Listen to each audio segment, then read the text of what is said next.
The world I once lived in has been destroyed. Up there, in the vastness of space, a massive black hole has opened, and within that dark abyss, countless monstrous figures have begun to emerge. Creatures with bizarre, terrifying forms and a savage will to annihilate anything in their path. Humanity was left with no choice: fight to survive, or be wiped out. And I was no exception.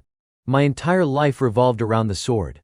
Back then, I stood high above the battlefield, staring down without a hint of fear in my eyes.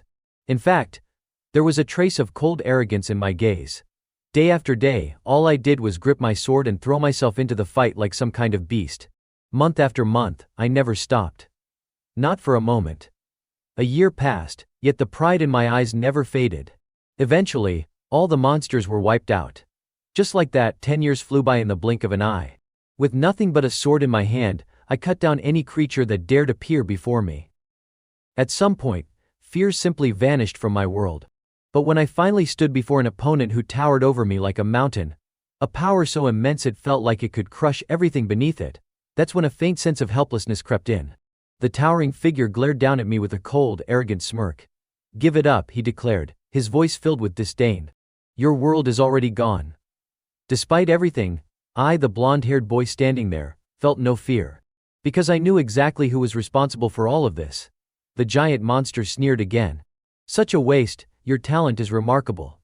Why don't you become my sword instead?" But those words only made my teeth grind in anger. "Spare me the nonsense." Clenching my sword tighter, I charged forward with unwavering determination written all over my face. The two of us locked eyes, each ready to strike at any moment. His massive body showed no signs of hesitation. Gripping his weapon tightly, he prepared to counter. It was clear this battlefield was one-sided. His overwhelming size and strength gave him the upper hand.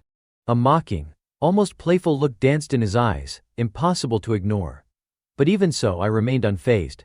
My expression held nothing but steely resolve and icy calm. Our swords clashed again, the howl of the wind slicing past our ears like a warning. The towering monster sneered once more, voice booming across the battlefield. "No matter how much you struggle, to me, you'll always be just a pathetic little insect." My armor shattered, my body broken, but my grip on the sword never wavered. In the very next moment I was sent flying by that monstrous creature's overwhelming strike. But I quickly regained my courage. My instincts screamed at me to fight, so I did. I charged forward with everything I had, closing the distance in the blink of an eye. In my hands, I gripped the massive sword tightly, ready to strike at any moment. And yet, the murderous aura radiating from that man was truly terrifying. His eyes alone looked capable of devouring his enemies whole. With just one hand, he effortlessly knocked my small frame back like it was nothing. But I stood up again.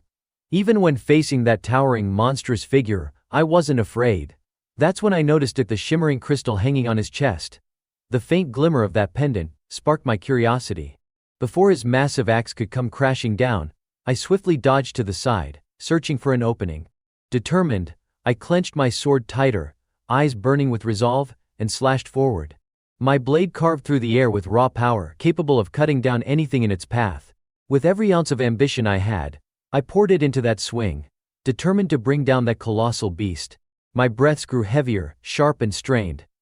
But my eyes widened as I saw the pendant had been shattered by my sword. The fragments scattered through the air like shards of glass. The monster's face twisted in pure rage, his voice cracking with fury, his expression nearly unrecognizable in his anger. "You bastard," he roared. But I simply stood there in silence. My gaze remained locked onto the broken pieces of the crystal pendant falling to the ground. The monster let out another enraged howl. No. His body began to dissolve, piece by piece, fading into the void. And me. I collapsed onto the ground, utterly exhausted. Lying there in a pool of my own blood, I gasped for air, my breath shallow and painful. My vision blurred, the world around me fading into darkness. But before I lost consciousness completely, the last thing I saw was the night sky. A beautiful canvas, filled with sparkling stars and the flickering glow of flames rising all around me, strangely breathtaking. His towering figure completely vanished into nothingness. Time passed. Now, I was just a lone young man, walking down an endless road, my body still worn and battered. Like any ordinary person, I strolled through the city streets, though nothing about this city was truly ordinary. Suddenly, emergency sirens blared throughout the area, Warning. This is the Namsan Gate. C rank zone. Recommended for teams of C rank or higher. Minimum team requirement, 3 members. Please scan your registration and personal identification codes. The automated system's announcement rang endlessly in my ears. Non-registered heroes, please evacuate the area immediately. This was Yongsan-gu, a special district within Seoul, known for things that defied common sense. I pushed open the door with a careless kick, stepping inside like I owned the place. Dust filled the air, swirling around me. The warning lights overhead flashed violently, sirens echoing again. Warning. Unauthorized hero detected. Illegal entry into the teleportation gate. But my expression never changed. Calm. Unbothered. I walked forward, deeper into the darkness. Only the place wasn't what I expected. It was oddly peaceful, serene. Step by step I walked straight ahead. Suddenly, a voice called out beside me. "Hey kid." A group of people approached, concern written on their faces as one of them asked, "Did you get lost in here?" The man leading them shot me a serious glance. "Not sure how you managed to get inside, but we're getting ready to retreat. You can tag along if you want." I stayed quiet, saying nothing. The space around us slowly fell into an odd, heavy silence. The girl next to them quickly whispered under her breath, "Hey, look at how that guy's dressed. He doesn't look like a hero at all." The others started chiming in, snickering. "Yeah, guess porters these days really dress however they want. Huh? But showing up looking like that. And what the hell is with that bag?" They couldn't help but sigh in exasperation. They kept sizing me up with disapproving looks. Bet he's one of those useless porters that some hero dragged along and ditched halfway through. Wouldn't be the first. I let out a tired sigh, replying calmly, "I get what you're thinking. But I literally just walked in here." A younger guy nearby snorted at my response. "See, told ya. Just some abandoned stray." The leader of their group frowned, clearly not happy with the kid's attitude. "I've seen plenty like you before. No matter why you came in here, at least talk with some respect. Dropping your honorifics like that, what? You think just cause you've watched some hunting videos on TV, you're ready to fight monsters? Get real.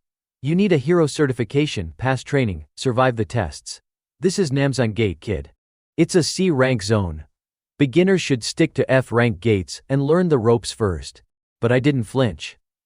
I simply answered with quiet confidence, "I appreciate the concern, but I don't need it." The whole group froze, stunned by my response. They exchanged puzzled looks, unable to comprehend the mindset of this strange young guy.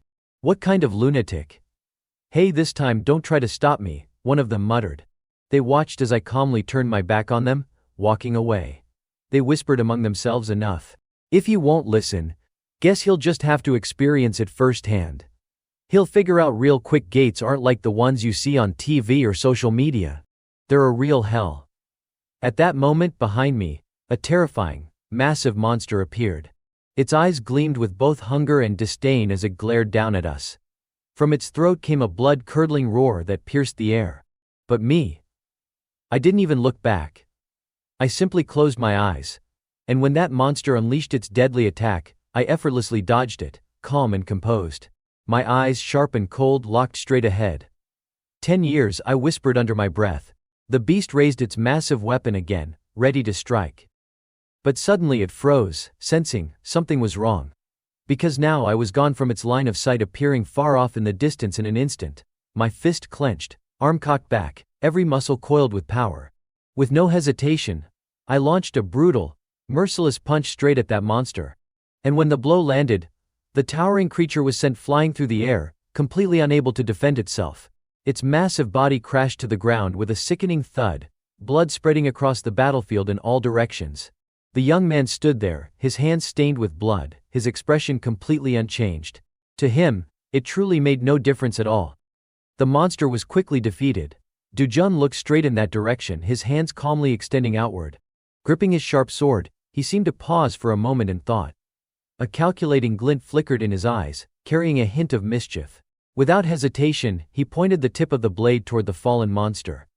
A spray of blood burst forth, staining the ground. With practiced ease, he maneuvered his weapon, skillfully locating the precious item hidden within the creature's body. A sparkling crystal appeared from inside, radiant, glimmering under the light. It was called a low-grade mana stone, a resource that, not long ago, was considered worthless trash that nobody bothered with. But now, Du-jun had no other choice. He pulled the small backpack from his shoulder and casually shoved the crystal inside. Quickly and methodically, he searched for anything else of value the monster had left behind. Suddenly, a strange noise echoed in his ears. The sound of approaching footsteps. From behind him, a pack of bloodthirsty monsters slowly emerged, their eyes wild, weapons raised high with murderous intent. But Do-jun? He effortlessly ducked, dodging every strike with ease. The mana stone in his hand pulsed with energy as he infused it with internal power. Then, without warning, he hurled the stone directly at one unfortunate monster's head.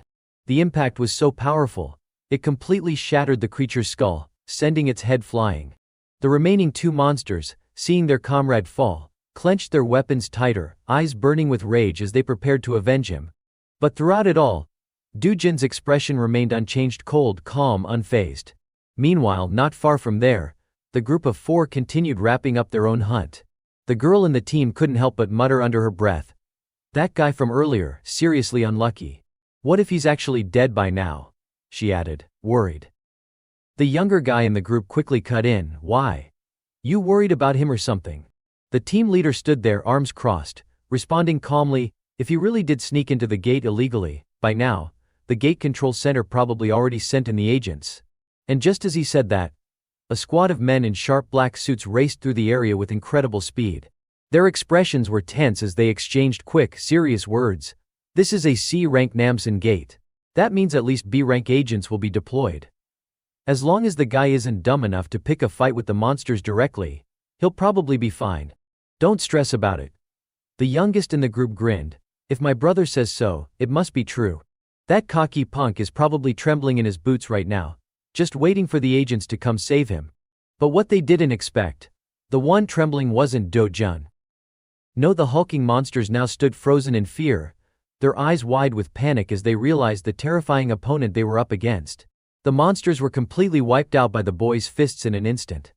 Du-jun effortlessly sent them all flying with a single strike. But from behind, the hulking silhouette of yet another creature appeared clearly. They wanted to try sneaking up on him one more time. The dagger in his hand slashed down with brutal force. The destructive power of the strike was so overwhelming, even the monster itself froze in fear, unable to believe what it was seeing. Before it could even react, Du-jun had already moved. In a blink, his foot came crashing down onto the monster's head, stomping it with such force that the creature coughed up a huge mouthful of blood, completely unable to control itself. Moments later, they were all defeated. The boy calmly grabbed his weapon and began walking forward, his face cold and emotionless. He raised his sword and muttered to himself, 3 more mana stones. Above him, the sky was blue, the clouds pure white. This place was unexpectedly peaceful and refreshing. With a satisfied smile, he slung his backpack, now filled with mana stones, over his shoulder and strolled away from the area. As he walked, he couldn't help but sigh in boredom. What a disappointing haul today, just 12 low-grade stones and 16 mid-grade ones. Suddenly, a government agent brushed past him, moving with urgency. The man shouted, "This way." Immediately after, Du-jun heard the sound of rapid footsteps approaching from behind. Before long, the group of 4 from earlier stood in front of him, their expressions deadly serious. The leader stepped forward and spoke firmly. "We're from the Gate Control Center. Please present your registered hero ID. If you are not a registered hero, you'll need to come with us to the center." Hearing those words, Du-jun blinked in slight confusion. "Gate Control Center?" he muttered under his breath, clearly puzzled. But the man in front of him was already out of patience. His face twisted into something cold and threatening as he repeated, "Please cooperate and follow instructions." Du-jun's expression darkened, his eyes turning icy as he stared at them. With clear irritation in his voice, he turned away and muttered, "What a pain." The group quickly lost patience. The leader barked an order, "Get the restraints." The guy standing next to him had no choice but to step forward and speak politely, "Sir, please cooperate, it'll be much easier that way. If you refuse to comply, we'll have no choice but to use force," the agent warned. Right after saying that, he roughly grabbed Du-jun's wrist, his grip tight and aggressive. His cold, authoritative gaze locked onto Du-jun's face as he spoke with a threatening tone, "Any injuries resulting from your resistance will be entirely your responsibility. I suggest you come with us to the control center and handle this properly." But before he could even finish his sentence, Du Jun had already twisted the man's arm back with ease. The agent's eyes widened in pure shock, completely unprepared for the sudden reversal. Clearly he never expected to find himself in this position. Du Jun's eyes were now filled with a chilling, unshakable coldness. "Stop wasting my time," he said flatly, "and get lost." Seeing Du Jun's firm, unyielding stance, the other two agents clenched their jaws in frustration, their expressions souring. The weapons in their hands began to hum with energy, activating their special effects. But Do Jun, he instantly recognized those items. Level 4 monosealing devices? He scoffed inwardly. Those barely work on orcs, let alone me. Without hesitation, Du Jun twisted the first agent's arm again, this time even rougher. His voice remained calm, but ice-cold and firm. "This is your final warning. If you don't want to walk away with broken bones, I suggest you leave. Now." The teenager stood there in complete silence the entire time. Even when facing the attacks from those men, he effortlessly blocked everything with his bare hands. With a simple step to the side, he dodged their strikes without breaking a sweat. His hands were already poised, ready to strike back at any moment. And his legs, they weren't idle either. With a swift, powerful kick, he landed a blow straight to the opponent's back. In the blink of an eye, two of them were already down. The last one was sent flying by another solid kick. The man standing behind them couldn't believe what he was seeing. Gritting his teeth, he desperately tried to come up with a plan for a proper counterattack. But Do Jun didn't react at all. He simply glanced in that direction, calm and collected. And then, the teenager vanished without a trace. The scene completely rattled the man, panic washing over him. "Gone," he muttered, completely shaken. But before he could process what was happening, a solid blow landed straight to his gut, one he couldn't avoid even if he tried. Clutching his stomach, the man staggered back, coughing violently. But Du Jun, he had no intention of finishing him off. His voice, calm and indifferent, echoed through the air, "Hey." The man, still overwhelmed by fear and confusion, slowly looked up and stammered, "What?" Du Jun's expression remained serious as he asked, "If you're a registered hero, then there shouldn't be any problem, right?" The man hesitated for a moment, then awkwardly responded, "Why yeah, as long as you don't commit any major offenses inside the gate, the control center won't dispatch agents." Suddenly, Du Jun asked another question that completely drained the color from the man's face. "What exactly is a rift zone?" A rift zone, an unstable space that connects to other dimensions, where strange, dangerous monsters emerge. The spoils from hunting those creatures are used as a new energy source. The government has completely sealed off these dimensional gateways, locking the monsters inside. These gateways are called gates. And the areas that haven't stabilized into gates yet, those are called rift zones. From above, Du Jun's eyes turned cold as he looked down and added, "Doesn't matter which gate it is, you people always show up eventually, right?" His voice now carried a sharp edge, filled with disdain. "And then you ramble on about illegal entry and all that." The man's face darkened, visibly nervous. "Why yeah, that's right, if an unregistered person enters a gate, the system automatically alerts the control center, and nearby agents are dispatched immediately." The more he spoke, the more animated he became, raising his voice. "And you can't just waltz into a rift zone either. Even the Hero Association wouldn't tolerate that." But Du Jun's expression didn't change one bit throughout his rant. "That's so, and," he replied flatly. The man was completely unnerved by the response, his heart pounding with anxiety. "This guy's insane. Damn it, I should have reported him to HQ from the start." But before he could act, his entire body was suddenly lifted off the ground, completely under Du Jun's control. With a single effortless motion, Du Jun tossed him aside like trash. Letting out a quiet sigh, Du Jun muttered to himself, "Bunch of amateurs." The last remaining man, witnessing all this, clenched his teeth and shouted furiously, "You bastard!" His eyes locked onto Du Jun's retreating figure, burning with hatred. "Next time, I swear I'll kill you." As the crystal pendant shattered, a strange memory suddenly resurfaced in Du Jun's mind. A desperate, agonizing scream echoed in his ears, "No." A blonde-haired man had been completely defeated. Amid his desperate, agonizing screams, I felt like something was pulling me in, and then everything went black. Death. I thought for sure that was death. That man seemed to have fallen into some endless, formless space. Slowly his beautiful eyes fluttered open, staring straight ahead. But instead of being dead, he found himself floating upside down in midair. In front of him stood Du Jun, still frozen, clearly confused and overwhelmed, not understanding what was happening. "Who are you?" The teenager's voice was calm and soft as he finally spoke. My name is Seo Do-jun and I'm about to die. If you agree to help me, I'll quietly disappear after that. Even as he spoke, his voice trembled with fear. But the blonde-haired man responded without hesitation, not interested. The blunt rejection left the teenager visibly flustered. The blonde man continued. I've got nothing left to care about in this life anyway. After 10 years of non-stop fighting, I was betrayed by my own 9 comrades, my country. Destroyed. My family? Dead. Friends? Gone. Everyone. No matter how hard you try to live a decent life, in the end, this is all it amounts to. You'll end up the same way. Those words hit Do-jun hard, his mind reeling with uncertainty and fear. Lowering his head, he spoke again in a soft, trembling voice. I don't care what happens to me, but I don't want my mom or Yoon to live that kind of life. The yellow bat-like creature floating nearby let out a weary sigh. So what? Just get to the point already. What do you want? Hearing that, the teenager's face instantly brightened. He gently pressed his hand against his chest and declared, what I want is this. Meanwhile, at the Gasan Digital Complex in Jumcheon District, Seoul, a place nicknamed the Hero Complex, where the number of transactions related to gate loot far outpaced even the city's IT companies. Do-jun, his body covered in cuts and bruises, walked down the long street. Before long he stopped in front of a shop with a flashy neon sign. This place will do. Inside, a heavily tattooed young man was fiddling with his phone. When he saw someone walk in, he looked up and greeted him with a casual smile. Welcome, sir. Do-jun stood firmly and spoke seriously. I want to sell some mana crystals.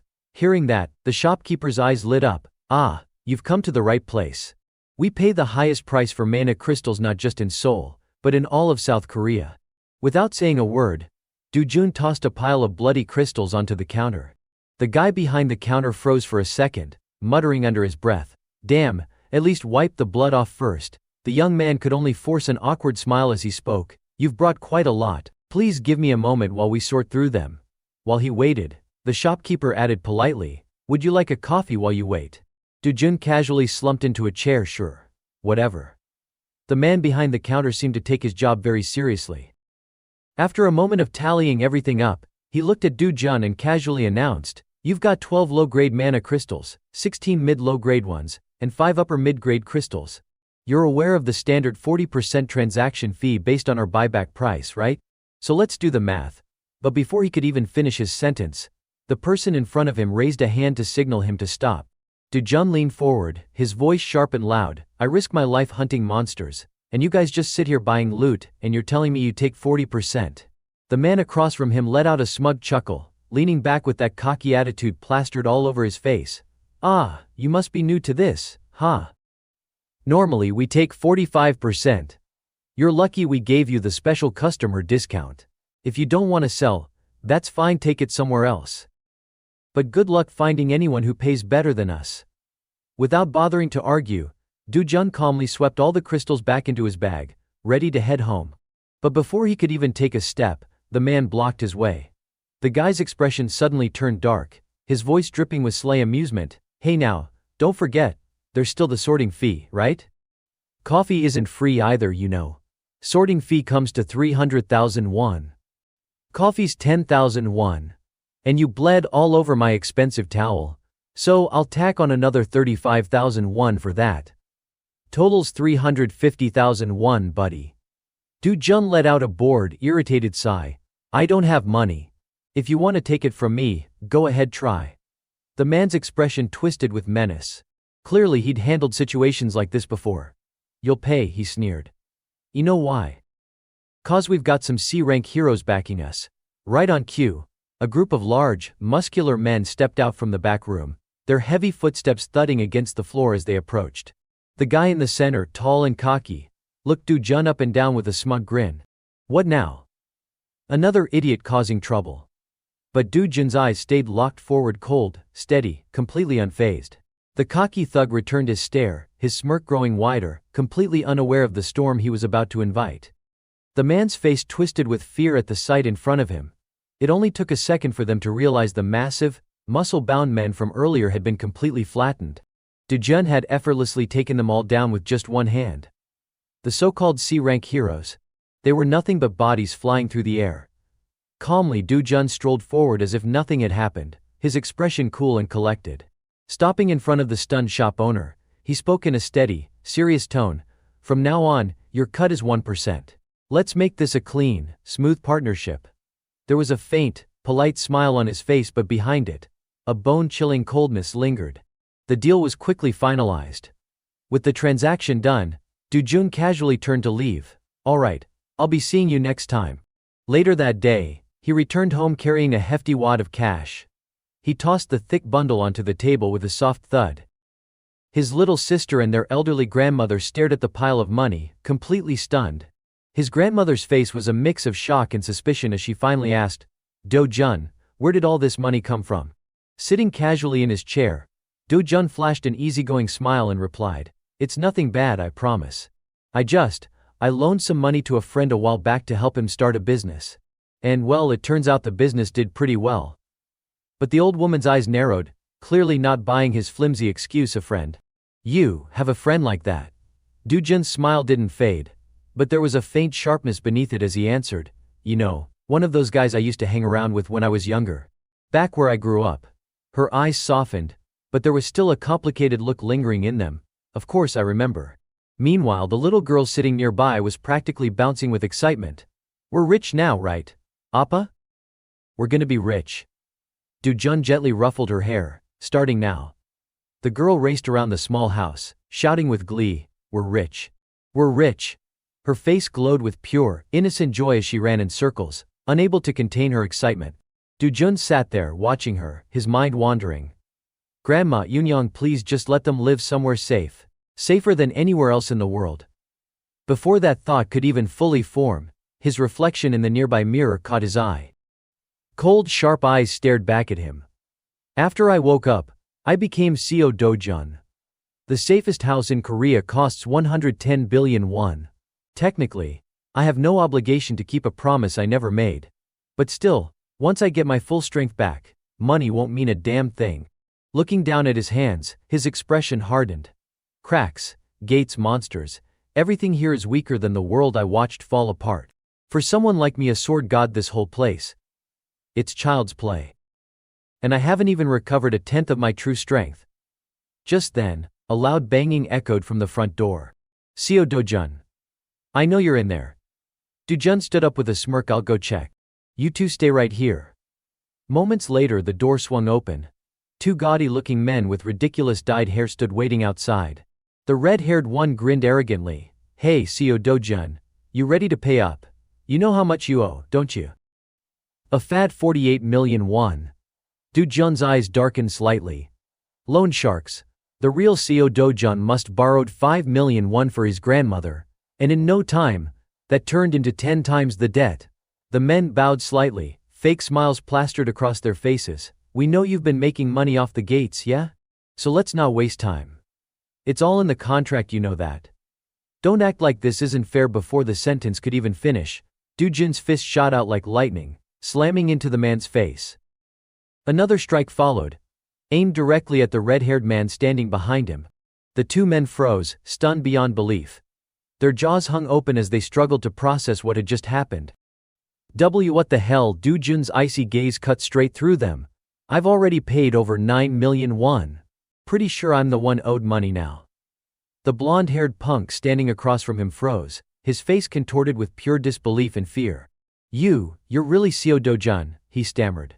Du-jun clenched his fist, raising it steadily in front of him, his voice calm but dripping with threat. Tell your boss. I'll be paying him a visit real soon. Before the guy could react, a loud, agonized scream echoed through the alley. Later that day, Du-jun was holding his little sister's hand as they walked through a bustling shopping mall, packed with people going about their day. Bright lights reflected off the neatly stacked shelves, where plush animals and dolls sat lined up, practically sparkling under the displays. The little girl stopped in front of the toy section, her eyes wide with excitement and wonder. Can I really get one? She asked softly, her voice filled with hope. Can I get a new doll?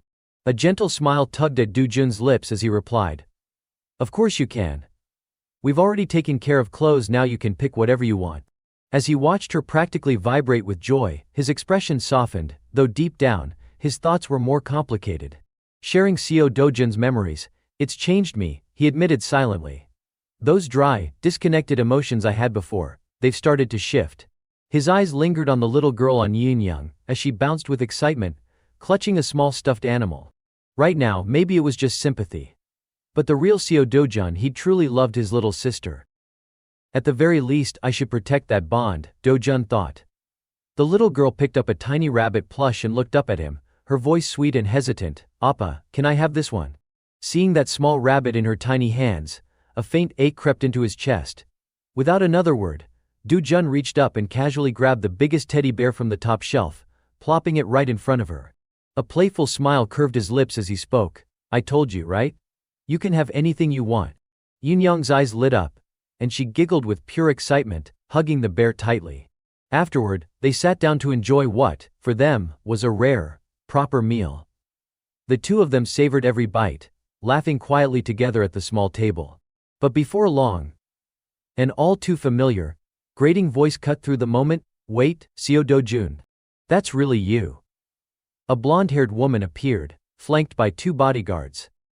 She was clearly someone from Do-jun's past, though her smug expression showed she didn't expect this reunion to be friendly. Her lips curled into an arrogant smirk as she looked him up and down. Wow, look at you. What the hell happened to your appearance? Dressed like that, you look pathetic. Her gaze flicked to the little girl sitting beside him. And who's this kid supposed to be? Do-jun's expression darkened almost instantly. The woman didn't stop there, her next words slicing through the air like a knife. What? Did you screw up again, knock someone up just like your mom did? The mood around them instantly shifted. The air grew cold, sharp with tension. Beside him, the little girl stared wide-eyed at the woman, confusion plain on her face. Who is this woman? She wondered silently. From start to finish, Do-jun stayed completely silent. The woman's face twisted with a mocking, condescending smirk. Her eyes drifted to the little girl sitting beside him, quietly munching on her pastry, completely oblivious to what was happening. The woman casually strutted over to the child, speaking with that arrogant, grating tone. Hey kid, what's your name? Li Yin-yang, the little girl answered softly. The woman snorted in amusement, her words sharp and mocking. Li Yin-yang. So, you're part of the Li family, huh? Look at you. The way you're dressed. You're a mess just like your mom was. She turned to glance at the boy sitting beside the girl, her voice dripping with disdain. Isn't that right? But even now, there was no response. Annoyed, she clicked her tongue, her smirk widening as she kept poking. What's wrong? Cat got your tongue. You go mute all of a sudden. Still no response. Her face darkened, frustration bubbling beneath the surface. Shifting her target, she looked back down at the little girl. Hey, kid, you know what the word cave means? The second those words left her mouth, the atmosphere around them shifted entirely. The air grew ice cold, tense and heavy. Do-jun, still seated, lifted his head, his eyes sharp and frigid as they locked onto the woman rambling in front of him. His voice cut through the tension like a blade, calm but biting with mockery. You really are an ugly woman, you look like an orc. The words landed like a slap across the face. The woman spun around, utterly stunned, unable to believe what she'd just heard. Meanwhile, Do-jun's expression never faltered, cold, composed, and utterly unbothered. Seo Do-jun, born an illegitimate child of a wealthy household, raised in poverty. At the age of 7, his mother passed away, and only then did he finally set foot in his father's home. For 10 years he endured the sneers, the discrimination, the constant reminder that he did belong. And the moment his father's legal wife gave birth to a son, Do-jun was tossed aside like garbage. Eventually he was kicked out entirely, left to live with his half-sister at their grandmother's house. Outwardly, Seo Do-jun always wore a smile. But inside, his heart was scarred beyond recognition. What kind of strength did it take to endure all that? How much pain had he swallowed down in silence? But today he'd made up his mind. Everything was going to change. Do-jun's sharp gaze turned back to the woman in front of him, his voice flat with disgust. We've lived together for 12 years, and every second of it has been repulsive. It's not just your ugly face or your rotten personality. You're stupid, completely incapable of learning anything. You hate every woman prettier or kinder than you. And all you care about is your little brother's money. You're no better than that child right there. His words weren't loud, but they hit like a hammer. The sharp, cutting truth drew the attention of everyone nearby. All eyes turned toward them, the atmosphere heavy with awkwardness and tension. The two of them stood facing each other, but the tension between them couldn't have been more different. The other girl's face contorted with pure rage, her eyes burning straight ahead. Suddenly footsteps echoed from behind. A beautiful woman with striking blonde hair approached gracefully, her voice calm and elegant as she spoke. "Do-jun, it's been a while." The girl's demeanor changed in an instant, like a dog wagging its tail at the sight of its owner. She hurried over, her voice sweet and affectionate, "Mom." But the next second, tears welled up in her eyes as she whined pitifully. "Mom, do you know what that bastard just said to me?" He said. Before she could even finish, the woman cut her off sharply. "Enough. Stay right there." Her face instantly shifted, her voice cold and commanding. "What kind of uncivilized behavior is that?" She turned her eyes back to Do-jun, her expression softening into a gentle, almost motherly smile. "It's been a long time, Do-jun. How have you been?" Without waiting for an answer, she continued cheerfully. "No matter how busy you are, I still hope you'll come home once in a while." But deep down, Do-jun's thoughts were nothing but disgust and disdain. "What a fraud," he sneered silently. "You're the one who hurt me the most for 12 years straight." The woman kept up her warm, gentle act. "Your father's been so worried about you." But Do-jun didn't let her finish her little play. His voice cut in, sharp and cold, disgusting. "We're not exchanging fake pleasantries here, are we?" A dangerous glint flashed in his eyes as he slowly spoke his next words. His expression crazed, his gaze unwavering. "Get lost."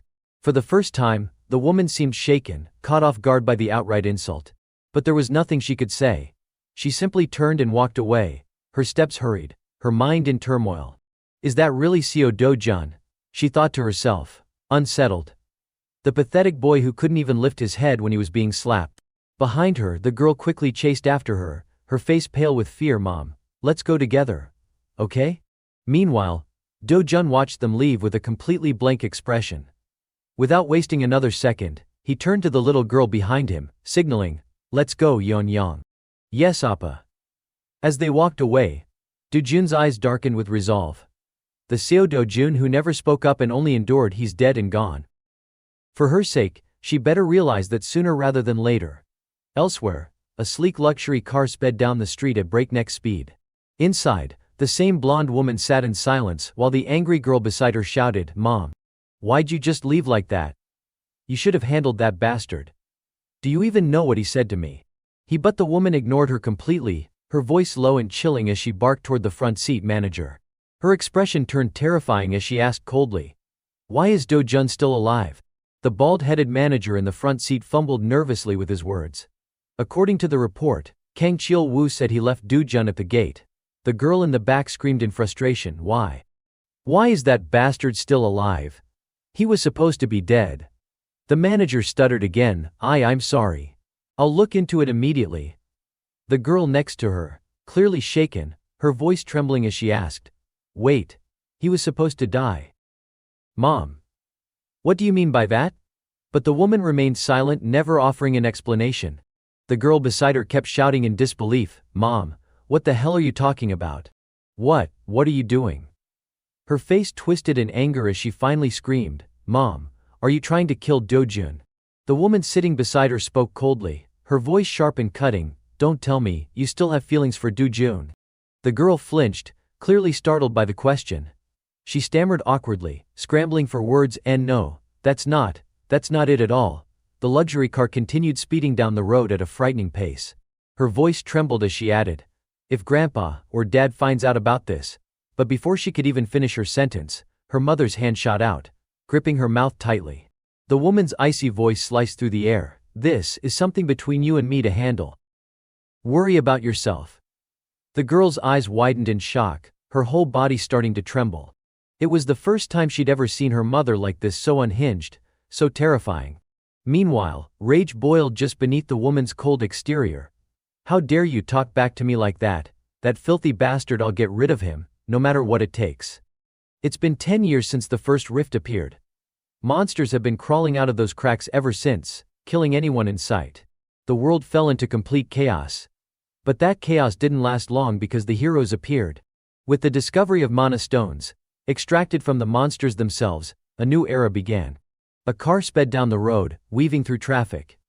Inside, Do-jun sat quietly, his eyes drifting to the scenery outside. Mana stones had replaced all traditional energy sources. The entire world had redirected its resources toward one goal, sealing the rifts using gates. Now, everything industry, infrastructure, even the economy revolved around the gates and the heroes who fought within them. Eventually, the car slowed to a stop. If you wanted to make money now, you had to become a hero. Dujun soon found himself standing in front of a run-down building. This is it, Hak's capital, Yeongdingpo. His footsteps echoed as he calmly approached the place. The sight of such a shabby place made him sigh inwardly. Inside, a middle-aged man casually exhaled smoke from his cigarette. Surrounding him were the same loan sharks from before, their boss sitting right in the middle. The boss scowled as he spotted Dojun. "And who the hell do you think you are, you little punk?" The man stomped out his cigarette, his face twisting with anger. "You've got some nerve showing your face here after beating up my boys." But Dojun simply sat across from him, expression unreadable, and calmly replied, "No matter how I think about it, I'm the one who got the short end of the stick here." The thugs behind the boss snorted and stepped forward, their voices filled with mockery. "Short end of the stick? You saying you're the victim here?" Dujun's eyes sharpened as he firmly responded, "I believe I'm entitled to compensation for the mental, physical, and financial damages your little group caused me." The boss's eyes narrowed behind his sunglasses, a flicker of surprise flashing across his face. "What's with this kid? His whole demeanor changed, and the fact that he took down my guys so easily, he's been through an awakening at a gate." The man's face contorted in anger as he stormed forward. "You found something that made you feel confident, huh? Let me teach you what happens to little punks who get cocky after awakening." With a slam of his hand, the man signaled his goons. Within seconds, a group of bulky men stepped forward, surrounding Dojun completely. The boss turned away, clearly bored. "Pathetic little D-rank trash like you. Always getting full of yourselves. But I've got more than enough men here to make sure a weakling like you never makes another sound." But Dojun never even flinched. He stayed seated, silent and cold. Before the boss could take another step, Dujun's voice cut through the room, "Sit down." His eyes held an icy sharpness as he added, "I'm not done talking." The man's face turned red with rage as he charged back over. "What the hell did you just say, you little butt?" Before he could finish, Dujun's hand shot out. In a flash, he snatched the sunglasses right off the man's face. And then his fist slammed straight into the man's face. The boss staggered backward, completely caught off guard.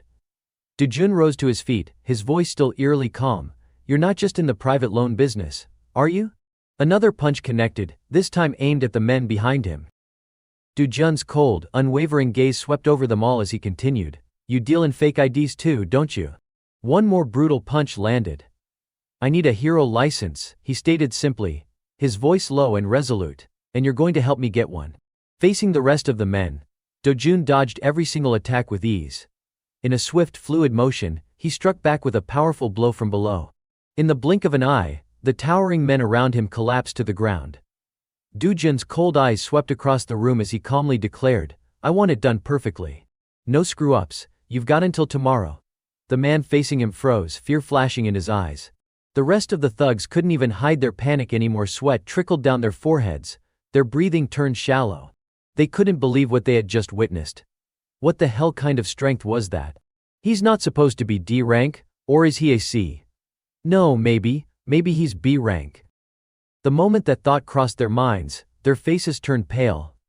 Dujun's voice cut through the tense silence, "You're not planning to answer me." The man in front of him could only lower his head and reply with trembling respect, "All right, I'll do it."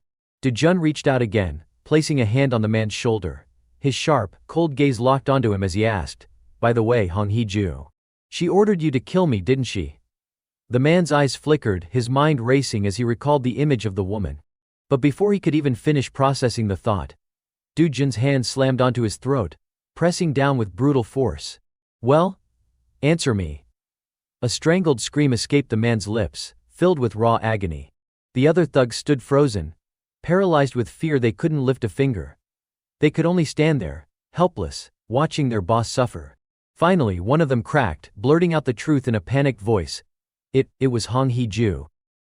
"That woman," she said, "it'd be perfect if we drowned you in debt until you offed yourself. That's what she told us. Please, let me go, please." Dojun's expression didn't change in the slightest. His voice remained low, calm and terrifying. "Suicide. So that's why she trapped me inside the gate, huh?" The man trembled violently as he stammered, "Trapped you in a gate? I swear I don't know anything about that. I swear to God. I wouldn't get paid if you died in there. There's no way I'd send you in. The man collapsed to his knees, groveling in pure desperation. His voice cracked with fear. I swear, please. I'd never do that. Du-jun fell silent for a moment, his mind working through every detail. And then, his cold voice spoke again, Kang Cheol-woo. The name hit the air like a blade. Those bastards, they're the ones who threw me into the gate. I want every scrap of information you can find on that guy. By tomorrow. The man nodded frantically, head still bowed low in submission. Yes, I understand. The atmosphere in the room shifted completely as they practically bowed him out like they were sending off a god. Du-jun stepped out of the run-down house, his face as calm as ever. In his mind, the voice of the body's original owner echoed, please, make sure Mom and Yeon can live in a home, safer than anywhere else. A quiet scoff escaped Du-jun's lips, as he muttered under his breath, that bastard. His eyes sharpened as his expression hardened. Time to clean this mess up properly. The teenager held his hero license in hand, his mind drifting into quiet contemplation. Without hesitation, he slipped the card into the nearby scanner. A robotic system voice echoed in his ear, hero registration card confirmed. Your rank is below the recommended level. This mission is extremely dangerous. Please proceed with caution. Du-jun retrieved the small card, his eyes narrowing slightly in thought. Tech, that damn director. He really should have bumped me up at least one rank. Ignoring the system's repetitive warnings, he strode forward without pause. Your rank is below the recommended level. Your rank is below the recommended level. In no time, the teenager stepped through the gate into Night Island. A B-rank gate, its terrain structured like a narrow underground tunnel restricted to a maximum of 2 people. Despite its B-rank designation, the gate's D-rank scale and unforgiving solo restrictions made it far more dangerous than it appeared. With such cramped tunnel terrain, the only way through was alone. Unless you were at least a rank, clearing it was nearly impossible. And if luck wasn't on your side, well, you wouldn't even make it out alive. A faint smirk curled on Du-jun's lips. So, I'll be fighting off hundreds of monsters in a pitch-black, cramped tunnel all by myself. His smirk widened into something bordering on madness. I love it. In front of him, a giant serpent bared its fangs, mouth stretched wide as it lunged at him. But Du-jun casually knocked it aside with ease. In the blink of an eye, the monster lay dead at his feet, its mana stone already in his hand. The creature didn't even stand a chance. Its dying shrieks echoed painfully through the tunnel. Du-jun's cold eyes stared straight ahead, his mind cataloging the details. Black Fang Serpent, paralyzing venom kicks in with a single touch. With that knowledge, he calmly slipped on a pair of gloves, completely neutralizing the threat. His feet moved effortlessly, twisting and dodging with graceful precision. Moments later, his blade slashed clean through the massive serpent, ripping its body apart. However, the venom still managed to splatter onto his gloves. Surprisingly though, the gloves remained perfectly intact. For something that cost 300,000 won, not bad at all. Suddenly, Du-jun's sharp gaze shifted behind him. From the darkness emerged countless more massive serpents, their eyes locked onto him, ready to strike. His expression didn't so much as flicker. In a flash, he charged forward, his blade gleaming as he effortlessly slaughtered them all. Their agonized screams filled the cramped tunnel as venom splattered everywhere. But through it all, Du-jun remained perfectly calm, standing amidst the carnage, completely unaffected. And yet, something was off. The monsters didn't have any mana stones. No matter how thoroughly he searched their remains, he couldn't find a single one. If this world operates like my old one, the drop rate for mana stones from Black Fang serpents is about 3%. A quiet sigh escaped his lips. In other words, I'll have to kill at least a few hundred more. With that, Du-jun pressed forward into the dark, calculating his odds with cool precision. It didn't take long for him to arrive at an eerie area littered with the corpses of fallen heroes. Their bodies had rotted away to nothing but dried-up skeletons. The foul stench of decay still clung to them, thick in the air. Du-jun's cold eyes scanned the scene, his gaze sharp and unwavering. So, you're the boss, huh? In front of him, the massive silhouette of a serpent slithered into view, its razor-sharp eyes locked onto him. With a quiet sigh, Du-jun tossed his backpack to the side. Well, I was already lost anyway. Guess running into a cartoonishly oversized snake isn't the worst outcome. His eyes narrowed, knuckles cracking as he clenched his fists. Let's wrap this up so I can get out of here. Without hesitation, he launched himself into the air, ready to strike down with full force. But what happened next caught him completely off guard. His fist connected squarely with the creature's enormous head and barely left a scratch. The monster barely even flinched. My attacks aren't working. Du-jun's eyes darkened as he processed the situation. But before he could react further, the serpent's massive tail swung around, smashing into him like a battering ram. His body was sent hurtling through the air, slamming violently into the stone wall behind him. The impact rattled his bones. There was no time to defend himself. The beast bared its terrifying fangs, opening its massive jaws wide. It loomed over him like a predator savoring its helpless prey. Then it lunged, fangs aimed for the kill. But Du-jun's quick reflexes saved him.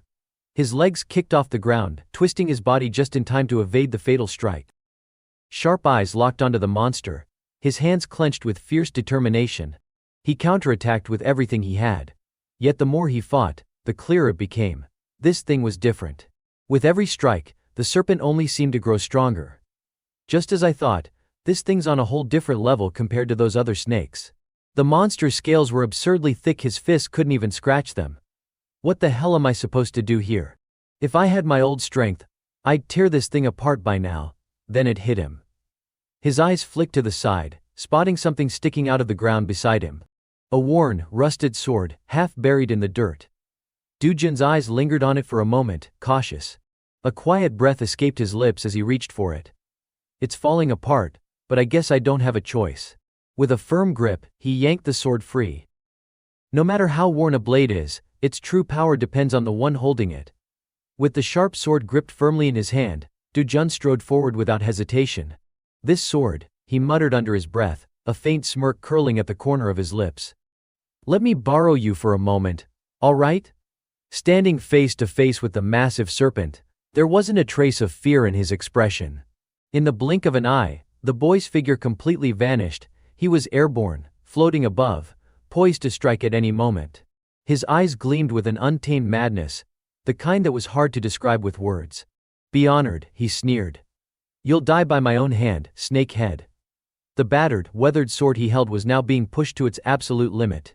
The serpent below seemed to sense the danger as it hissed violently, baring its fangs. Du-jun's gaze never wavered, cold, arrogant, and utterly unshaken. A flash of movement in an instant, the serpent's massive body was sent hurtling across the ground.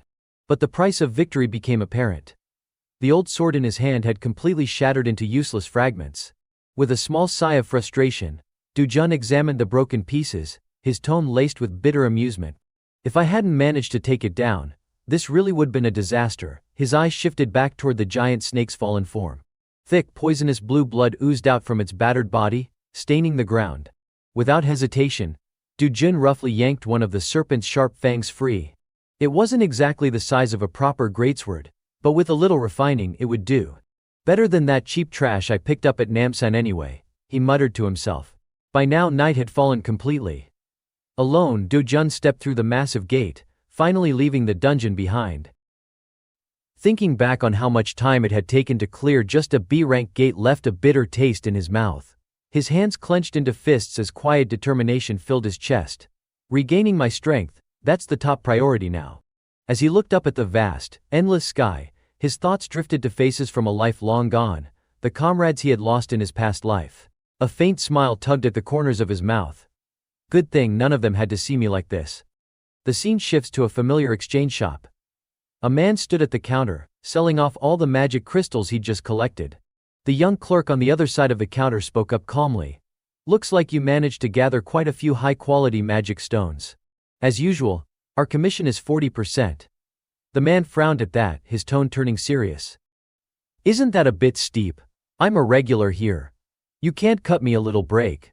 But the young clerk casually fanned through the stack of cash in his hand, completely unbothered.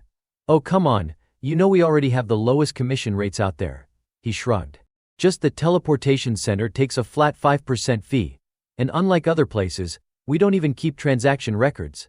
That means you don't pay a single cent in taxes. With that, he held the cash out toward the man. Think about it, this is a clean, hassle-free deal. Pretty hard to beat, don't you think?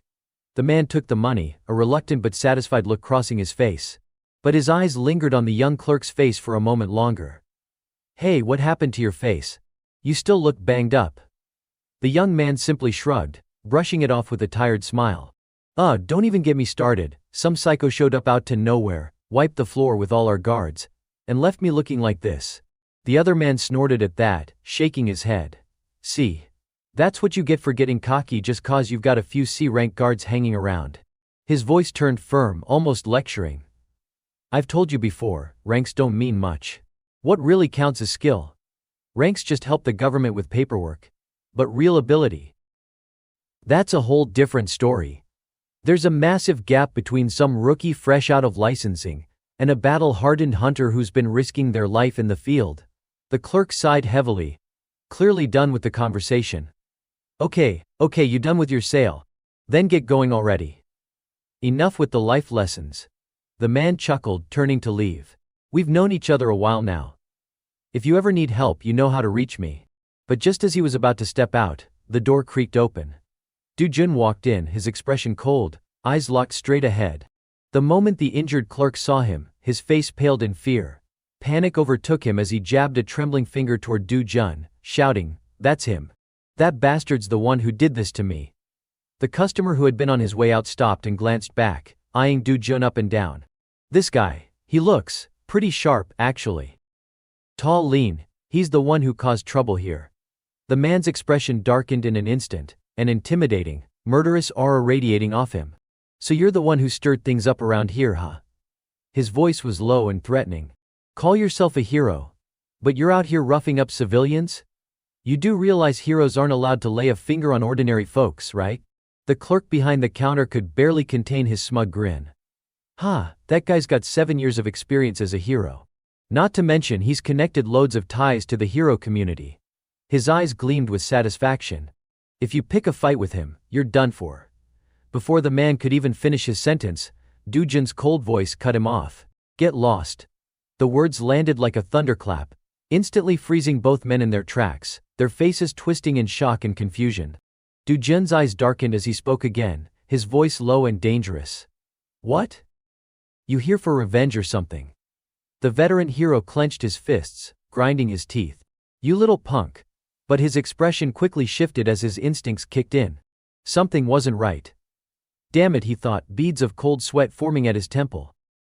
The number one cause of hero deaths isn't monsters, it's getting into pointless fights with other hunters. 7 years of experience whispered in his ear. This wasn't a fight worth picking. Swallowing his pride, the hero awkwardly turned on his heel. Whatever, I'll see you around. And with that, he slipped away as quickly as he could.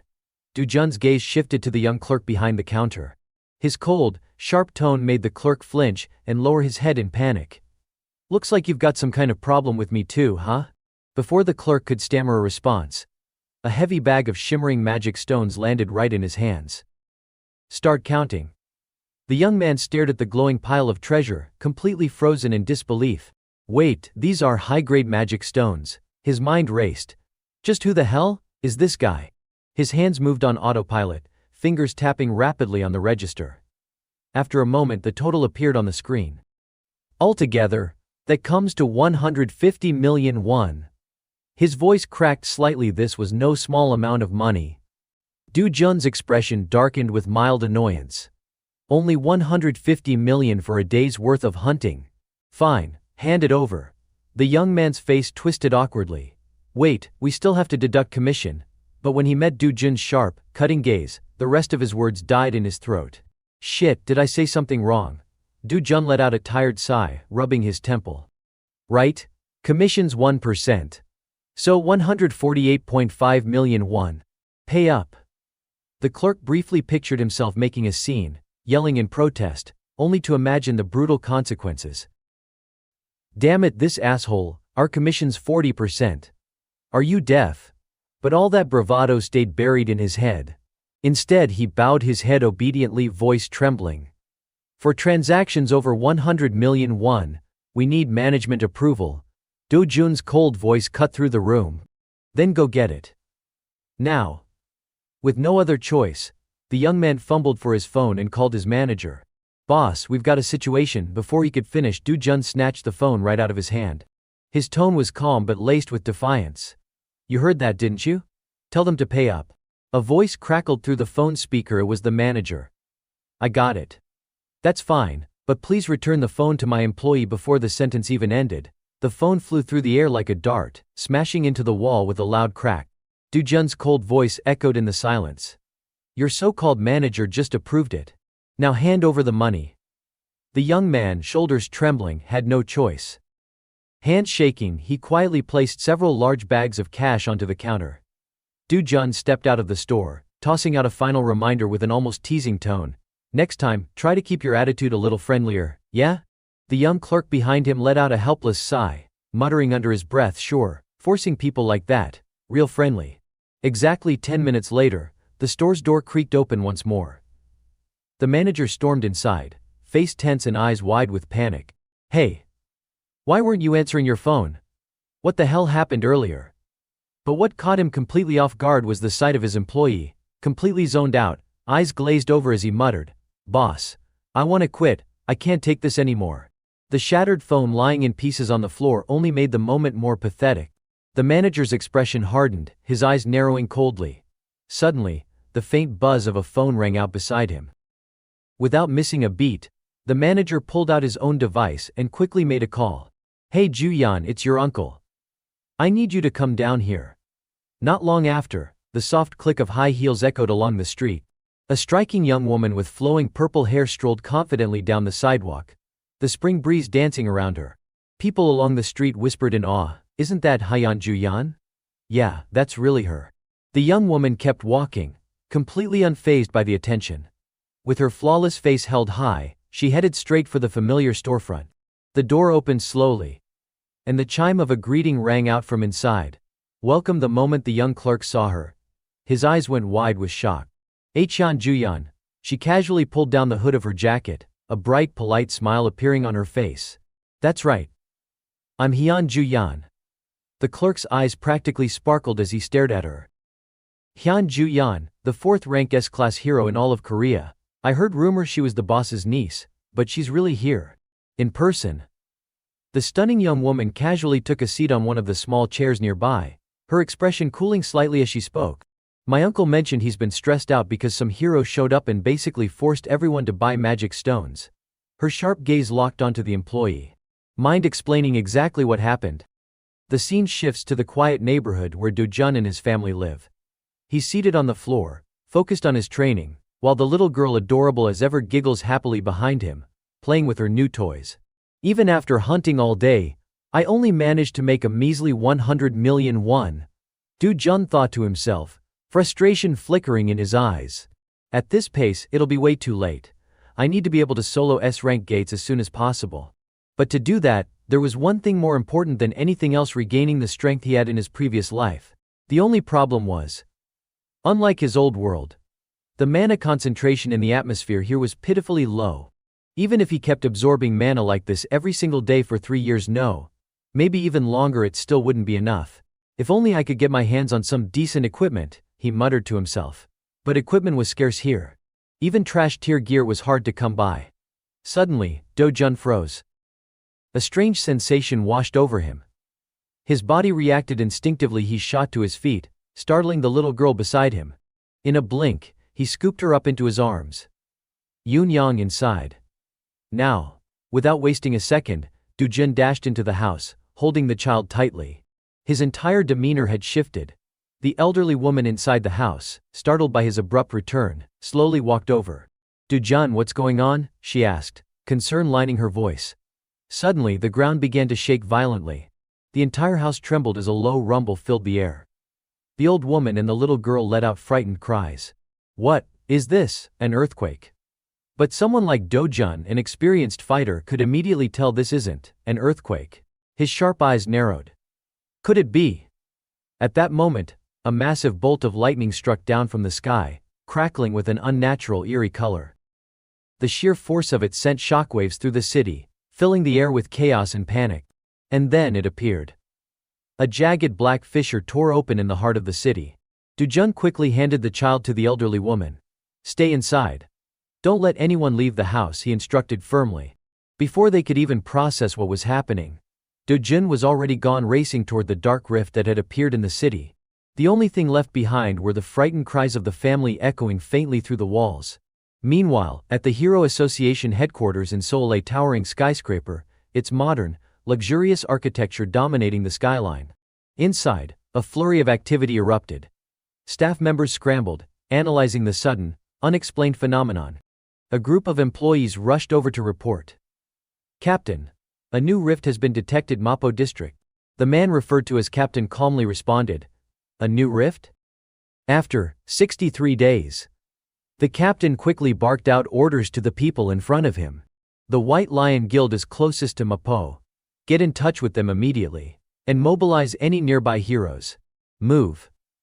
After giving his commands, he stepped forward, expression sharp, assessing the situation. "Where exactly was the rift detected?" he asked, voice low but serious. One of the agents answered nervously, "It's in the yard of a private residence." Hearing that, the captain froze for a brief moment, eyes narrowing in disbelief. "A private residence? You've got to be kidding me. That complicates everything." His expression darkened as he quickly pieced together the implications. If a civilian not a registered hero entered a new rift, they can't come back out until the rift naturally stabilizes, or they clear it themselves. A flicker of anxiety finally surfaced in the captain's usually calm eyes. And if they die inside? The room tensed as everyone understood the gravity of the situation. Then, within 10 days, a monster wave will erupt at the rift site. If that happened, all of Seoul would be in jeopardy. The captain's voice was sharp now as he turned to an agent nearby. "Have we confirmed the identity of the person who entered?" A blonde-haired staff member responded urgently, "Yes, sir. His name's Seo Do-jun. He lives at the residence where the rift appeared. According to his grandmother, he entered the rift to rescue his little sister." The captain's expression darkened further. "So, he's not a hero." His voice dropped lower as he posed the dreaded question.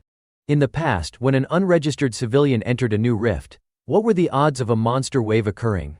The room fell eerily silent. No one dared to speak. Because they all knew the answer, and it was terrifying. 99.9%. The air in the command room grew heavy, the oppressive tension palpable. Meanwhile, across the city, at a luxurious mansion, a report landed hard on the table with a loud slap. A well-dressed woman with golden blonde hair sat with a scowl of pure disgust. "So Do-jun awakened?" "That brat, he awakened," she hissed. A bald man nearby scratched his head awkwardly. "Well, technically he hasn't registered with the Hero Association yet, but based on the last incident with the gate, it's almost certain he's awakened." The woman slammed her hand on the table, her face contorted with fury. "That damn Kang Chol-woo, what the hell has he done?" Her voice rose with rage. "I should have just killed that bastard myself from the start." Another slam of her hand rattled the table. Why did he have to complicate everything? Did he take the money for this crap? Seething with anger, she turned to the bald man. "Tell that idiot Kang Chol-woo if he doesn't kill that brat, he'll pay back 10 times what I gave him." The bald man gave a strained, uneasy smile. I don't think we'll need to contact Kang Chol-woo again." The woman raised an eyebrow. "What do you mean?" The man explained, "A rift just appeared in Mapo, right at Do-jun's house. We've confirmed he entered it." He gave a faint, almost amused shrug. "The media will probably pick up the story soon." The woman paused, then leaned back with a cold, calculating smile. "So, that means we won't be seeing that arrogant little bastard again, correct?" "Yes, ma'am." A sharp, guarded look flashed across the woman's eyes. Then, with a cold, calculated tone, she issued her final order. "Keep your eyes on this until it's over." "Understood." Meanwhile, Do-jun had already stepped into the massive rift that had appeared near his home. To his surprise, he found himself standing in the middle of a lush, vibrant forest. Cool, fresh air brushed against his skin as he cautiously looked around, assessing his surroundings. "Unbelievable," he muttered under his breath. This is the Padiswa forest, a place he knew all too well from his childhood. The dense trees, the soft green grass beneath his feet, even the gentle breeze that carried manna through the air, it was all exactly as he remembered. The pure, abundant manna saturating the atmosphere, even the sky overhead, the clouds drifting by, the entire landscape identical. Which could only mean Do-jun's eyes narrowed with quiet certainty as he glanced in a particular direction. A faint smirk tugged at the corner of his lips. "Just as I thought." There, in the distance, stood a towering tree unlike any other. Bathed in a radiant, almost divine light, its massive trunk pulsed with energy. "The world tree," Do-jun whispered to himself.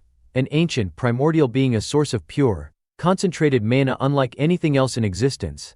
In his old world, the destruction of this tree had marked the beginning of the end. When it burned, the flow of mana collapsed, and the world fell soon after. But now it still stood, untouched, unspoiled. I don't know how or why, but it's still here. A slow, satisfied smile spread across Du Jun's face, his eyes gleaming with resolve. If that's the case, maybe I can reclaim my strength, my mana from there. Without hesitation, he quietly began making his way toward the radiant tree, his entire being naturally resonating with the brilliant flow of mana radiating from it. His every step brought him closer to the power he'd been chasing all along. The sound of steady, controlled breathing slowly echoed through the quiet space. The young man sat there, calm and composed, completely focused on his training. Breath by breath he inhaled and exhaled with absolute precision. One day passed, then 2, then 3, time seemed to crawl by at an agonizingly slow pace. He completely forgot about food or water. For nearly 10 straight days, his sole focus was on refining his breathing technique. Eventually night fell, casting darkness over the forest. And finally the young man's eyes opened. Before him now stood several strange, grotesque creatures.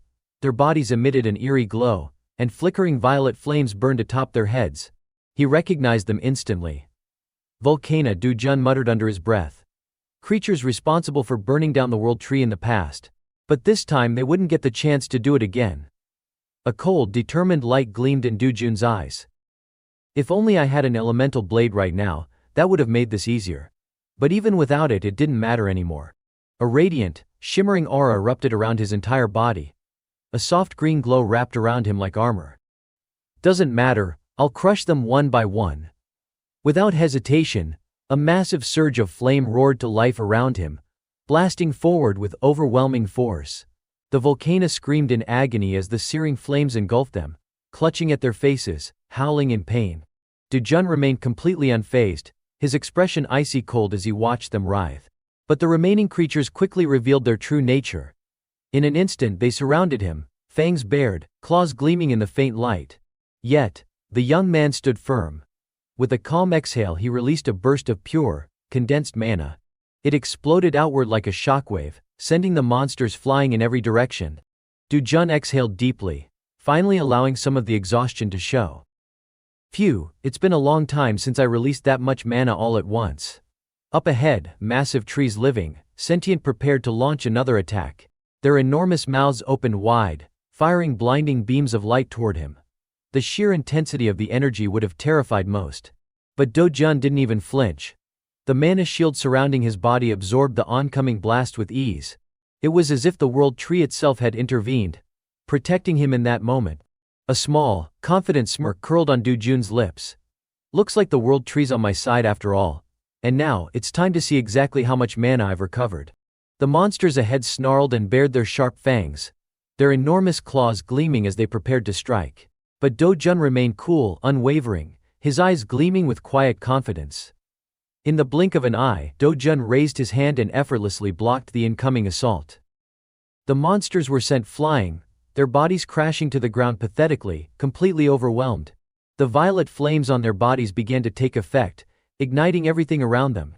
Within seconds, the enormous tree roots nearby were reduced to smoldering ash. Glittering mana stones rained down amidst the chaos. Du Jun casually walked forward, exhaling a quiet sigh as he passed through the scattered mana stones. Confirmed, he muttered to himself. A crazed, almost unsettling grin stretched across his face. Wiped out every last one of you. Guess that means I'll finally get my hands on the eternal ember. Without hesitation, he channeled a massive surge of mana, launching himself forward and obliterating everything in his path. I remember, the drop rate's pretty damn good. Let's see how many you leave behind this time. Surrounded by enemies on all sides, Du Jun stood completely unfazed. In an instant, every creature around him was sent flying, their bodies crashing to the ground like ragdolls. His eyes calmly scanned the area ahead. Amidst the scattered mana stones, something else caught his attention, a small, glowing object nestled among the rubble. Slowly, Du Jun crouched down and reached for it. This must be the eternal ember. Just the thought of reclaiming that power again sent a rush of excitement through him. A faint, eager smile played at the corners of his lips. The moment his hand closed around it, brilliant flames danced at his fingertips. With practiced precision, He manipulated the blazing energy, fully in control. I'd love to draw more mana directly from the world tree, he thought. But with my body's condition right now, no chance. For now, there was only one option: absorb the eternal ember and convert his mana into pure fire element. With that, Dujin pressed the glowing ember against his chest. A soft, gentle light enveloped his entire body. Even his breath carried traces of flame, tiny wisps of fire drifting into the air as he exhaled. Thinking back to his previous life, a bitter smile formed on his face.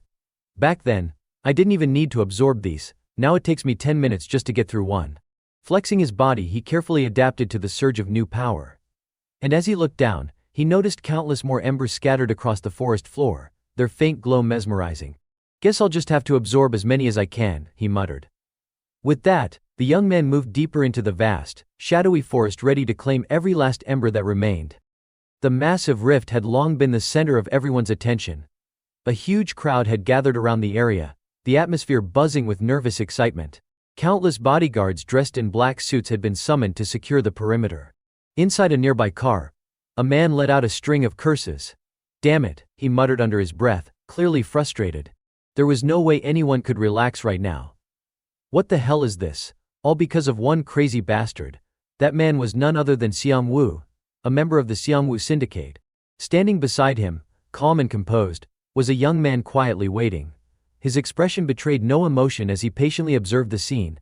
That was Kim Hyun Woo, a man desperately trying to save his younger sister. The crowd was beginning to grow restless, whispers of discontent rippling through them. Tech, it's just what he said, isn't it? One person sneered. They say awakening inside a rift is way easier, so that lunatic barged in without thinking. If he dies in there, that's his problem. Why drag us into this mess? Hyun Woo, still composed, turned to ask, what did Gilma say? Xiang Wu responded seriously, just follow the instructions. He said to wait for the wave. But the man standing beside them couldn't hide his confusion. But why? This rift appeared at the same time in the US, China, the UK, Turkey, even Switzerland. Exactly, Xiang Wu replied flatly. Gilma's probably swamped dealing with that mess. It's the first time something like this has happened. But they managed to control the situation fast enough. His expression darkened, frustration boiling over. But of course the ones left to deal with the aftermath are us. All because of that useless bastard, he growled, grinding his teeth in anger. Clenching his fists, Xiang Wu let out an exasperated shout. That punk better pray he never comes back out. I'll beat him black and blue the second he shows his face. Meanwhile, inside the small house surrounded by countless cracks and distortions, reporters continued to broadcast live updates. It's been 28 days since the new rift appeared. The Hero Association has officially declared this a level 1 monster wave. If a civilian entered the rift, and hasn't returned within 48 hours. In a luxurious office elsewhere, a man lounging on a sofa casually picked up the remote and turned off the screen. A faint smirk played on his lips as he asked with interest, that person, it's Seo Do-jun, isn't it? The assistant standing beside him, Kim Yeon-gu, bowed respectfully. Yes sir, I had our people confirm it. It's definitely Seo Do-jun. Chang Seob leaned forward slightly, a glimmer of curiosity in his eyes. So, what do you think the chances are he comes back alive? Yeon-gu responded confidently, if he's just an ordinary civilian? No need to even discuss the odds. Maybe 1%. No, probably less than 0.1%. But Chang Sub only chuckled, his tone laced with amusement. A civilian? That's ridiculous. He glanced toward his underlings, now beaten to the point of being completely unrecognizable. The idiots at the Hero Association are completely clueless. All their information is useless. His expression sharpened as he asked again, but what if he's awakened? Yeon-gu's tone remained professional but cautious. If he's awakened, it depends entirely on his hero rank. Honestly, it's hard to predict. Leaning back into his chair, Chang Seob sighed with mild amusement. Well, being good at fighting and surviving inside a rift are two very different things, wouldn't you say? A faint, sinister grin tugged at the corner of his mouth. That guy, doesn't he still have 2 family members left? The moment he spoke those words, Yeon-gu's expression froze for a second, a flicker of surprise in his eyes. Memories of an elderly man and a young child flashed through his mind. What are you planning to do with them? Yeon-gu asked cautiously. Chang Seob smirked darkly. For now, keep them safe. With a crazed look in his eyes, Chang Seob laughed maniacally and declared, if he dies, we'll sell his family's organs. But if he comes back alive, we'll just say we took good care of them and slap him with the mountain of debt. Meanwhile, deep inside the world tree, its tremendous power continued radiating outward. The young man had completely immersed himself in the magical energy he had absorbed, losing track of time entirely. His hands now crackled with immense power. The eternal embers, I've absorbed hundreds of them, he thought to himself. At this point he could manipulate fire-type mana whenever he wanted. His fire resistance had also increased significantly. If he considered only his fire-related abilities, he was now arguably more powerful than even back when people called him the Sword God. He gently placed his hand against the trunk of the massive tree beside him. Even back then, and now, thank you, World Tree. High above, the leaves rustled softly, as if responding to his gratitude. Having gathered nearly all the magical energy available, Dojun turned to leave. A quiet promise escaped his lips.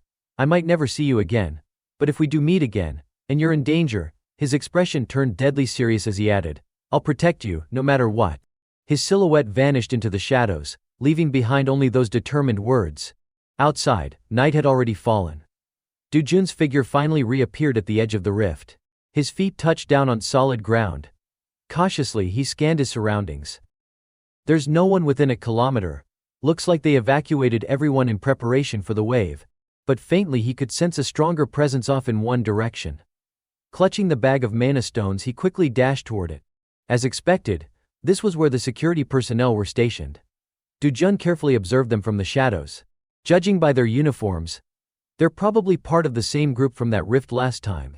If I get spotted now, things will get complicated fast. Without hesitation he summoned his fire magic. With practiced ease, he hurled the burning mass far off in the distance. The flame, abandoned by its master, soared through the air, resigned to its fate. The moment it landed, a deafening explosion erupted, the flames devouring everything in their path. The security team whipped around in shock. What the hell? What was that? Is that fire? Panic set in as they rushed toward the source of the explosion to investigate. Nearby, hearing the blast, others quickly gathered as well, drawn by the commotion. The two security guards standing nearby looked utterly stunned by what they were witnessing. What the hell? How is there fire here? One of them muttered, completely baffled. Hidden off to the side, Dojun had been quietly observing the entire scene. He couldn't help but be impressed by how precise and controlled the flames had been. A faint smirk tugged at the corner of his lips as an old friend popped into his thoughts.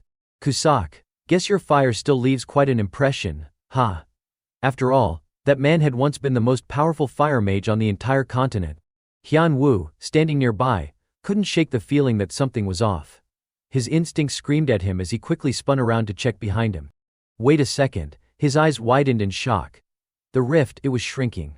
What the hell? The tear in space that had hovered ominously in the air was now visibly closing. It was narrowing, contracting, slowly disappearing altogether. Without hesitation, the two of them bolted forward. Seong Woo's face twisted in disbelief as he stared at the impossible scene unfolding before him. What? What the hell is going on?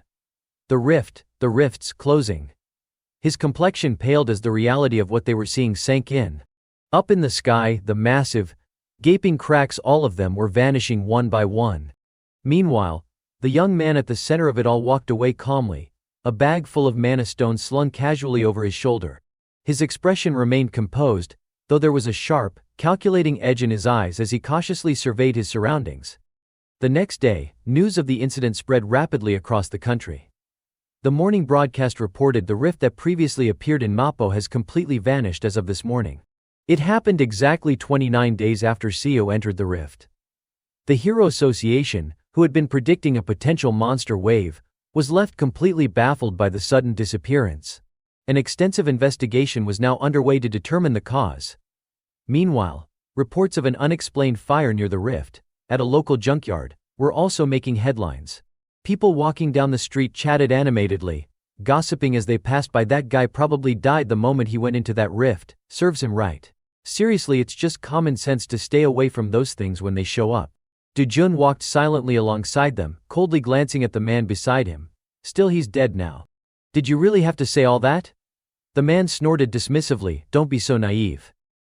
If the rift hadn't closed, Seoul would have turned into a war zone. As he walked down the bustling street, Dojun's mind drifted elsewhere. If it really disappeared, Does that mean I'll never see that world again? A faint sigh escaped him. Shame, but maybe it's for the best. He gently tugged the hood of his jacket down over his head. Tilting his face upward, he gazed at the blazing sunlight above. There are still things in this world I need to protect. Soon he arrived at a familiar exchange point. As he stepped inside, he was greeted by the sound of rowdy laughter and casual conversation. A group of men stood there, talking with smug grins plastered across their faces. Ha! That bastard's dead for sure. Which means his old hag and the kid are screwed too. Obviously. The boss isn't exactly known for his mercy. He'll probably squeeze at least 10 times their value out of them. One man lit a cigarette, chuckling darkly. The old woman whatever. But that kid, she might grow up to be real pretty. You know the boss'll find some way to use her. None of them noticed the figure approaching from behind until Du-jun stood there, expression stone cold, his voice low and dangerous. Where's your boss? Meanwhile Chang Seob was striding toward his office, completely oblivious. A cheerful tune hummed from his lips as he casually straightened his appearance, combing his slick back hair. His face radiated pure satisfaction. That bastard's dead. Finally I can sleep peacefully at night. Kim, what's my schedule for today? The assistant beside him quickly flipped through a small notebook. Lunch with President Baek. No other plans for the evening. Chang Seob adjusted his sunglasses slightly grinning. Is that so? Then tell Ms. Kang I'll be stopping by tonight, and make sure the new girls are all dolled. Yes sir. As they ascended the stairs, a strange noise echoed from above. Their eyes widened as they witnessed a subordinate come crashing down the stairs, blood splattering everywhere. The metallic scent of blood filled the air, making Chang Seob hesitate for the first time. Before he could even step through the door, another of his men came flying out, smashed to the ground by none other than the young man waiting inside. Du-jun stood there, eyes cold as ice, watching them with detached indifference. The man before him dropped to his knees, coughing violently, completely overwhelmed. Sitting down arrogantly on the edge of the desk like he owned the place, Du-jun sneered. Didn't you hear me? Crawl over here, like the dog you are. The man's entire body trembled as he struggled to respond. But with no other choice he slowly, humiliatingly, began crawling forward. Du-jun spoke again, his voice cold and filled with disdain. Bark. A bastard like you doesn't even deserve to be treated like a human. Now bark, like the dog you are. The man across from him was completely helpless. But deep down, he understood there was no way out of this. And so, with no other choice, he lowered his head in humiliation and began to bark. Woof woof. The pathetic sound of his barking echoed throughout the room. Hwang Chang-seob barked louder and louder, his face flushed with humiliation, but his eyes glinted faintly with madness. The other lackeys kneeling nearby couldn't even lift their heads. The sheer disgrace of it all was overwhelming. Du-jun sat there coolly, ordering louder. You act all obedient when you're cornered. But you're the type to stab someone in the back the moment you get the chance, his cold, calculating eyes seemed to say. Hwang Chang-seob, Du-jun continued, his gaze sharp enough to pierce through steel. You really think this is the first time I've dealt with rats like you? The man couldn't even utter a word of protest. His head remained bowed low as he whimpered, please spare me. I'll be as obedient as a dog. I swear it, please. But Du-jun had no interest in listening to his pathetic begging. With a swift, ruthless kick, he sent Chang Seob flying across the room, blood spurting from his mouth as he crashed to the floor. Du-jun remained seated, turning his cold gaze toward another man nearby. You glasses. From now on you're the boss. The man blinked in stunned disbelief as Du-jun continued, stop crawling around like a dog under scum like him. Taking out your boss isn't exactly a big deal for guys like you, right? You have my permission. Go for it. Yeon-ga, the man with glasses, stood frozen, clearly panicked. His expression was filled with hesitation as he bowed his head. But our boss, he has connections, a lot of them. If I suddenly take over, people will know something's wrong, it'll cause trouble. His voice trembled as he spoke. But Du-jun simply stared at him, his tone sharp and cutting. You really are stupid. Du-jun's voice dropped, his words carrying a quiet threat. Stuff him in a barrel and dump him in the ocean, or crush him at the scrapyard. Isn't that what your little gang is good at? The room went silent. Du-jun leaned back slightly, his gaze sharp as ever. Of course, if you really don't want to, I could always toss you all into a dungeon, make you monster food. The moment those words left his mouth, the room plunged into chaos. Everyone present broke out into a cold sweat, their faces pale with terror. On the ground, Huang Chang-sib scrambled to his knees, his voice cracking in desperation. Please, please just spare me, I'll be a loyal dog, for the rest of my life I swear. His head bowed so low it nearly touched the ground as he begged for his life. I swear, I beg you. Do-jun sat silently, his eyes thoughtful. Getting rid of this bastard would solve everything neatly. But a faint sigh escaped him. Am I getting soft? Lifting his hand lazily, Do-jun spoke with quiet finality. Fine. The man's eyes lit up with gratitude, his entire body trembling. He reached out toward Do-jun. Thank you, I've been wrong this whole time. From now on I'll serve you like. But his words died in his throat as pure horror filled his face. Do-jun casually conjured a massive flame, engulfing the man entirely in searing fire. The agonizing screams echoed throughout the room, piercing the ears like sharp blades. Do-jun sat there calmly, his expression cold and detached as he spoke. This is your final warning. The man's hands had already been completely burned away, reduced to nothing but ashes and charred fragments. Clutching the stumps of his arms, the man collapsed onto the floor, wailing in unbearable pain. Do-jun's cold gaze shifted toward the others standing behind him. His voice, low and laced with quiet fury, cut through the tension like a knife. If even a single scratch shows up on anyone I care about, I will kill every last one of you. His eyes gleamed with murderous intent as he finished. You'll be stuck guarding them, 24 hours a day, 7 days a week, for the rest of your miserable lives. The room fell into dead silence. Not a single person dared to move, much less defy him. As far as the world was concerned, Do-jun had vanished, disappeared along with the dungeon fisher. The government, the Hero Association, and every major news outlet had already declared him dead. His hero license had been officially revoked, and as far as society was concerned, he no longer existed. Meanwhile, that very same dead young man was sitting at a roadside McDonald's, casually enjoying a meal with his little sister. Do-jun's cold eyes drifted down to the food in front of him as his mind raced with quiet thoughts. Even if I showed up and told them I was alive, it only caused more problems. That guy will find me a new place to stay soon enough, so for now, I'll just take my time and move when it's ready. Across from him, Yoon-young happily munched on her hamburger, her tiny face lit up with excitement as she looked at him. It's great, Appa. Now we can move to a new house, right? Do-jun nodded, his tone serious but gentle. Yeah. You'll be able to go to kindergarten, just like all the other kids. And next year you'll start school too. But as soon as he said that, her cheerful expression faded, her shoulders drooping. Do-jun frowned slightly, worried. What's wrong? You don't want to go to kindergarten? The little girl lowered her eyes, her voice barely a whisper. Mim, the other kids, they tease me because I don't have a mom and dad. Her words hit him harder than any monster ever could. Do-jun fell silent, his face stiffening for a brief moment before he quickly forced himself to respond. Then you don't have to go. You don't need to be around those kinds of little brats. You'll stay home with me and Grandma. And when you're older, you can start school. How's that sound? The little girl's eyes lit up again as a bright smile returned to her face. Really? I don't have to go to kindergarten. Yay, I won't go, okay? Do-jun watched her smile, but deep down, anger simmered quietly in his chest. Maybe I should just enroll her in some fancy private school so nobody dares to mess with her, he thought to himself. His mind wandered back to just a few days ago. It was late at night. The streets outside were quiet, bathed in the faint glow of streetlights. Do-jun's voice was sharp, filled with irritation. You seriously stuck a little girl and an old lady in a motel? Are you an idiot? The man across from him, Yeon-gu, scratched his head awkwardly, clearly flustered. It's a motel owned by our company. It's safe, I swear. Forget about it. But the moment Young saw Do-jun, she ran straight into his arms, grinning from ear to ear. Appa. You're back. The elderly woman beside her, her face etched with worry, gently grasped his hand. Do-jun, thank goodness, you really made it back safe. Yoon-young clung tightly to him, tears streaming down her face as she cried softly. For the first time in a long while, Do-jun found himself completely caught off guard, unsure how to react. But in the end, a faint, gentle smile crept onto his lips. Yeah, I'm home. Suddenly, Yoon-young tilted her head, her wide, curious eyes staring at him. Appa. Are you a hero too?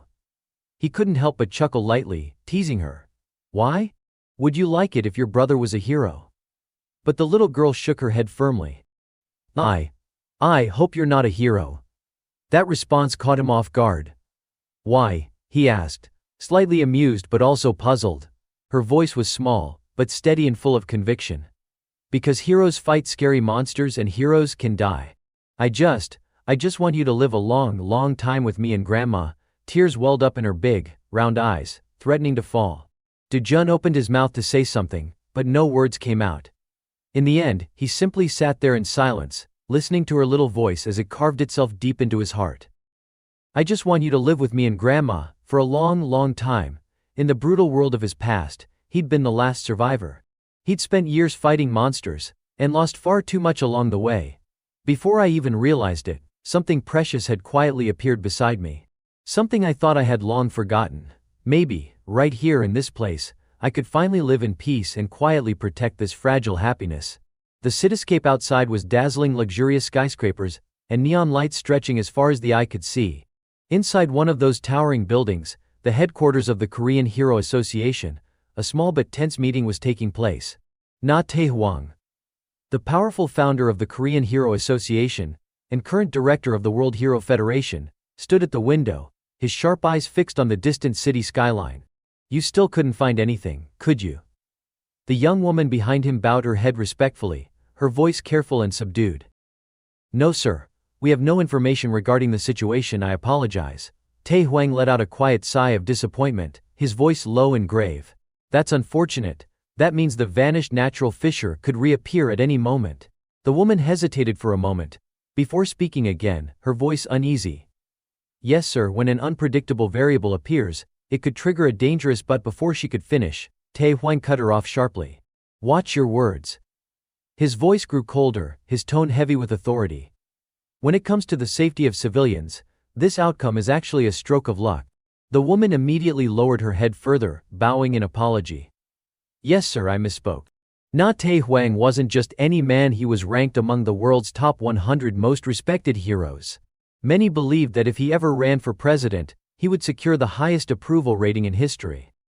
It was also said he could easily bring down the country's largest corporations if he so desired. But his ambitions didn't lie in politics or business. For him, it was always about one thing: protecting the people, and preparing for the inevitable disasters brought by the fissures. His expression calm but stern, Tae-hwang spoke again. Take your time if you must, but investigate everything thoroughly. I want nothing left to chance. The woman nodded. We've already negotiated with the residents near the fissure site. They've agreed to sell their properties. Good, Tae-hwang replied. Offer them more than the market price. Let them feel some comfort, even if they've lost family. On the desk, the monitor suddenly lit up, casting a faint glow across the room. Tae-hwang leaned down, his eyes narrowing as he read the report, an uneasy feeling settling in his chest. It wasn't just Korea. Fissures had been reported appearing in multiple countries simultaneously. Something about it didn't sit right. The young woman, still standing respectfully behind him, spoke with uncertainty. But hasn't the situation in the US and China already been brought under control? Tae-hwang's voice remained steady, but his gaze sharpened. The problem is with the UK. We've already dispatched reliable heroes to handle the other locations. Suddenly, an urgent notification popped up on the screen. Tae-hwang's eyes widened in shock, disbelief spreading across his face. No, it can't be. The report was chillingly clear: an emergency broadcast from the World Hero Federation. A monster wave had broken out, right at the fissure site in the United Kingdom.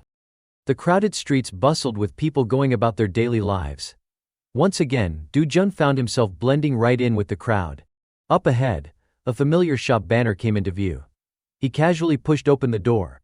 The young employee behind the counter greeted him instinctively. Welcome. But the moment he saw the all too familiar face, his expression twisted in panic. Manager, it's him. That damn guy, he's back. The middle-aged man reading a newspaper at the corner calmly closed it, standing up with a serious look. This guy, you mean the one who tried to sell unprocessed magic stones while I was away? Without a hint of fear. Do-jun replied coolly, yeah, that's me. And today I've got plenty more to sell. I just hope there's someone competent enough here to handle them properly. With that, he casually tossed his backpack onto the counter.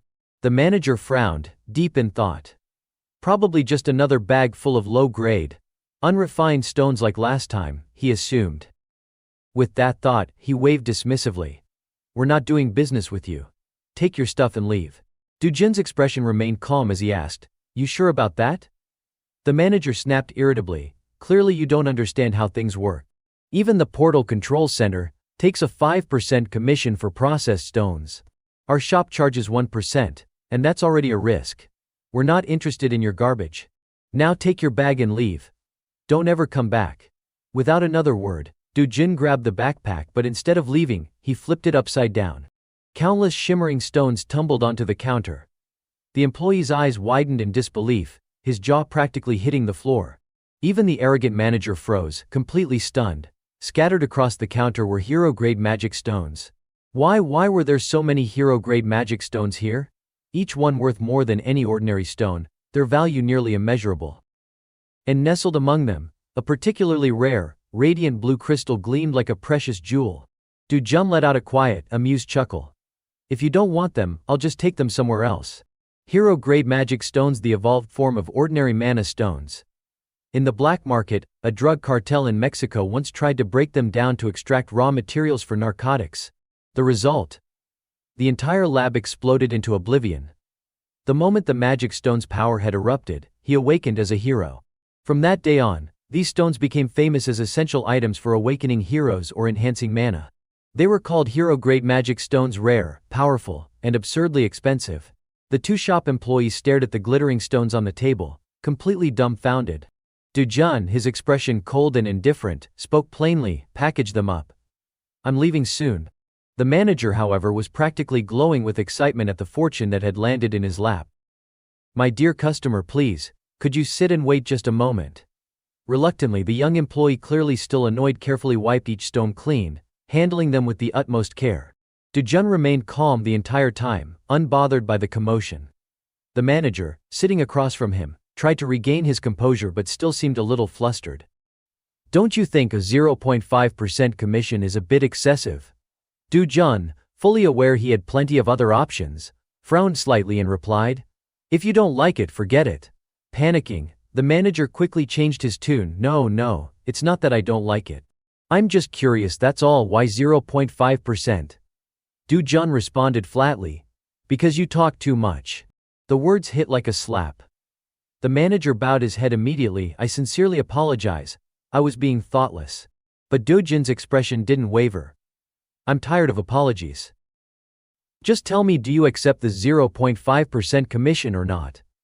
The young employee nearby stared in disbelief as his boss, the proud, snarky manager, was reduced to this pitiful state, practically begging on his knees. God, that damn punk, he's got zero manners at all. In the end, the manager could only grit his teeth and nod. "Fine, I accept." Trying to salvage some dignity, the manager added seriously, "Hero-grade magic stones, they're so valuable. Some companies would buy them from you with no commission at all. But you won't always have hero stones, will you? One day you'll bring regular stones, and you'll need us, so in the future, our commission is 10%. Before he could finish, Do-jun cut him off. "Too much talking again." Annoyed, Do-jun stood up, preparing to leave. "If you don't like it, I'll take my business elsewhere." The manager quickly stopped him. 9%. "Look, we're already taking a loss here." Their ridiculous back and forth bargaining continued. "Then don't take a loss," Do-jun replied coolly. 8% please. My boss will kill me if he hears about this. Then stop doing things that'll get you killed. 7%. I can't go any lower than that. No one asked you to lower it. 6%. The young employee standing off to the side looked like he was about to pass out from the absurdity of it all. How long is this going to drag on? The manager, utterly defeated, slumped down to the floor with a miserable expression. Do-jun's eyes were sharp and cold as he finally spoke. "Considering our history, I'll settle for 1%. The manager's face contorted in frustration, his inner voice screaming insults and curses. "You damn thief," in broad daylight, but all those angry words stayed locked in his throat. In the end, he could only swallow them down in silence. Do-jun calmly spoke up again. "Just so you know, I still have about 7 more bags like this." The moment those words left his mouth, both the manager and the employee froze in utter disbelief. The shop immediately erupted into chaos. "What are you standing around for?" the manager shouted, completely flustered. "Go grab the contracts now." Before long, Do-jun had the money transferred to his account. 67 billion won. A small smile crept onto his face. At this rate, that 110 billion won mansion isn't so out of reach after all. But there was still one problem. You couldn't just rely on portals to get high-grade magic stones. If only I had free access to the Rift Zone. Dujun was still lost in thought, planning his next move, when a notification sound chimed from his phone. The manager, still nearby, asked nervously, What's that? Is it another monster wave? A news broadcast played from the phone. There's been a reported monster wave in southern England. All travelers and residents are advised to immediately adjust their plans. The embassy is currently working to ensure the safety of all foreign nationals. Dujin's eyes turned cold as he looked down at the screen, his mind already racing through calculations. Dujun silently looked down at his phone, his expression serious. A notification popped up on the screen. Administrative alert, Ministry of Foreign Affairs. A monster wave has broken out in southern England. Business travelers and tourists are advised to adjust their schedules immediately. The embassy is working to confirm the safety of citizens abroad. Read more. His cold, calculating eyes stared ahead. Without saying a word, Dujun turned and walked out of the shop, leaving the stunned store manager behind. Pulling his hood up and stuffing his hands into his pockets, he casually made his way down the bustling street. In the past, no matter which country or association was involved, I would have gone to seal the rift. But not anymore. Alone, he kept walking down his own path. The sound of meat sizzling filled the air as it cooked on the grill. Grandma and little Un Young sat across from him, both staring intently at the meat roasting over the flames. The little girl's mouth was practically watering from anticipation. Dujun had brought them out for a hearty barbecue meal. A server stood nearby, carefully grilling the meat for them. Grandma picked up the menu, her expression worried. Dujun, 250 won for just 100 grams, isn't that a bit much? Sitting calmly across from her, Dujun took a sip of water and replied coolly. I made a lot of money this time. Grandma, don't worry about it. Let's just enjoy ourselves. Unable to wait any longer, little Un Young quickly grabbed a steaming piece of meat off the grill. Blowing on it to cool it down, she popped the meat into her mouth, her eyes widening in pure delight. Her face practically lit up from the burst of flavor. The high-grade meat was far beyond anything she'd tasted before. Grandma still hadn't touched her chopsticks, her gaze fixed on the meat sizzling on the grill as it cooked to perfection. Dujun paused for a moment, glancing down at the scene before him. Then he turned to the server and ordered, "We'll have 4 portions each, fresh ribs, premium sirloin, oxtail, bird's nest soup."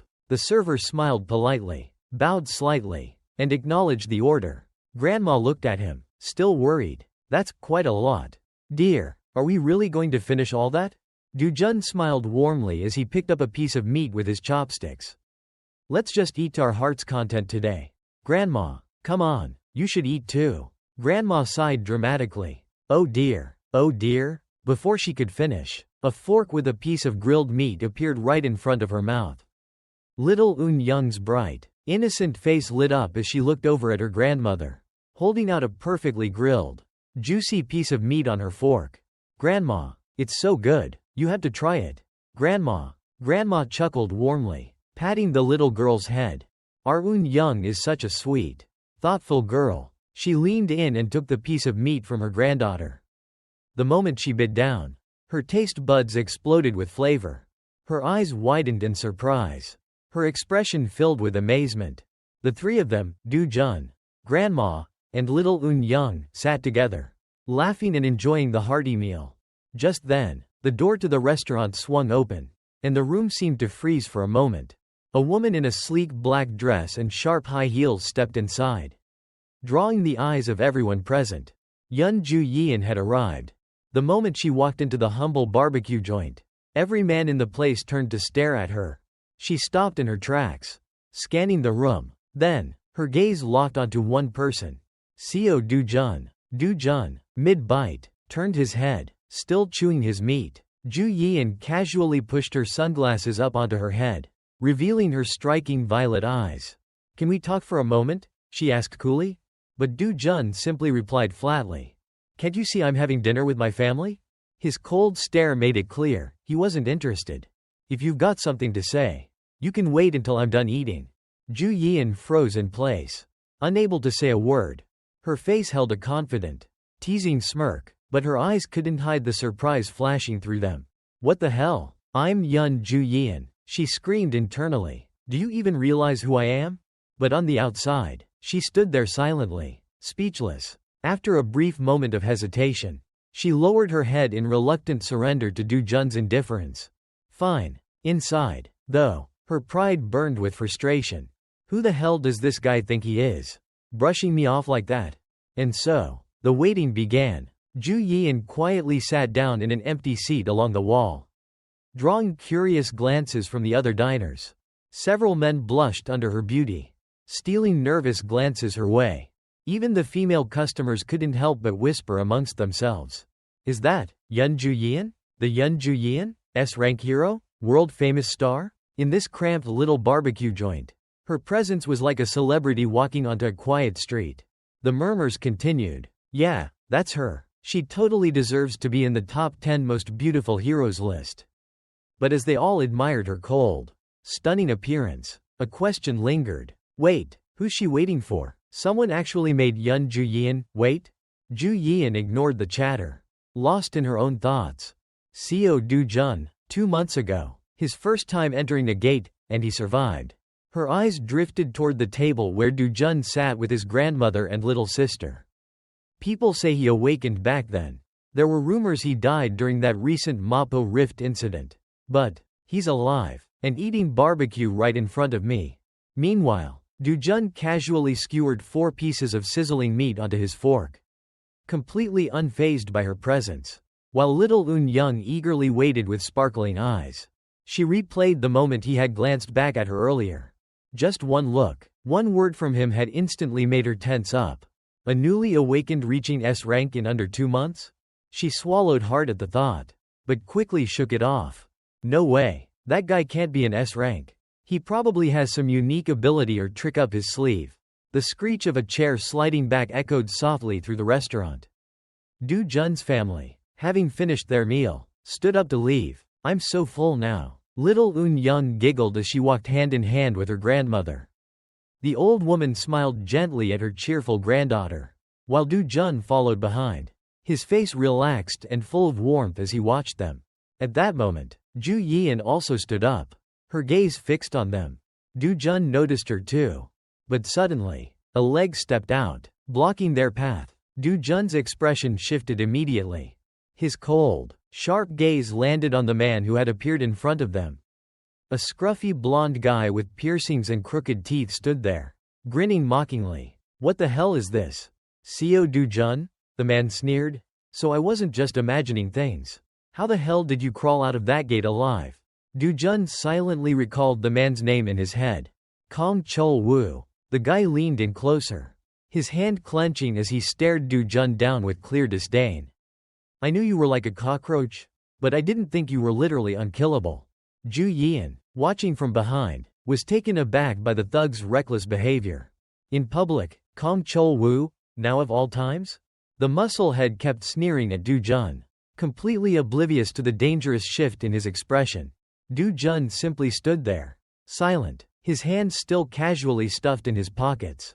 Without a word, he stepped to the side, attempting to walk past the brainless brute. As he did, he turned to Ju-yeon behind Chol-woo. Hey, you said you wanted to talk, right? Only then did Kong Chol-woo seem to notice Ju-yeon standing nearby. Surprised, he turned to her. Huh? Yun Ju-yeon? What the hell? But the moment he turned, Ju-yeon quickly pulled her hood over her face, clearly wanting nothing to do with the oversized idiot. Do-jun's cold eyes met hers. I'll hear what you have to say, just look after my family for a moment.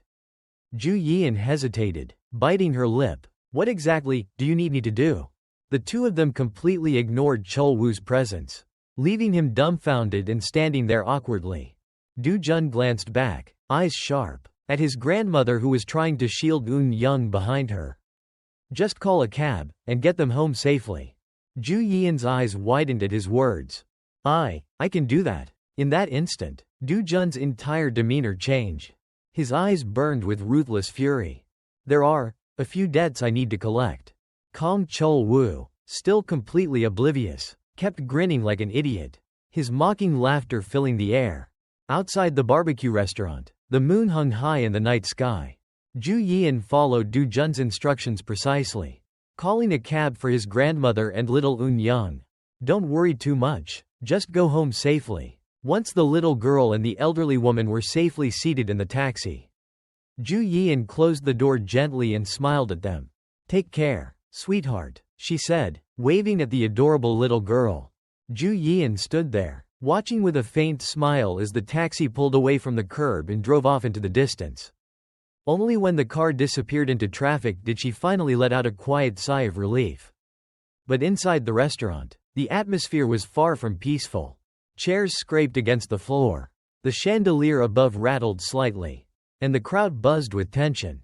Do Jun stood slightly angled, his right hand raised calmly to his face, eyes cold and unwavering as he stared ahead. The entire restaurant had fallen silent. The diners either frozen in place or craning their necks to watch the unfolding drama. Kong Chol-woo staggered backward, his left cheek swollen and deformed from the vicious slap Do Jun had delivered moments earlier. Bloodshot eyes burning with rage, Chol-woo clenched his fists, snarling through gritted teeth. You little bastard? Just as he fumed, ready to explode, a waitress approached cautiously, holding a serving tray in her trembling hands. Sir, please, if you keep this up, we'll have to. But the furious Chol-woo, too blinded by rage to care, turned on her in an instant, shoving her hard. Get the hell out of my face. The poor waitress yelped in fright, stumbling backward and crashing to the floor, her tray clattering loudly beside her. A female customer rushed over to help the fallen waitress as Chol-woo's voice roared over them. Everyone out, get the hell out of here. The other diners, panicked by Chol-woo's wild outburst and crazed expression, began fleeing the restaurant in a rush. Veins bulged across his face, his pupils dilating with madness as he bellowed at Do Jun. You wanna die, huh? You really think you can mess with me? You son of a bitch? But the loudest ones are always the weakest. Before Chol-woo could finish his tantrum, another swift blow smashed into his face. Do Jun, not wasting a single word, glided past him and landed another hit, sending Chol-woo staggering. The brute collapsed onto one knee, clutching his bleeding face as he groaned in pain. Do Jun's cold, razor-sharp gaze locked onto him. Kong Chol-woo, his voice cut through the air like a blade. You're the one who dragged me to that gate. You locked me in there to die, didn't you? The air seemed to freeze as Do Jun took a step closer, his eyes burning with hatred and raw fury. A sinister smile crept onto his lips. Oh, we've got a lot to talk about, don't we? Kong Chol-woo was still kneeling on the floor. But even now, the idiot didn't know fear. Lowering his hand from his bloodied mouth, he sneered up at Do Jun, his voice full of venom. What the hell is there to talk about, with a loser like you? Your own dad dumped you, didn't he? Pretty sure your stepmom told you to go die, too. Do Jun pulled out his phone, his expression unreadable. The lock screen lit up, showing the time, exactly midnight. Without saying a word, he tapped the record button. Holding the phone up, he aimed it straight at Kong Chol-woo, still kneeling at his feet. Go ahead. Do Jun's voice was cold and sharp. Say that again. Chol-woo's twisted laugh echoed through the empty restaurant. A low, guttural sound escaped his throat, his clenched fist bursting into flames as he glared up at Do Jun. You little bastard, what did you just say? Without warning, he lunged, fist ablaze, aiming straight for Do Jun's head. Cursing like a lunatic, he spat. Your mom's just some cheap whore. Huh? How about you die here? Co Do Jun? But Do Jun didn't flinch. His eyes glinted dangerously as his entire body became enveloped in a faint, glowing aura. In one smooth motion, he raised a single hand and effortlessly stopped Chol-woo's flaming punch midair. Not only did he block it, but a subtle surge of power rippled out from his palm, sending Chol-woo flying backward like a rag doll. The thug crashed to the floor with a look of pure shock. My fist got knocked back, and there stood Do Jun, still as calm and composed as ever. A faint glow of blue light danced at his fingertips, swirling in the air like condensed energy. With barely a flick of his wrist, an invisible blast of force erupted, launching Kong Chol-woo backward once again. Do Jun didn't waste a second. He charged forward, eyes sharp and cold. The entire barbecue restaurant trembled as the fight escalated. Behind the counter, The terrified waitress scrambled with her phone, frantically pressing numbers. Police. What's the number for the police?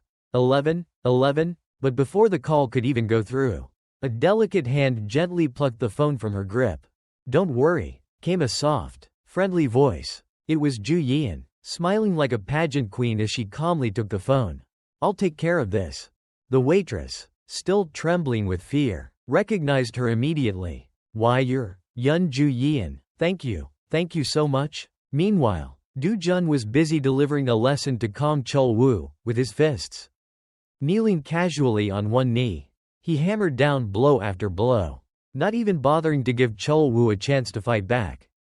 Ju Yian stood quietly behind him, watching the completely one-sided beatdown. Kong Chul Wu, AB rank awakened. And yet he's being crushed this easily. She took a few slow steps closer, her sharp eyes analyzing every detail. AB rank? No, even if this guy were an A- rank. Could anyone overpower AB rank like this? Co Du Jun. Her voice cut through the air, calm but firm. Du Jun's fist froze mid-swing. His eyes darted toward her, his cold expression momentarily faltering. Ju Yian's gaze met his, steady and serious. If you keep going, you'll ruin yourself. Du Jun frowned, clearly displeased with how things were playing out. But despite his irritation, he understood exactly what Ju Yian was getting at. Without another word, he released the worthless bastard lying on the floor, watching as Kong Chul Wu collapsed in a pathetic heap. Standing upright, Du Jun casually shook his hand, as if disgusted that touching that loser had dirtied him somehow. Ju Yian's voice broke the silence. This guy, how much do you actually know about Kong Chul Wu? Du Jun barely spared her a glance, his tone indifferent. I know enough. Why? Is that supposed to matter? Ju Yian let out a quiet sigh. It matters a lot. She took a small step closer, her expression dead serious. Kong Chul Wu's cousin is Kong Young Pyo, an S-rank awakened, a real powerhouse backing up his useless little cousin. But Du Jun remained calm as ever, his voice cool and composed. I know. Is there a problem with that? Ju Yian blinked, momentarily thrown off by his answer. He already knew? Yet, despite that, he still acted like he couldn't care less. Reckless? This guy's seriously reckless. She glanced at Kong Chul Wu, now unconscious on the floor, his face so bruised and swollen his own parents wouldn't recognize him. That arrogant punk's been running wild all this time because Kong Young Pyo's been protecting him. What you just did, it's dangerous. Co Du Jun. I know about the grudge between you two. At least the basics. After a brief stare down, a cold, mocking chuckle escaped Du Jun's lips.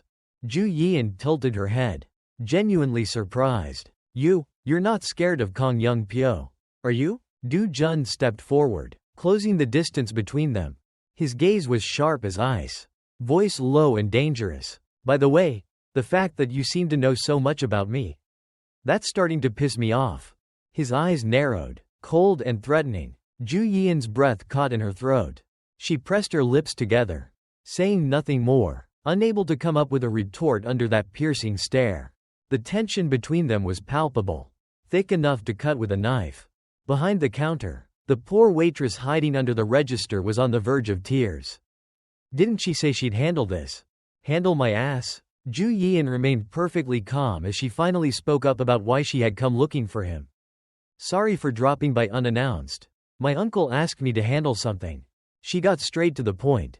You sold magic stones at Gazen Stoneman recently, right? Sell that batch to me. Du Jun didn't bother with small talk. His reply was blunt. How much? Ju Yian remained unfazed. I'll buy the whole lot you're carrying. All of it. Du Jun let out a small, amused smile. That's quite a lot, you know. Ju Yian met his gaze confidently. You'd be surprised how much money an S-rank hero has lying around. Du Jun's grin widened, his tone playful but sharp. Everything's for sale, but I've got conditions. Ju Yian raised a brow. Conditions? The two of them continued negotiating, completely ignoring Kong Chul Wu, still curled up on the floor groaning in pain. Du Jun's eyes sparkled with mischief as he looked at her. Nothing complicated, just something I know Yun Ju Yian can handle easily. The scene cuts to a different place entirely. A glass liquor bottle shattered against the floor. Alcohol splashing everywhere. Du Jun's stepmother, Hee-ju, was holding another bottle, her face twisted with rage. I told you that bastard was dead. He went into that rift and died. She hurled the next bottle at the ground, the glass exploding across the room. Manager Lee stood nearby, head bowed, saying nothing, his expression tight with anxiety. Sorry, ma'am. Even the Hero Association believed he was dead. Hee-ju didn't care about keeping up appearances anymore. She pointed furiously at him, spitting venom with every word. Don't make excuses. What are you going to do about this? Huh? Manager Lee wiped the sweat from his shiny bald head with a handkerchief. His voice low and cautious. Also, there's something else I need to report. What now? Hee-ju snapped. Kong Chol-woo, he got beaten up by Co Du Jun. Hee-ju froze, shock flashing across her face. Kong Chol-woo, what happened to that idiot? Lee hesitated, swallowing hard. It's possible that Co Du Jun knows something. The words hit Hee-ju like a bolt of lightning. She stood frozen, swallowing hard, her mind racing. Slowly, her gaze drifted toward the window, her eyes narrowing in thought. If this gets to my father-in-law, or my husband, it'll be a pain to deal with. But, as long as it doesn't go public, as long as it doesn't hit the news, I can handle it. But the moment it gets out to the media, the company's stock price could plummet. I need to shut this down, fast. She jabbed a finger in Manager Lee's face, her voice sharp with authority. Silence the press, no news reports, and tell the T Group, no more ads, no more partnerships. Oh, and the W Corporation too. Cut ties immediately. The cops, make sure the police keep their mouths shut. Now. Manager Lee gave a slight nod, his voice calm but tense. We've already silenced the press and the police. Hee-ju slumped into her chair, finally exhaling a quiet breath of relief. Good job, Secretary Lee. Lee stepped forward, leaning in slightly as he spoke in a low, cautious tone. But you do realize that's not a permanent solution, right? That's why I wanted to tell you. He bent closer, whispering something directly into her ear. The cousin of Kong Chol-woo, it's Kong Young-pyo. At the mention of that name, Hee-ju's eyes widened in shock. She straightened up abruptly, glaring at Lee. Kong Young-pyo? The Kong Young-pyo I'm thinking of? Kong Chol-woo was infamous, even among the so-called heroes. A disgrace to the guild, a sleazy, good-for-nothing playboy who spent his days flaunting luxury cars, throwing parties with women on the beaches, making headlines for all the wrong reasons. On the surface, the media portrayed the cousins as close. Photos of them wining and dining together at fancy restaurants, laughing over expensive wine, all a perfectly curated image. But in reality, Chol-woo was nothing more than a pawn, cleaning up Young-pyo's dirty work behind the scenes. The truth? Both of them were rotten to the core. Lee's expression darkened as he looked at his boss. If the police or the media decide to drag Chol-woo through the mud, it won't look good for Kong Young-pyo either. Seems his sides already started moving. Hee-ju tapped her manicured fingers against the desk, sharp eyes narrowing. First things first, we need to meet. Set up a meeting with him. As soon as possible. Lee nodded respectfully. Understood. I'll handle it. Hee-ju leaned back in her chair with a calculated smirk, glancing at Lee again. And what about Director Wang Chong-seob from HCS Capital? Has that rat officially jumped ship? Lee gave a small, grim nod. Yes, word is, he's been looking after Co Du Jun's family. At that, Hee-ju's expression turned venomous, cold and snake-like. Her voice dropped low, laced with threat. Contact Prosecutor Park immediately. If Wang Chong-seob thinks he can abandon me for that side, he's going to regret it. The scene cut to the entrance of a rift, guarded tightly by Hero Association personnel. They were in the middle of checking the documents and equipment of a team preparing to enter the newly formed gate. There were 37 known rift zones across South Korea. At present, 5 of them were in the process of fully transforming into gates. The remaining rifts were strictly controlled by the Hero Association, with only registered heroes allowed to access them for exploration or monster hunting. At this particular gate, association staff were meticulously scanning the team's IDs. Once the process was complete, An association officer handed the ID card back to the woman standing at the front of the group. Hero Hyeon Ju-yeon. Identity confirmed. Best of luck on your expedition. With that, Ju-yeon and her team stepped forward, disappearing into the depths of the gate. Do-jun quietly trailed behind the group, his eyes calmly observing the structure of the gate. There was only one entrance, tightly secured. Even though they clearly recognized Hyeon Ju-yeon, the identity checks had been thorough, strict. No exceptions. Up front, Jung In-ju, an A-rank hero and the leader of the prestigious Camellia Guild, glanced at Ju-yeon with a teasing smile. Ju-yeon, you were the one who suggested raiding this rift first. That's a bit unusual, isn't it? Caught off guard by the question, Ju-yeon hesitated, her expression flickering with a trace of guilt. I was just bored. That's all. She turned slightly, her gaze drifting back toward the figure quietly following at the rear. Do-jun, backpack slung casually over one shoulder, hoodie pulled up, silently walked behind the group, blending in with the shadows. Ju-yeon's thoughts drifted back to the terms he had set that day. There had only been one condition: let me into the rift, and I'll sell you all the magic stones I get at market price. The reason? You make more money hunting inside the rift. Ju-yeon still couldn't quite believe it. He's risking his life over profit? Who does that? This guy's not normal. Of course, even without her uncle's request, she needed those hero-grade magic stones. It's not really about me, but... Her wandering thoughts faded as the tunnel ahead opened up into a lush forest. Vibrant green stretching as far as the eye could see. A serene lake resting at its center. Ju-yeon was the first to step out, her boots crunching softly against the ground. In-ju followed behind with lazy, unhurried steps. The group continued on, weaving their way into the thick undergrowth. As they walked, In-ju grinned mischievously, catching up to Ju-yeon and leaning in. Come on, tell me the truth. Who is that guy? Ju-yeon let out a small, exasperated sigh, clearly not interested in getting into the details. Just someone I know.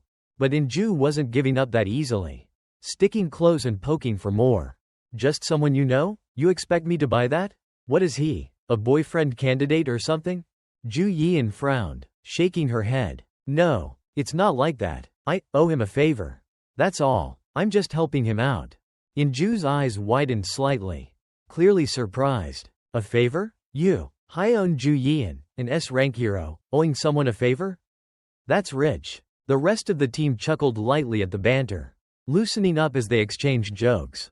Only Do-jun remained silent, trailing behind with a composed, unreadable expression. Suddenly, a strange gust of wind swept through the forest, rustling leaves into the air, sending them swirling around like scattered confetti. The group instinctively tensed, eyes sharp, hands drifting toward weapons. Do-jun finally lifted his gaze, the sharp, cold glint in his eyes cutting through the tension. The 6 other heroes dropped into battle stances instantly, ready for whatever was coming. Only Do-jun stayed exactly where he was, perfectly calm. A massive beast with wide, powerful wings swooped down from the sky. Razor-sharp talons stretched forward as it let out a thunderous screech aimed straight at Ju-yeon's team. In-ju's eyes widened in shock as she shouted, "It's a cockatrice!" Ju-yeon immediately turned, barking out orders with sharp precision.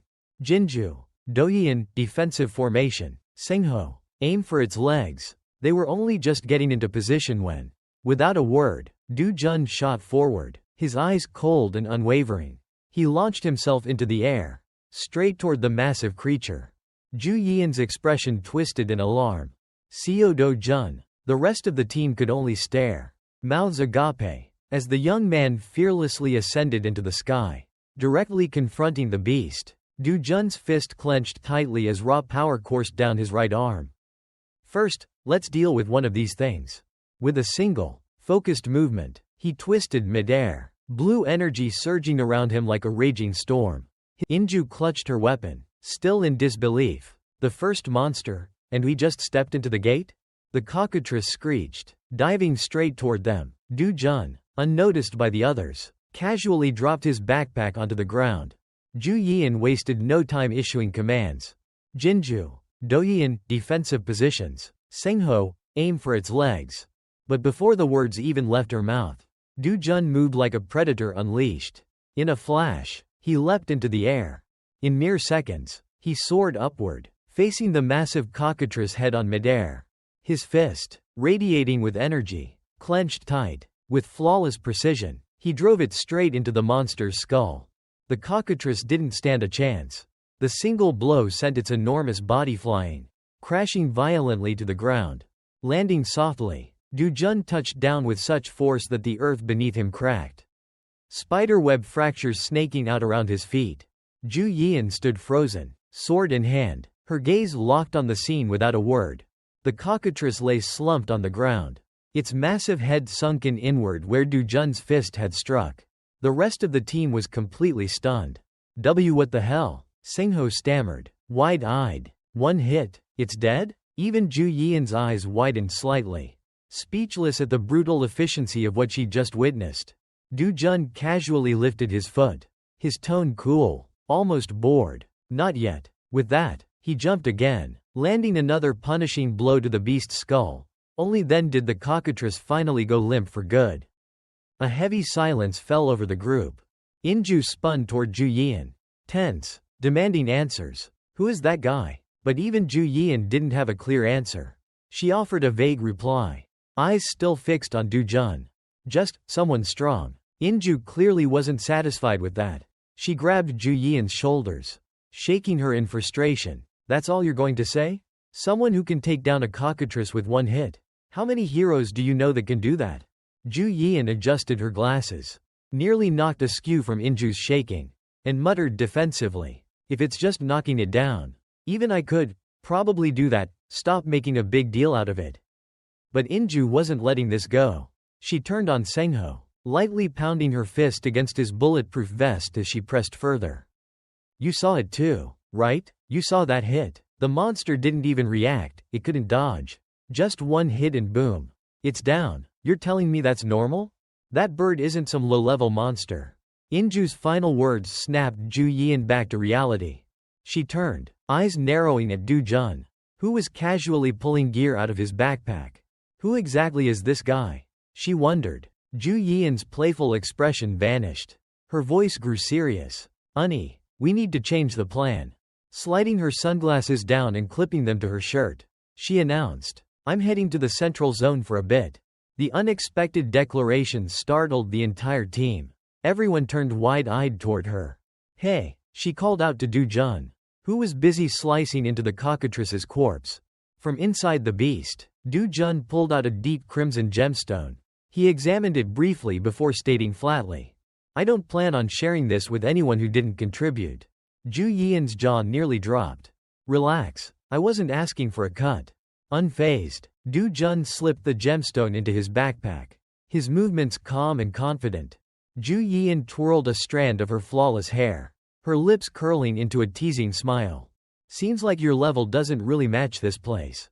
Planning to head deeper? Du-jun met her gaze, a smirk creeping across his face. His fingers traced along the blade of his sharp dagger. Sounds fun. Ju Yian brushed past him, a knowing grin on her lips. I know this terrain like the back of my hand. I'll lead the way, stay close unless you want to get lost. With that, she took off, the wind catching her hair as her slender figure darted ahead. Du-jun watched her shrinking silhouette, then adjusted his backpack, crouching slightly into a sprinter's stance. Whoosh! The ground dented beneath his feet as he launched forward. A gust of wind and dust kicking up behind him, forcing the rest of the group to shield their faces. They could only stare after him, his figure growing smaller by the second. If she's a bullet, one of the team members muttered, resting his weapon on his shoulder. Then that guy, he's light itself. Pure light. Another team member turned to Inju. President, are we not going after them? Inju raised a hand to her brow, squinting into the distance, trying to catch a glimpse of the two. You think you can keep up? The guy hesitated, then gave a sheepish grin. Of course not, saying it's a whole lot easier than doing it. Inju finally made her decision. Alright, we'll just play support today. Same as usual, hunt around the outskirts. Stay clear of trouble. Yes, ma'am. The group slowly dispersed, each heading off to track down their own targets. But Inju stayed behind, her eyes fixed on the mangled corpse of the cockatrice lying in the dirt. In the world of heroes, being ranked A was enough to earn the admiration and respect of the public. But she studied the pitiful body of the monster, its skull caved in, beak shattered beyond recognition, as a light breeze swept through the area.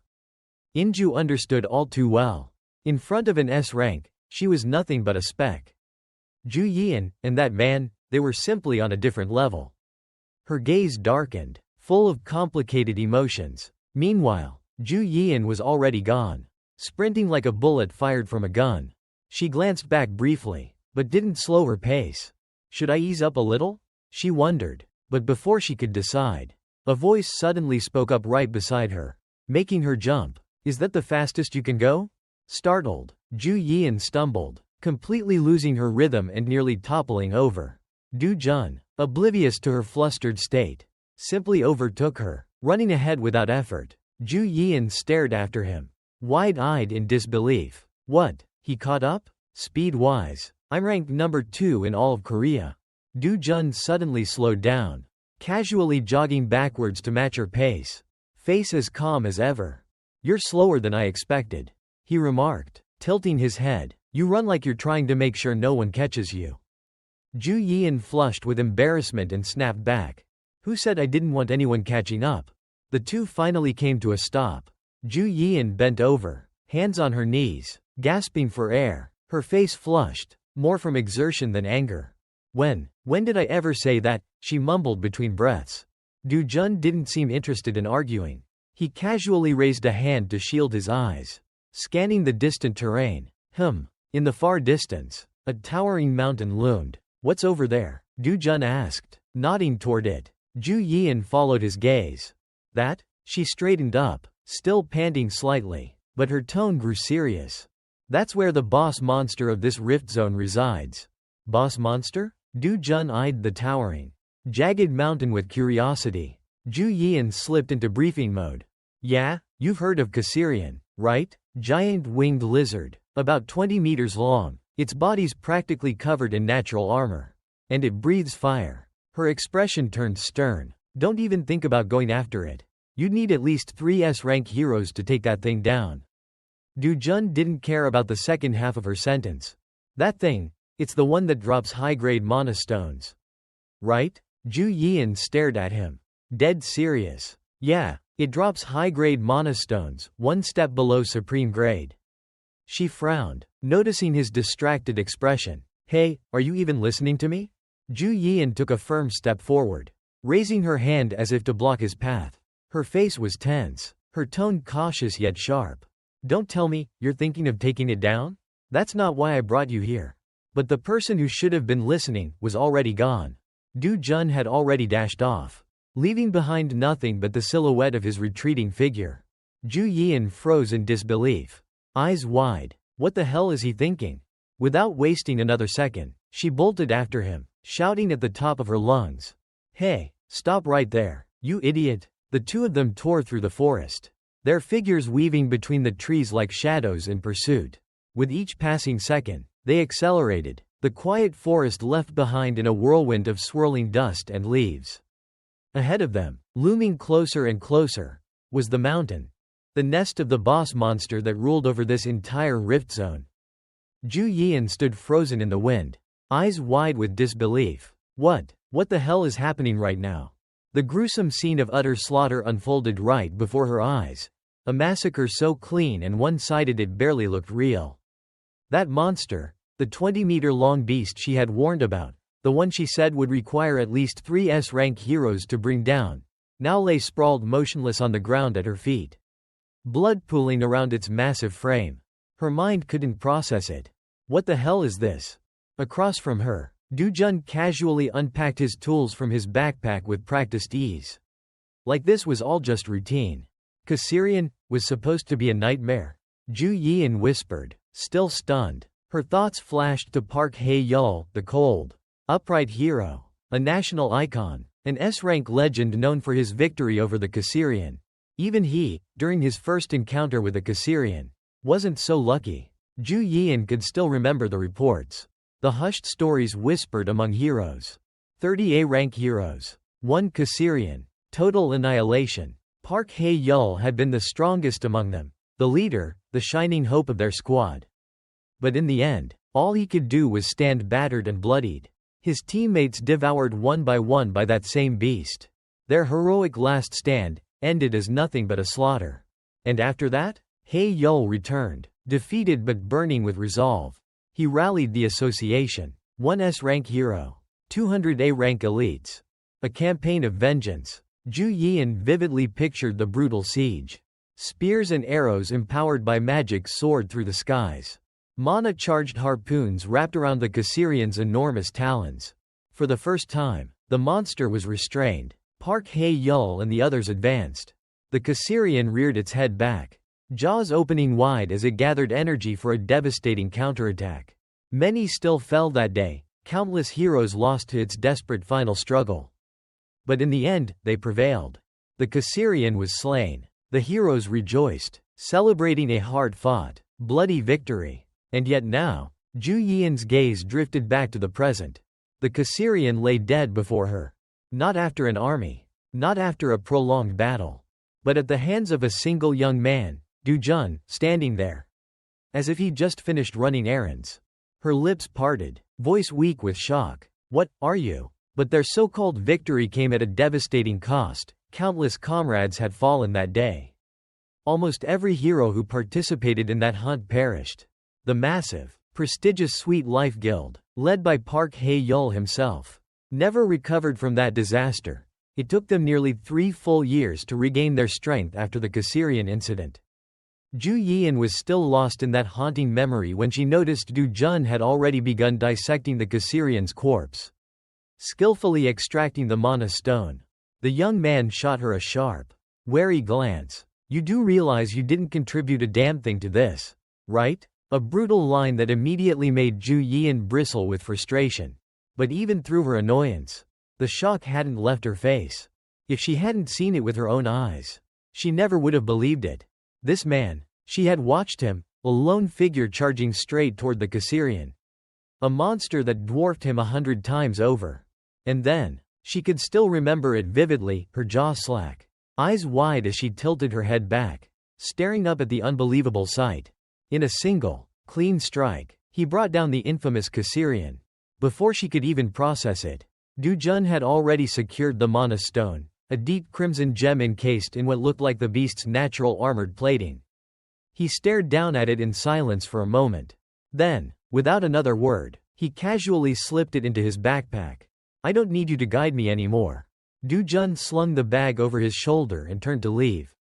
From now on, I'll take care of things myself. Zhu Yian called after him. You're not gonna take the rest of the materials? The Caesarian's corpse is worth a fortune, the scales, the claws, even its biological components are priceless for academic research. Du Jun's footsteps halted. He glanced back at her, tilting his head with a faint smirk. Doesn't make money. The blunt response left Zhu Yian completely speechless. With a lazy wave of his hand, he bid her farewell. Go ahead and take the leftovers, consider it my payment for the guided tour.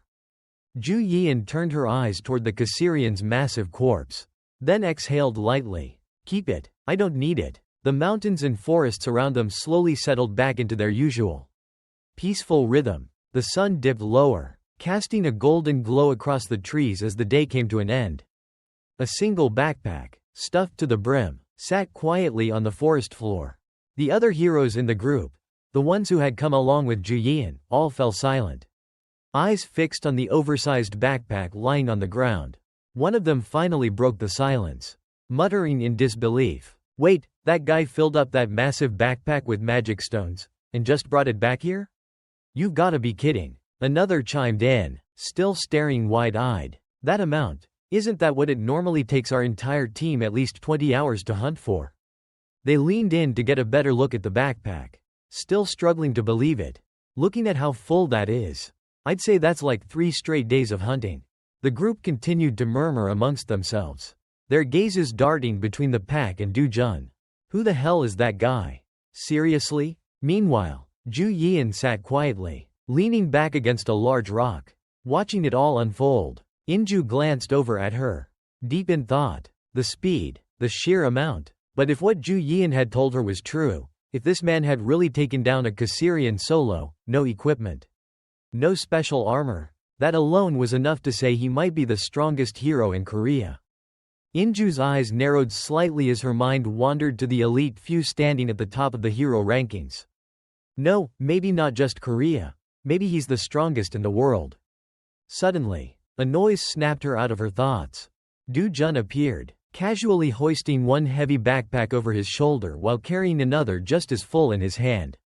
He dropped the second bag onto the ground with a dull thud under the stunned gaze of the entire group. Then, without a care, he knelt down and started sorting through the contents. Yeah, brought back this much again. Probably no one would even believe me if I told them what happened today. He muttered to himself. They'd just call me a lunatic. Without looking up, he added in a cool, detached tone. Just so we're clear, don't go running your mouths about today. Not that anyone would believe it anyway. Two members of the group exchanged awkward, forced chuckles. Haha, yeah, that makes sense. Ju Yian calmly walked over to where Do-jun was. Inju and her subordinates quietly watched the two talk, eyes flickering with curiosity. After a while, seeing them still deep in quiet conversation, one of the subordinates whispered, "Those two, they're totally getting to know each other. Right? Pretty sure." "Yeah, honestly, it's kind of obvious." They both nodded to themselves, watching Do-jun stand next to Ju Yian. Honestly, it takes a guy like that to stand next to Hyeon Ju Yian without looking overshadowed. Even as they gossiped, they couldn't help but add, and honestly, they look kinda good together. Total power couple energy. Inju propped her chin in her hand, frowning slightly as she thought about it. Wait, getting to know each other doesn't seem right. Her sharp eyes landed on Do-jun, his aloof posture. The way he casually treated Ju Yian like just another person. He treats her so indifferently. Who the hell dares to act that way toward Hyeon Ju Yian? Suddenly, Do-jun casually handed his heavy, bulging backpack to Ju Yian.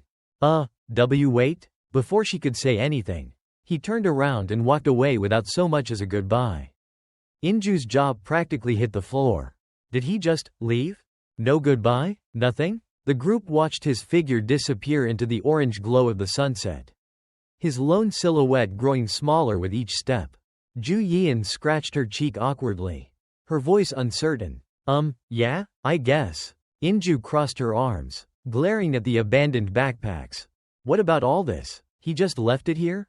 Ju Yian responded flatly. He said, if word got out about him taking down the Kassyrian, he'd be famous instantly. Her lips curled into a faint, helpless smile. And he said, fame's a pain. Told me to deal with all this instead. Inju's mind practically short-circuited. What kind of weirdo, is that even normal? As they all stared after him, Ju Yian suddenly fell silent again.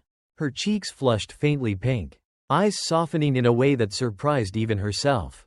Yeah, what a weird, ridiculous man. The scene shifts back to the bustling, luxurious city. A towering white building looms over the streets, the headquarters of Sweet Life. Inside the private training facility, the sound of fists pounding relentlessly against a heavy punching bag echoes through the space.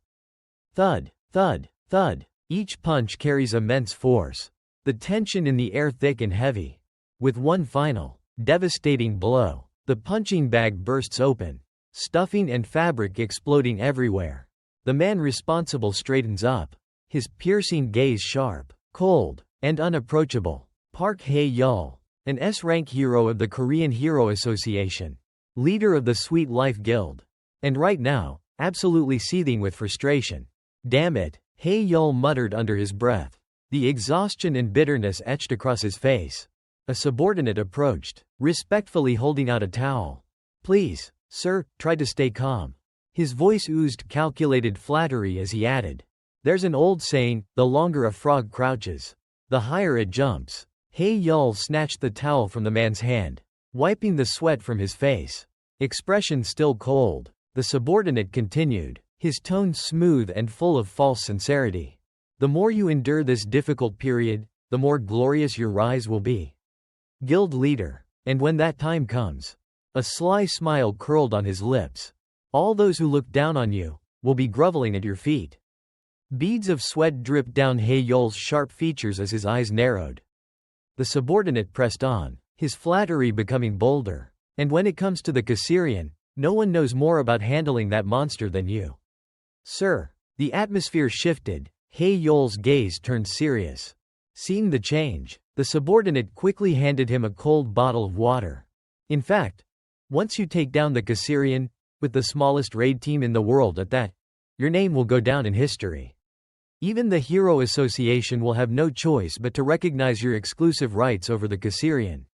He Yol took the water bottle, his expression finally softening as a confident smile crept onto his face. Exactly, he handed the used towel back to his subordinate, twisting the bottle cap open as he added with quiet satisfaction. Because no one understands that creature better than I do. But even as he said it, his eyes drifted to the corner of the room. A dusty photograph framed beside a gleaming golden trophy. The picture showed a younger Park Hae-yul surrounded by elite members of the Sweet Life Guild, proud, united, smiling. But that was 3 years ago. And now, most of those faces, gone. The guild was a shadow of its former self. Still, Park Hae-yul's eyes burned with fierce determination. No matter what, I'm the only one who can bring that damn bird down. Isn't that right? The subordinate beamed with admiration.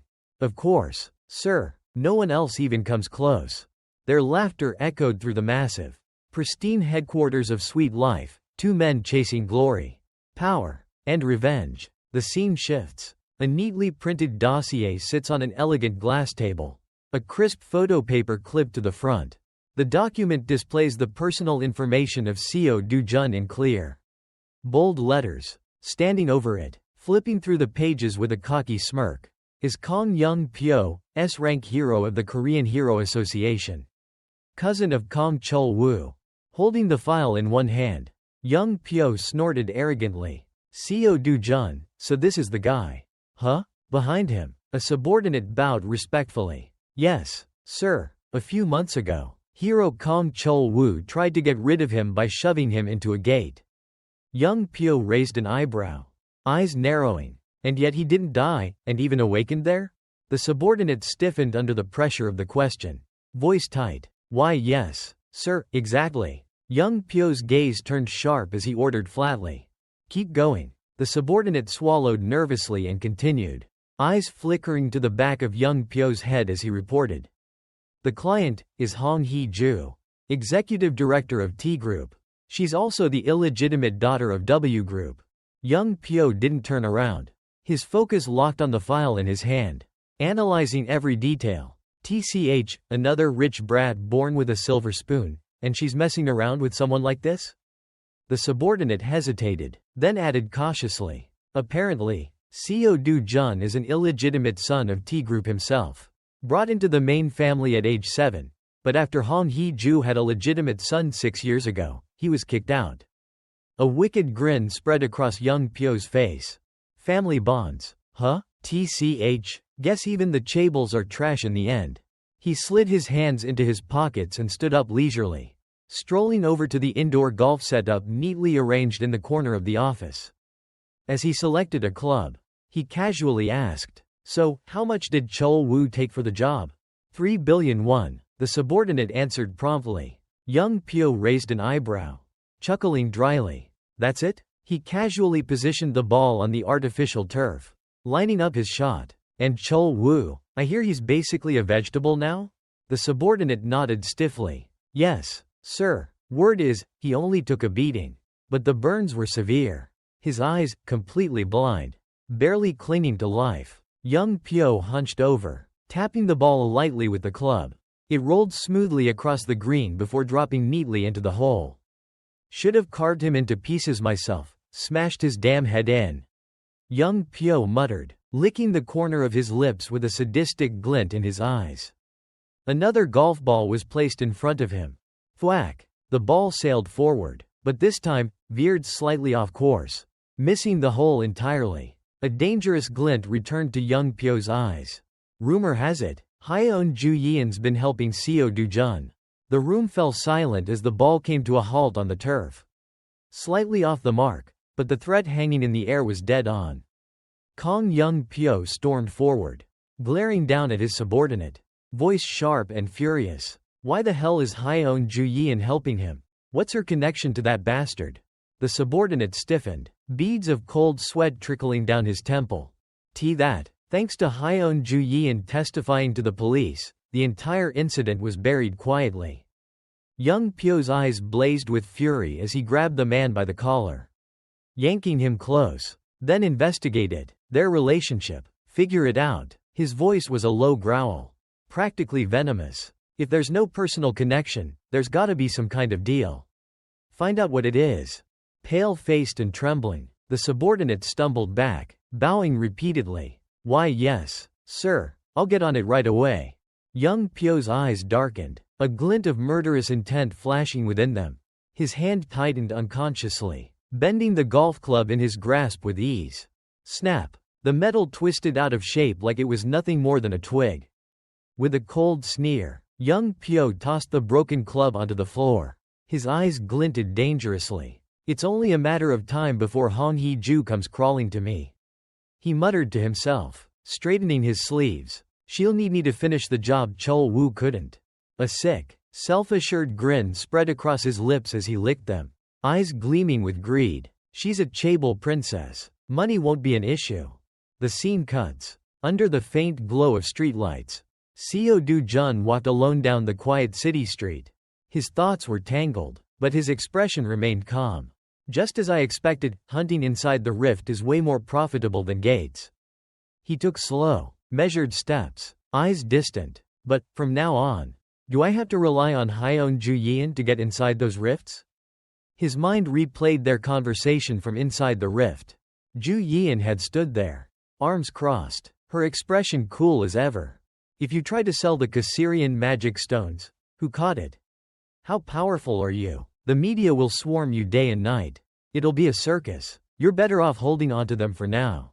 Her sharp eyes narrowed slightly. If your goal is fame, I won't stop you. But what's your move? Before she could even finish, Do-jun had tossed the stuffed backpack of magic stones into her arms without hesitation. A faint, amused smile played on his lips. I'll figure out another way into the rift. Back in the present, Do-jun walked quietly down a dim, empty hallway. The new apartment arranged for him by Wang Chong-seob. A place to finally rest. He pushed the door open, then froze. His eyes widened in shock. Shoes. Pairs of neatly arranged shoes lined the entryway. Still standing in the doorway, trying to process what he was seeing, a familiar voice called out from inside. Oppa. In the living room, his grandmother sat comfortably, his little niece bouncing happily beside her. And surrounding them, a group of men in sleek black suits. Uninvited, clearly not there for friendly conversation. The only person sitting across from Grandma and little Un-young was a blonde-haired man. He calmly turned his gaze toward Do-jun the moment he entered. The little girl, clearly frightened, darted straight into Do-jun's arms. Oppa, Oppa, she whimpered. Do-jun wrapped a protective arm around her, his sharp eyes fixed on the strangers. Who the hell are you people? The blonde man stood up, flashing a government ID. Mr. Seo Do-jun, I'm Prosecutor Park Chul-yong from the Seoul District Prosecutor's Office. His voice was steady, but his eyes were cold as ice. You know Wang Chong-seob, don't you? Tensing, Do-jun subtly shielded Un-young behind him, keeping his gaze locked on the man. Prosecutor Park remained seated, flipping through the documents in his hand before reading aloud in an indifferent tone. We have an emergency arrest warrant. You are under investigation for participating in illegal loan operations run by HCS Capital CEO Wang Chong-seob. In the towering, imposing building, Do-jun sat alone on a chair in the quiet room. His eyes shifted to the side as the sound of footsteps echoed from the hallway, accompanied by a voice. Yes, yes, Director Lee, don't worry. Both Hwang Chang-seop and Seo Do-jun are behaving themselves. The door opened as Park Chil-young stepped inside, still speaking on the phone with a bright smile plastered on his face. Haha, thank you for even worrying about my daughter's overseas studies. While he chatted casually, Do-jun remained silent behind the glass of the interrogation room. And please send my sincere thanks to Director Hong as well, Chil-young added politely, though his eye soon landed on the thin, motionless figure seated across the room. His voice deepened, the pleasant facade slipping away. The reason I became a prosecutor. Leaning down, he grinned widely. was to wipe scum like you off the streets. A heavy stack of documents slammed onto the table with a sharp thud. Hee-leong grabbed 2 sheets from the pile, flipping through them before holding them in front of Do-jun's expressionless face. Let's see, just the charges listed here alone will put you behind bars for at least 10 years. His tone sharpened, the casual mask gone completely now. We've already got enough evidence through Hong Chang-seop to bury you. Hee-leong's gaze turned icy, dark and heavy with fury. Look at this bastard. Do you seriously think I'm pinning false charges on you? Suddenly, Do-jun's voice cut through the tension like a blade. Hong Hee-ju, it's her, isn't it? Hee-leong froze for a moment, confused. Who? Hong Hee-ju? Who the hell is that? But Do-jun fell silent again, lost in thought. Looks like Hwang Chang-seop's side has been completely crushed already. I kept quiet, trying not to escalate things, but if this keeps going, Hee-leong clicked his tongue, visibly irritated as he paced toward Do-jun, muttering, where the hell did a punk like you hear that name? Leaning down threateningly, his voice dropped to a sinister growl. You really think prosecutors of the Republic of Korea are just small fries? Your life's over, idiot. But at that moment, a glint of deadly golden light flickered across Do-jun's eyes. It was subtle, but it sent chills straight down Hee-leong's spine. He instinctively stumbled backward, cold sweat beading on his forehead, his voice trembling. This guy. Hee-leong clenched his teeth, struggling to finish the sentence. In frustration he lashed out, you son of a bitch. Suddenly, the door creaked open, cutting him off. Both men turned their heads toward the sound as another man stepped in, holding a file. Prosecutor Park. I'll have to ask you to step outside for a moment. Confused, Hee-leong's voice rang out down the hallway. What? His eyes narrowed at the report in his hands. Is this thing broken or what? Another voice answered from behind, no sir. I double-checked. The device is working fine. Hee-leong's fingers tightened around the paper, his eyes widening in disbelief. The awakening scanner says he's a civilian. That's impossible, that guy is Co. Do-jun. The assistant hesitated. I'm not sure. Maybe the information about his awakening was wrong. But Hee-leong's gut twisted with unease. Impossible, this data came from the T Corporation's investigation, it can't be wrong. And he knows the name Hong Hee-ju, just who the hell is this guy? Inside the large, cold room, Do-jun sat alone, his hands bound to the chair. He let out a quiet sigh. His eyes sharpened with a cold, bitter glare as frustration simmered beneath his calm facade. So this is why people call Korean prosecutors the hunting dogs of the Justice Department. Maybe I should just burn it all to the ground. Lost in thought, his eyes darkened. But before he could dwell on it further, the door creaked open. Just get my mother and Yoon-young somewhere safe. Ju-yeon walked in, tilting her head curiously. What are you doing here? Do-jun sighed as he sat there, still restrained. I wish I knew myself. Ju-yeon placed her hands on her hips, shooting him a stern look. Please, don't do anything reckless. I know you're frustrated and confused right now. But if you use your power here, the consequences could be severe. Do-jun's eyes lifted toward her, sharp but calm. So you're here to help me? Ju-yeon folded her arms, her expression somewhere between affirmation and denial. Not exactly helping, no. Her face turned serious as she explained, it's just now that I know you've done nothing wrong, it's different. If I didn't know, that's one thing. But knowing an innocent person is being framed, well, someone has to fix that, don't they? Do-jun's lips curled into a faint, unreadable smile. I see. Ju-yeon leaned down, whispering quietly into his ear.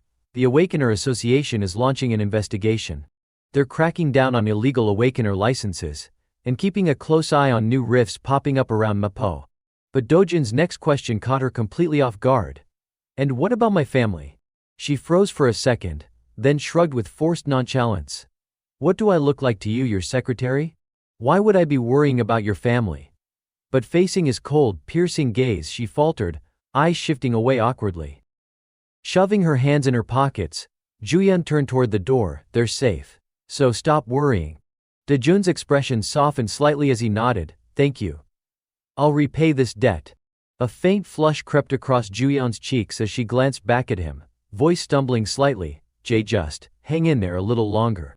I'll sort this out as fast as I can. Meanwhile, outside the towering prosecutor's office, Ju-yeon's approach wasn't to directly clear Do-jun's name. On the highway, a sleek car raced down the road at high speed. Instead, she exposed prosecutor Park Cheong's bribery and illegal demands, leading to his dismissal. Through a fair, public investigation, Do-jun was proven to have no connection to the incident in question. Now the two of them sat quietly in the car. Though Do-jun couldn't completely avoid punishment for possessing an illegal awakener license, thanks to Ju-yeon's fierce defense, even that ended with a suspended sentence. Suddenly, the car's tablet lit up with an emergency broadcast. A never-before-seen monster has appeared in the United Kingdom and is attacking civilians. The mantis-like creature stands at 1.5 meters tall, possesses 4 eyes, and has extraordinary jumping abilities. Do-jun continued gazing out the window, but his voice cut through the tense silence. It's a Macassian. Ju-yeon's eyes widened in shock. Wait, what? How do you know that? That name, only the association knows that. But Do-jun's expression remained calm, detached, his gaze still fixed outside. Monster names aren't chosen at random. His mind drifted to the image of the glowing red magic stone inside a lab filled with equipment. A magic stone that contained condensed energy and unique, encrypted information. By analyzing it, one could uncover the monster's true name and the terrifying data hidden behind that name. Do-jun's mind drifted to the contrast between two worlds, one intact, the other utterly destroyed. In the world they lived in now, everything functioned under the power of science. But in the ruined world, it was magic that reigned. Beside the crimson magic stone, the terrifying black creature lurked in his memory. In other words, as long as the same species of monsters continued appearing in both worlds, Do-jun already knew most of their names. Sitting in the car with his arms crossed, he gazed out the window and calmly explained, Macassian can be easily taken down using red blossom and extract. Ju-yeon furrowed her brow, startled. Red blossom, ants. Do-jun shifted his gaze toward her, continuing in the same flat tone, it's harmless to humans. But for Macassians, it's a potent paralytic toxin. If we spray it on them, they won't be able to move like they do now. Hearing that, Ju-yeon fell silent, her mind clearly racing as she analyzed his words, her expression turning serious, calculating. Then, with sharp eyes, she asked firmly, "Seo Do-jun, who are you?" But Do-jun said nothing. The silence between them stretched, thick and heavy, broken only by the low hum of the car engine echoing through the still air. He turned his gaze back to the window, his face unreadable. Frustration flickered across Ju-yeon's face as she clenched her jaw. Hey, are you even listening to me? Suddenly Do-jun's voice broke the silence. What if? His head slowly turned toward her, his eyes sharp as blades, voice low and dripping with quiet menace. What if I killed you right now? The air in the car dropped several degrees in an instant. His cold, deadpan stare locked onto hers as a faint, chilling smirk tugged at the corner of his lips. Ju-yeon's entire body tensed, her breathing shallow, heart hammering in her chest. She didn't dare utter a word. Because for a moment she couldn't tell if he was joking. Or if he was completely serious. The sharp, relentless sound of nail biting echoed the office. Hee-ju sat behind her desk, biting her nails nonstop, her complexion pale, her face tense with fear and frustration. Even manager Lee, standing nearby, was drenched in nervous sweat just watching her. Straightening his posture, he reported stiffly, "That's the situation, ma'am." The nail biting stopped. Hee-ju sat silently for a moment before muttering darkly, "Hyun Ju-yeon, why her?" Manager Lee, holding a report in his hand, spoke helplessly, "We're not sure yet, Mom. We don't know the connection. Or how she even knows Do-jun." Hee-ju's expression darkened further. With a sharp snap, she bit a nail clean off, her voice low and filled with rage. "Hyun Ju-yeon, what the hell is happening?" Suddenly she slammed her hand on the desk and shot to her feet, yelling furiously, "And what's this nonsense about Do-jun not being awakened? I heard he awakened already." Faced with her furious questioning, Manager Lee could only rub the back of his neck in embarrassment. "I don't know either, ma'am. By all reports he did awaken, but terrifying killing intent radiating from Hee-ju made his voice tremble. Maybe it's some kind of skill that tricked the detection system." "That's just a theory though." Hee-ju's face twisted in fury, her eyes blazing. She jabbed a finger forward, barking an order, "Get in touch with Kang Yong-pyo. 20 billion, no 30 billion. As long as he takes the job, I don't care." A cocky, arrogant voice echoed from across the luxurious room. 30 billion. That's not gonna cut it. Kang Yong-pyo lounged in his chair, head tilted back with a smug grin. Double it. His assistant, clearly flustered, hesitated. Double. Isn't that a bit much, sir? But Yongpyo simply raised a finger. Absolutely not. Kicking his polished shoes onto the sleek, expensive desk, Yongpyo oozed confidence. From Hong Heejo's perspective, there's no better option than me. If I take care of this properly, 60 billion is nothing to her. His eyes sharpened with quiet calculation. Besides, there's Haiyan Juyan to deal with. If we're facing an S rank, it has to be at least that much. The assistant averted his gaze, mumbling carefully, Hyun Juyan, she's quite the formidable opponent herself. A sharp stomp echoed through the room, making the assistant jump in fright. Yongpyo leaned in close, his voice dark and dangerous. You think all S ranks are the same? I can take Hyun Juyan down in 20 minutes. The assistant stared at him, eyes wide, cold sweat pouring down his face as he stammered. Why yes, of course, sir. Satisfied? Yongpyo's expression instantly softened into a friendly grin. Any updates from the association? Inside the lavish office, decorated with fine wine and designer furniture, the assistant bowed his head, voice cautious. The UK branch said they can't send any more reinforcements. The assistant's expression turned serious as he reported. The association publicly announced that hero selection for overseas deployment will be extremely strict. Hearing this, Yongpyo turned away, rubbing the back of his neck in frustration, cursing under his breath. Damn it, they're making it impossible for me to back out without looking weak. Swearing to himself, he turned back to the assistant. Those bastards at the association get greedier by the day. What's the schedule? The assistant looked slightly unsure but replied. You'll be departing in 3 days, sir. Yongpyo looked up at the clear blue sky, listening as the assistant continued. It'll be a joint operation with Japanese heroes. That caught Yongpyo's interest. He let out an intrigued chuckle. Oh? Japan. Ha, perfect timing. I've been meaning to meet Takeshi. With his hands tucked casually into his pockets, he gazed out at the towering skyscrapers lining the city streets, mumbling with quiet ambition, Macasian, a new monster, its weakness still unknown. A satisfied smirk crept onto his lips as he admired the bustling cityscape. If I figure it out first, my value skyrockets. A soft, cold chuckle escaped his throat. Ha ha ha. At that moment, a fierce bolt of lightning struck down from the pitch-black sky, hitting the clock tower in England with a deafening roar. On the main road, terrified civilians scattered in every direction, fleeing from the monstrous creature barreling toward them. Suddenly, a group of armed individuals appeared, blocking the monster's path. Weapons in hand, their faces darkened with unease as they stared at the towering beast. The creature let out a thunderous roar, raising its massive claws and slamming them into the ground, splitting the earth wide open. The group skillfully dodged the attack, quickly fanning out to strike from multiple angles. Magic users below unleashed a barrage of spells, waves of glowing purple energy hurtling toward the beast. The monster howled in pain as the spells struck its body one after another. Its head was severed in a clean strike, sending it stumbling backward. Finally, its decapitated body collapsed to the ground with a sickening thud. The group stood in silence, breathing heavily, exhaustion etched across their faces as they stared at the mangled corpse. But suddenly one of them froze, ears pricking at a loud noise.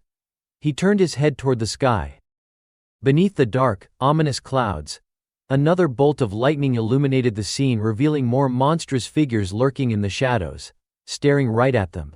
Ah! Ah! A razor-sharp claw plunged down from above. The man's eyes widened in horror, helpless to react. And so began a night of terror in the United Kingdom. Beneath the towering clock tower, the ground was still stained with splattered blood. In the days that followed, an overwhelming wave of monsters launched a coordinated assault across the entire city. Devastation stretched as far as the eye could see. Buildings lay in ruins, streets were reduced to rubble, and monster roars echoed endlessly through the air. Britain's heroes fought with everything they had to halt the monstrous advance, but lacking accurate intel, they suffered devastating losses. The creatures pressed forward, now converging on London itself. The defensive line at Cambridge had fallen. Only 60 kilometers remained between the monsters and the capital. As the dust settled, the horrifying silhouettes of massive beasts emerged, lumbering forward with terrifying determination. Their eyes burned with a brilliant golden light, not with warmth, but with the promise of death. Then, suddenly the golden glow in their eyes flickered, and disappeared. The creatures froze. One by one, they began howling in agony, The mighty monsters collapsed to the ground, thrashing violently, their bodies convulsing uncontrollably. The chopping sound of helicopter blades filled the air as aircraft hovered overhead. Inside the helicopters, soldiers and personnel peered down in stunned disbelief. "Oh my God, it's working." Cheers erupted as the realization sank in, though Juyeon remained frozen in shock. Yoon Juyeon was right, the red flower ant extract worked. The Luke Makashans couldn't resist it. "It's incredible," someone exclaimed. Yongpyo's gaze slid toward Yoon Juyeon, his eyes dark with denial, clenching his fists as jealousy boiled inside him. "There's no way, that woman, she can't be that good, how?" Juyeon smiled brightly at her teammates and said, "All right, let's finish the job." The group responded in unison with a resounding, "Yes, ma'am." Without hesitation, Juyeon drew her sword and leapt down toward the battlefield below. The helicopter soared through the clear blue sky before slowly descending onto the landing pad. Outside the airport, a sea of reporters and journalists had already gathered, their eyes glued to the entrance. The moment Juyeon appeared, the crowd stirred with awe. "Wow, unbelievable," someone whispered. They exchanged glances, unable to hide their admiration. "It really is Yoon Juyeon, her achievements at the UK headquarters speak for themselves." Another reporter smiled, nodding. "She's the one who found the Makashans' weakness and saved the UK, a true hero." Excited voices chimed in. "She prevented the whole country from falling into ruin. She deserves all the recognition." One reporter added with excitement, "Rumor has it the British royal family is planning to knight her." But before he could finish, the reporter next to him suddenly perked up, eyes wide. "There she is." The sound of heels clicking against the pavement echoed confidently. Juyeon stepped forward, pulling her suitcase behind her. Kang Yongpyo followed closely. The moment they exited the airport, they were greeted by a blinding wave of flashing cameras and an onslaught of questions. "Miss Hyun Juyeon, over here please. How did you discover the Makashans' weakness?" Despite the overwhelming attention, Yongpyo maintained his signature charming smile as reporters turned their focus on him. "Mr. Kang Yongpyo, could you share your thoughts? We heard you captured the most Makashans on this mission." In no time, images of the two of them appeared on massive news screens across the city. Today the team of 200, including hero Yoon Juyeon, has returned safely. As everyone knows, Korea's pride saved the United Kingdom. The broadcast continued, showing footage of the monster attack. The key to hunting the Makashan turned out to be the extract from the red flower ant. Amid the bustling city crowd, a lone, mysterious figure watched silently. His gaze drifted upward toward the giant news screen on the nearby skyscraper. Standing still, he listened intently to the broadcast. The screen shifted to Yongpyo's interview, his face filling the frame. Dojin's eyes sharpened, glowing with cold intensity.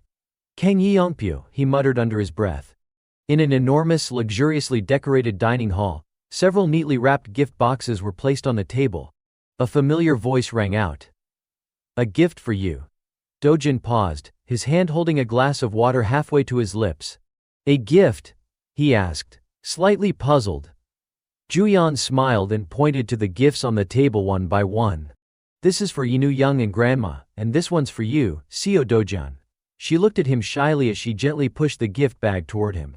"You should open it at home," she added with a playful yet warning tone. "It's not really appropriate to open it here." But Dojun, seemingly ignoring her suggestion entirely, reached into the bag and pulled out a neatly folded shirt. He glanced at it and casually remarked, "Looks expensive." Juyeon didn't deny it. Raising her glass of water, she replied with a calm smile, "It is. Consider it a thank you. Thanks to you, I was recognized as a hero." Her voice gradually took on a more serious tone. "Compared to what you've done for me, this is nothing. If you need, I can buy you a car." Dojin calmly placed the gift bag back on the table and replied, "If I need anything, I'll let you know. Besides, I've already been repaid." Juyeon's playful demeanor disappeared. Her sharp, determined eyes locked onto him. "If I asked how you knew the Makashan's weakness, would you tell me?" Dojun didn't back down. His tone remained calm but firm. "Do I have any reason to answer that?" For a brief moment silence settled between them. Juyeon closed her eyes, as if composing herself, then opened them again. "Then, what's your plan for the future?" Her gaze sharpened further. Thoughts of Yongpyo and Heju crossed her mind. "It can't be something as simple as world peace. But if he's targeting Hong Heiju or Kang Yeongki, that'll be troublesome. I need to stop him. At that moment, Do-jun finally opened his mouth. First, he casually scratched his chin, his eyes drifting elsewhere as if deep in thought. Probably buy a house. His completely unexpected response left Juyeon frozen for a second. You're renting right now? She asked in disbelief. Under the purple twilight sky, the silhouettes of swaying palm trees lined the coast. Excited cheers and playful laughter echoed across the beach resort. The upbeat music of the pool party mixed with the flirtatious voices of the glamorous women, creating a lively atmosphere. Yongpyo lounged in the pool, arms wrapped around two beautiful women. Yet beneath his laid-back facade, his mind was racing with complicated thoughts. Yoon Juyeon, she's completely different now. His bloodshot eyes flickered open as his thoughts drifted back to their encounter with the Makashin in England. She figured out the monster's weakness, yet clearly, she's still hiding how she got that information. And then there's, he muttered under his breath. Fine. The Makashin is one thing. But what about Seo Do-jun? Lying comfortably on a private luxury plane, Juyeon lazily lifted her eye mask with an annoyed expression. He cracked a prosecutor's skull, right? Kang Chil-woo was there when that happened too. Yongpyo narrowed his eyes. Chil-woo started it. He tried to murder someone in the gate and failed. Even when they met face to face afterward, Kang Chil-woo made the first move. Yongpyo chuckled coldly, his voice laced with dark amusement. Haha, that idiot Chil-woo, blinded by pocket change. Suddenly he leaned in close to Juyeon, his tone low and menacing.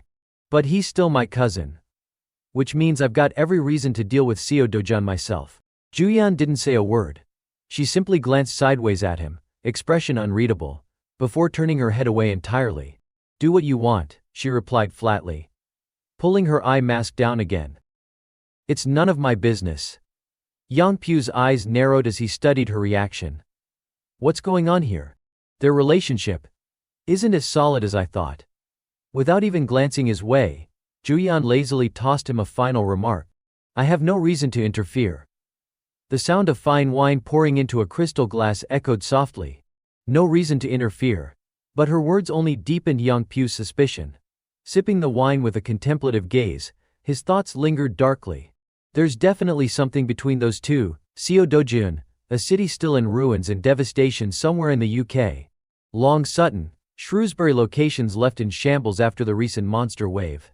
The Hero Association's personnel were stationed here, strictly guarding the area. The UK Hero Association was desperate to gather as many mana crystals as possible before the second wave arrived. A considerable number of heroes had already been deployed into the rift. One of them let out a frustrated sigh. What a waste. If only we had that red flower ant extract, even rank Ds like us could have taken down a Makashin. The person next to him shared the same helpless expression and replied. Right? If they'd stopped the first wave in time, this place would have been the perfect mana crystal supply. Suddenly, a plume of black smoke appeared in the sky, emerging from a series of deep red cracks in the air.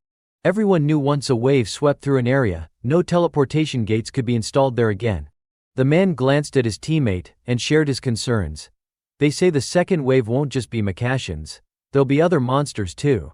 His teammate nodded grimly. Yeah, that's what's terrifying, no one knows what's coming. I heard some countries were completely destroyed by this. Just then a faint sound came from behind them. The man instinctively turned his head. Huh? Noticing his odd reaction, his teammate asked nervously, what? Did you see something? The man shook his head but kept his eyes on the massive red portal they were guarding. No, I had this feeling like someone walked out just now. His teammate shrugged, unconvinced. The strike team. But it's only been 5 hours. They both brushed off the unsettling feeling and refocused. Alright, eyes up. Those mana crystal thieves will definitely show up soon. But at that moment the red portal emitted a low, eerie hum. Strange bolts of lightning flickered across its surface, making both guards stiffen in shock. From within the portal, a man stepped out. Clad entirely in ominous black armor, radiating a terrifying presence that made the air around him heavy with bloodlust. The Hero Association guards froze.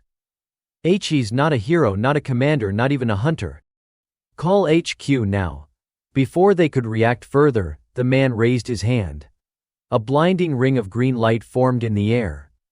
The ring shot toward the guards, lifting them effortlessly off the ground. Suspended helplessly in mid-air, they struggled in panic. What the hell? One of them cursed, yanking out 3 daggers and hurling them toward the stranger. Die, bastard. But the glowing green rings effortlessly deflected the blades. The man's scarred face twisted into a cruel sneer. Pathetic. He clenched his fist. The guards screamed in agony as invisible force tightened around them. Ah! Both collapsed to the ground, writhing helplessly, while the man stood tall, coldly observing them. So it failed? Even after activating the time-space rift? Need to boost the mana output. One of the guards, barely conscious, forced himself to look up, his voice weak and trembling. Who are you? The man tilted his head slightly, lips moving as if to answer. But before he finished, a mere flick of his wrist. The guard's body was crushed, flesh and bones shattered instantly. The man calmly lowered his hand, eyes full of disdain. Time to clean up the trash. The scene shifts to a secluded residential area, hidden deep within a lush green valley surrounded by mountains. Paju, South Korea. Dojun walked leisurely across an endless stretch of grass, his expression calm and indifferent. But as he continued, a strange noise caught his attention. A gust of wind swept through the area, making the tall grass sway wildly. Suddenly, from beneath the ground, strange creatures burst forth, worm-like monsters with jagged, saw-like teeth. They drilled upwards and plunged back down again, appearing in large numbers all around him. Dojun crouched down, peering into one of the gaping holes they had created. Then he calmly placed his hand on the ground, sensing the area. 26 of them, within 100-meter radius. A faint, eerie smile crept across his face as a blazing sphere of energy formed in his hand. Let's see how many of you can survive this. Without hesitation, Dojun hurled the fireball into the hole. A brief silence followed, then a series of violent explosions erupted from the other burrows, shaking the ground beneath him. Chunks of mangled monster flesh rained down from above, scattering across the grassy field. Dojun tilted his head upward, watching the remains fall from the sky, and let out a satisfied smirk. Meanwhile, in a sleek, modern high-rise building, a man picked up his phone, his tone cool and composed. All right, so, what kind of person are we dealing with? Across from him, a bespectacled man responded while reviewing a report in his hands. To be honest, a young man who's difficult to handle. The bespectacled man adjusted his glasses and continued. We've confirmed his identity through official channels. He's a hero. Seo Dojun. This man was Min Hong-gi, deputy director of the Korean Hero Association. Tai Hong, seated across from him, sipped his water, his gaze sharp. But wasn't it impossible to assess him with the hero scanners? Hong-gi flipped through the report, frustration flickering in his eyes. We never received a clear explanation for that. Even our most advanced scanners couldn't get a reading. Tai Hong merely grunted. At the same table, a stocky, stern-faced man slammed his hand down with irritation. What an arrogant brat. When questioned by the Hero Association, you answer properly. It's that simple. This man was Park Sung-chul, vice president of the Korean Hero Association. Tae Hwang raised a finger, subtly calming him down. There's one more thing. Turning back to Hong-gi, he asked, did we learn anything else? Hong-gi hesitated briefly, eyes narrowing, then began to speak again. As his voice filled the office, the scene cut back to Dojun and Paju, now standing amidst the aftermath of his hunt, the shredded bodies of the worm-like monsters scattered in pieces across the emerald green field. The so-called hunt was far from a random encounter. This had been a calculated trap, the work of hero Kang Chil-woo. Dojun's cold, predatory smile deepened as deadly energy swirled in his palm. This was Seo Dojun, the man who had awakened after nearly dying in a gate incident. The man who had exacted brutal revenge on Kang Chil-woo. The one who had single-handedly cleared the new rift in Mapo. Another blast of energy ripped through one of the remaining creatures, carving a massive hole through its body. Though his methods were ruthless, bordering on excessive, the undeniable fact remained: Seo Dojun possessed overwhelming, unparalleled power. Back in the office, Hong-gi lowered the report, his tone serious and sure. Seo Dojun, his strength is beyond anything we've dealt with. Tai Ham folded his arms, closing his eyes in thought, nodding slowly. A wild stallion, huh? Impossible to tame, but undeniably a thoroughbred. Is that what you're saying? Hong-gi paused for a moment, then cautiously added, there's more. He's applied for official hero certification. He claims to have a sponsor, hopes the formalities can be bypassed. Tai Huang's eyes narrowed with curiosity. A sponsor? Someone from the association? Hongyi's voice lowered, laced with gravity. An S-rank hero, he mentioned Hyun Juyan. The room fell silent for a beat. Tai Huang and Park Sung-chul both froze, eyes wide in disbelief. Meanwhile, back in Paju, Do-jun casually leaned against a tree, flipping a sleek hero identification card between his fingers, his own face printed clearly on it. A faint, cold smile played across his lips as smoke from the destroyed monsters curled around him. 8th rank hero in Korea, huh?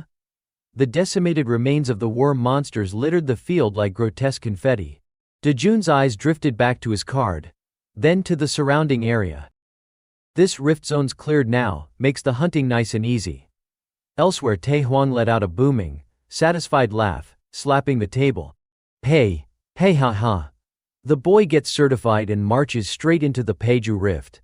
Now that's some nerve. Hongyi nodded in agreement, adding, his decisiveness is on another level. Across from them, Park Sung-chul's face darkened with shock. Wait, he went alone. No guild members. No partners? Into a level 2 rift. He slammed his hands down again, voice rising in disbelief. Is he insane? Both Tai Huang and Hongyi exchanged a quick glance at Park Sung-chul's overreaction. Realizing his lack of composure, Sung-chul awkwardly cleared his throat and quickly sat back down. Ahem, well then. Still brimming with excitement, he raised his voice again, practically leaning over the table. Chairman. If that Seo Do-jun kid returns alive, we should announce his identity and make a huge deal out of it. He'll be Korea's 8th rank hero after all. It'll be great publicity. But Hongyi, arms crossed and face calm yet firm, replied seriously. We can't assume he wants that. We should at least ask for his opinion before making it public. Sung-chul immediately fired back, his voice booming across the room. No, Deputy Director Min, don't be ridiculous. In these unstable times, if news spreads that another S-rank hero has emerged, won't that reassure the people? It'll stabilize society. Turning toward Tai Huang, Sung-chul sought reinforcement. Isn't that right, Chairman? Tai Huang fell silent for a brief moment, resting his hand on the table before slowly standing up. I understand both of your perspectives. His sharp, determined gaze swept across the room, carrying undeniable authority. But I'll meet him myself, face to face. Meanwhile, in the rift zone, Do-jun was locked in combat with a monstrous, serpentine beast. He drove his foot fiercely into its midsection, sending the creature staggering backward. But from behind him, more monsters slithered into view, eyes gleaming with hostility. Do-jun's sharp eyes flicked to the side, easily spotting one attempting to ambush him. His hand shot out, wrapped in a swirling flame of crimson energy. With a burst of speed, Do-jun launched himself forward, slicing clean through the approaching beasts with searing, fiery precision. The final blow landed, and Do-jun dropped to one knee, steadying himself as the towering bodies of the monsters collapsed behind him, piling up like fallen trees. Rising to his feet, his hands still faintly glowing with residual flame, Do-jun stood tall amid the mound of defeated creatures. He exhaled a long, steady breath, waving his hand to disperse the remaining embers. Phew, lifting his gaze to the endless blue sky, a rare moment of quiet crossed his features as he muttered inwardly. As expected, this burns through my mana fast. The vast sky stretched endlessly above, but beneath its calm, a storm still churned within him. I'll need to prepare stronger weapons next time. The Gasan Heroes Complex. Next to the complex stood a little shop with a sword logo. Inside the stall, a man scowled as he played a game. The clacking of buttons never stopped. Suddenly a bell rang loudly at the door. Someone outside carried a backpack in and stepped in. The gamer croaked without looking up, "Please give the name of whoever made the reservation." Do-jun slammed the backpack down hard on the counter and, in a low, frosty voice, said, "I want weapons made from these." His fingers kept pressing keys. He did not bother to look up. Only people who made reservations can come in. Go find another shop, the gamer muttered. Do-jun's sharp, cold eyes scanned him. Were not you booked solid? You answered the call, did not you? He asked suspiciously. The man frowned, clearly irritated. Customers. We are really full. We do not have time. Go somewhere else. Every blacksmith in this area is talented. A moment later Du Jun lost his temper and grabbed the man by the collar before the man could react. The man, startled, hissed, "You crazy, what are you doing?" Then, suspicious, he asked, "Are you the owner?" Surprised, he blurted, "I am the shop owner's kid." Before he could finish, Du Jun pulled his shirt tight and ordered coldly, "Call your father. Now. I heard this place is good." Seeing Du Jun staring at his back, the man scowled, muttered something, and hurried off to find his father. From the ironware stall the man shouted, "Dad, there is a customer who wants to meet you." Footsteps echoed slowly down the corridor. An energetic old man stepped out. He peeled off the protective head covering and asked curiously, "Who sent you here?" He was Choi Chulkwan's, a weaponsmith famed among heroes. Du Jun's face was utterly calm as he quietly gave one name, Yun Juyun. At the mention of that name, the expressions of both men changed instantly. Chulkwan stiffened, then recovered enough to ask suspiciously, "Juyun really sent you?" Du Jun opened his backpack while they spoke. He produced two jagged, menacing fang-like teeth and held them out in front of them. The old man's face registered disbelief, then thoughtful calculation. He picked up the fangs carefully and muttered, "This is." Du Jun looked at his father with a puzzled tilt and asked, "Dad, what are these?" The old man lowered his voice as he explained, looking at the rough, razor-sharp pieces, fangs of a black venom serpent. "It has been a long time since I have seen something like this." Then Du Jun spoke up suddenly. "Make me a single, slender sword long as you can manage." Chulkwan's repeated, incredulous, "Long." He frowned and tried to reason with him. "You do not understand. With non-metal materials like this, if you stretch it too long the durability drops. I will make two mid-sized blades instead." Du Jun let out a derisive snort. "So you are admitting you do not have the skill," he said contemptuously. His words hit the two men like a knife to the heart. They froze. Du Jun continued, his tone steady as he laid out his plan. "Join the two blades into one because I need a long sword. And make sure its mana absorption is as high as possible." His fingers tightened around the edge of the counter as if holding back anger. The man snapped, "You have got to be kidding. It's lacking skill. My father crafts weapons that can absorb mana at least at rank 3. Du Jun held his tongue for a second, jaw working, then slowly pulled a sword from the bench. He studied it a moment, then said calmly, "This one should be around rank 5. Suddenly his grip tightened. Excitement flashed across his face. The sword in his hand seemed to surge with power and glow brighter. To the astonishment of the two men, he squeezed harder, metal groaned and a crack ran along the blade. The sword split into pieces with a series of sharp, metallic snaps. 2 shards remained in his hands. Many fragments clattered to the floor with a ringing chime. The two of them stared in shock. Du Jun raised his fist and said, icily and threateningly, "If you intend to make trash like this," he let the sentence hang, a clear warning. For a long moment nothing stirred. Then Chulkwans glared at Du Jun with deadly intent, wordless. In a remote, untamed forest, lush green trees swayed under a soft breeze, and the sound of a slow-flowing stream drifted through the air. In that tranquil setting, a hideous, savage monster crouched by the water. Its body was covered in rough scales, its mouth lined with jagged fangs. Its eyes, blood red and long dormant, suddenly flickered open, sensing something. The creature's pupils constricted sharply as it stared into the empty forest ahead. The rustling of leaves echoed around it. It stood still for a moment, muscles tense, its gaze fixed in one direction. Then, all at once, it let out a thunderous roar, eyes blazing with wariness and murderous intent. Du Jun stepped quietly into the stream, his hands tucked in his pockets, and muttered in a tone of mild disgust, still as noisy as ever. He advanced toward the monster, flames flickering to life from his palms. The creature, provoked by his presence, lunged forward with a massive foot aimed to crush him. Du Jun swiftly dodged aside. The monster howled in rage, glaring at him with pure hatred. In the next instant, Du Jun leapt high into the air and, using a familiar technique, brought his attack down hard. His blade carved a deep slash across the monster's back, sending up a stench of burnt, decaying flesh. The beast shrieked in agony, its eyes bulging wide, then grabbed a massive log nearby and hurled it straight at him. Du Jun met the incoming strike with a calm, clean slash, splitting the log apart. He surged forward with lightning speed, closing the distance and cutting through the creature's defenses. Flames trailed behind him. As he passed, the fire ignited across the monster's body.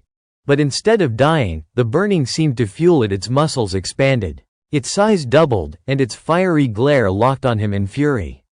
Du Jun moved behind it, driving his palm against the weak spot on its upper back. Power surged from his hand into the beast, and flames erupted across its body. The creature convulsed violently, thrashing as the fire devoured it. Its screams echoed through the forest until its massive frame blackened and began to collapse.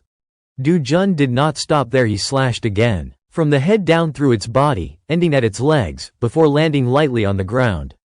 The monstrous corpse staggered, then crashed down with a booming thud. Du Jun looked at his hand, breathing hard, and murmured wearily, "Just as I thought. Maintaining a mana blade for that long is still tough." He then pulled a water bottle from his backpack and carefully extracted some translucent fluid from the Cyclops' back. "Still," he muttered with a faint smile as he raised the bottle to the light, "I actually managed to bring down a Cyclops." Night fell. Under a sky full of stars, Du Jun returned to the sword shop from earlier that day. He set the bottle of dark liquid on the counter and handed it to Choi Chulquan's son. The young man squinted suspiciously. "What is this?" Du Jun explained quietly. "Tell your father with this. He will be able to fuse the two fangs easily." "What do you mean?" the boy asked, confused. Du Jun ignored him and turned to leave. The young man frowned and called after him, "Hey, at least tell me before walking out." Du Jun walked down the quiet road, lost in thought. "The base materials are all ready," he mused, "but to boost mana absorption, I will need that." His eyes hardened. To be safe. There is only one place for that. The next morning, at a luxurious mansion, laughter and splashing filled the air near a swimming pool. On a nearby table, a phone buzzed incessantly. The caller ID read, "CO Du Jun." The woman in the pool reached out, picked up the phone, and muttered, "What now?" It was Juyeon. Pushing her goggles up onto her head, she frowned and asked, "Brazil?" At the pool, the clamor of play and laughter never stopped. Two young women lounged on chairs beside the water. Juyeon and Inju. Juyeon glanced coldly out at the scene and asked, "So the Heroes Association actually decided to send our team to Brazil?" Inju, sipping her orange juice, looked her over and said, "Yeah. Seems the Brazilian government and the association cut a deal. They want to seal off a whole region." She shrugged. "The monsters down there are fierce, but the mana stones are abundant and the association pays well, so our guild decided to go. You should come with us and bring him, too." Inju hesitated a little after saying it, clearly embarrassed, as if she wanted to say more but could not. Then the two of them went back to talking about Du Jun. "That S-rank guy number 8, that is him, right?" Juyeon asked. "I am not sure," Inju said. "There are rumors you and he have some kind of relationship." At that, Inju squealed in delight and hugged Juyeon, teasing, "Ooh, how cute. I saw you two sharing cocoaster." She froze, flushed, and stammered, that is. Then she could not hold it in and shouted, "Fine, if you want to, go." She threw her arms up, excited. "Thanks," Juyeon replied, then added, "But I really do not know if you would agree to go." Cut to the sword shop. Choi Chulquan frowned in disbelief. "How in the world did you do this?" he asked. "You fused two non-metal materials together like molten metal. Just like that. How did you even know Cyclops blood could be used like this?" Du Jun merely smirked and did not bother explaining. After a moment, the old smith said, "All right. I will try to make it as long as possible like you asked, maybe up to 180 centimeters. Du Jun stepped closer and specified his design. "I want the profile to be like a two-handed sword, but set up the grip so I can wield it one-handed. Make it weigh about 5 kilograms. Suddenly Chulquan's expression shifted. He frowned thoughtfully. "Oh, so polite, huh? I thought you were some hothead kid. Turns out you have got manners. Or this weapon really means something to you." He picked up the two fangs to inspect them and warned, 5 kilos is pretty heavy to swing one-handed. And you won't just swing it once." Du Jun answered in a low voice, "That is fine. Go ahead and do it." "How long will it take?" Chulquan glanced up and said, "At least a month." Du Jun narrowed his eyes and did a quick calculation. Level 7, would that be enough to withstand his full power? After a beat he murmured to himself, "Just as I thought. I will need something more." He slung his pack over his shoulder and, heading out, said, "For now, just forge the basic shape. Save the mana absorption upgrades until I give you the materials." Cholquans was surprised by that request and thought to himself, could it be he is actually going after it?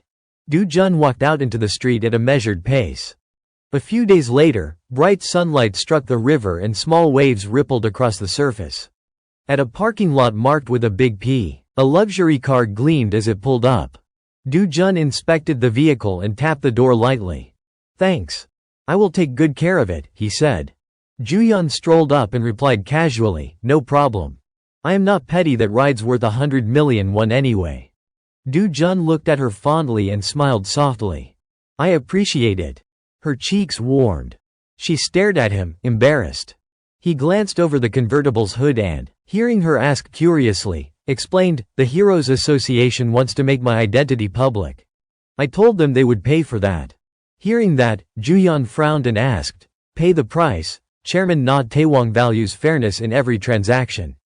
Du Jun opened the car door, ready to get in.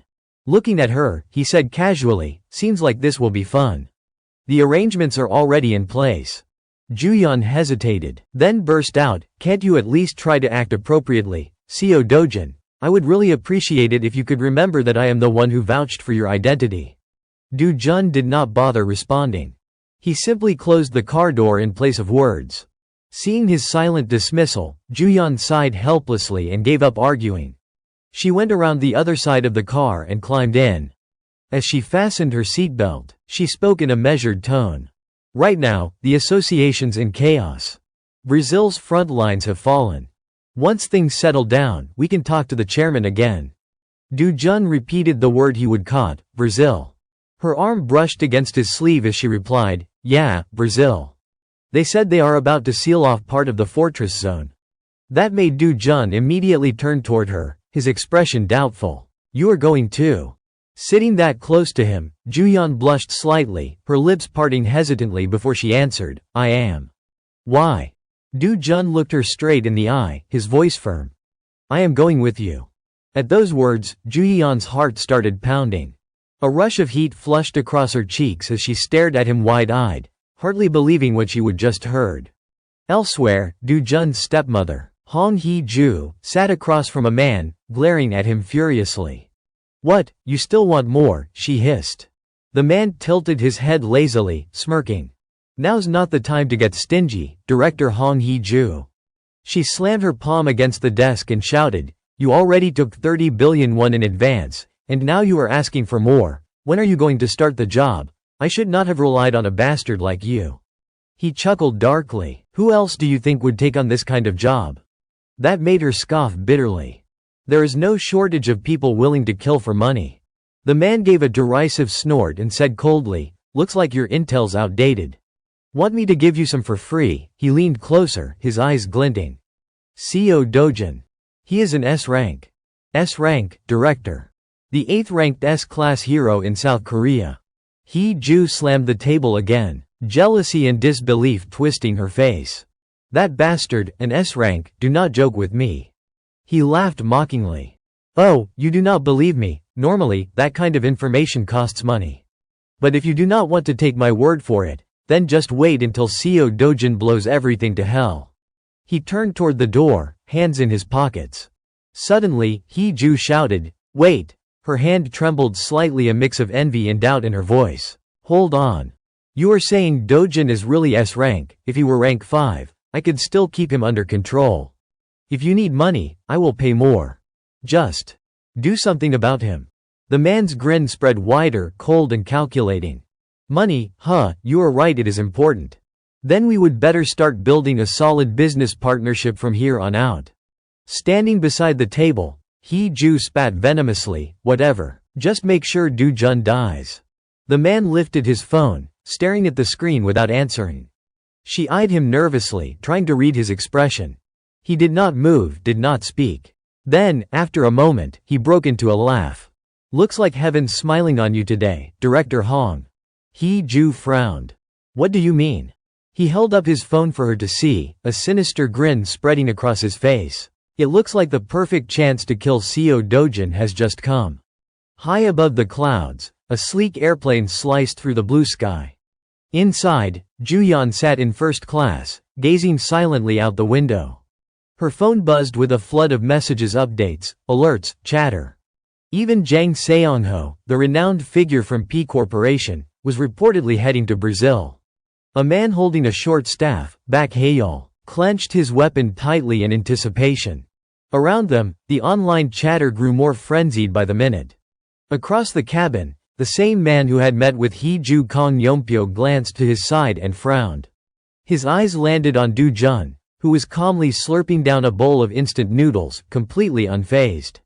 The comments on the live streams and news feeds kept multiplying, speculation running wild. But Do-jun just took his time with his meal, utterly relaxed. All around the cabin, passengers wore different expressions: curiosity, excitement, apprehension, yet they all shared a single purpose. The plane was about to arrive in Brazil, descending toward a vast, untamed jungle. In São Paulo, Brazil, the golden sunlight poured down on the crowded skyline of high-rises packed shoulder to shoulder. Inside the headquarters of the Brazilian Hero Association, two men were speaking in low tones. The curly-haired man suddenly reported, "The flight from Korea just landed." The man beside him let out a small sigh of relief. "That is good news. They are the fastest country to respond to our request."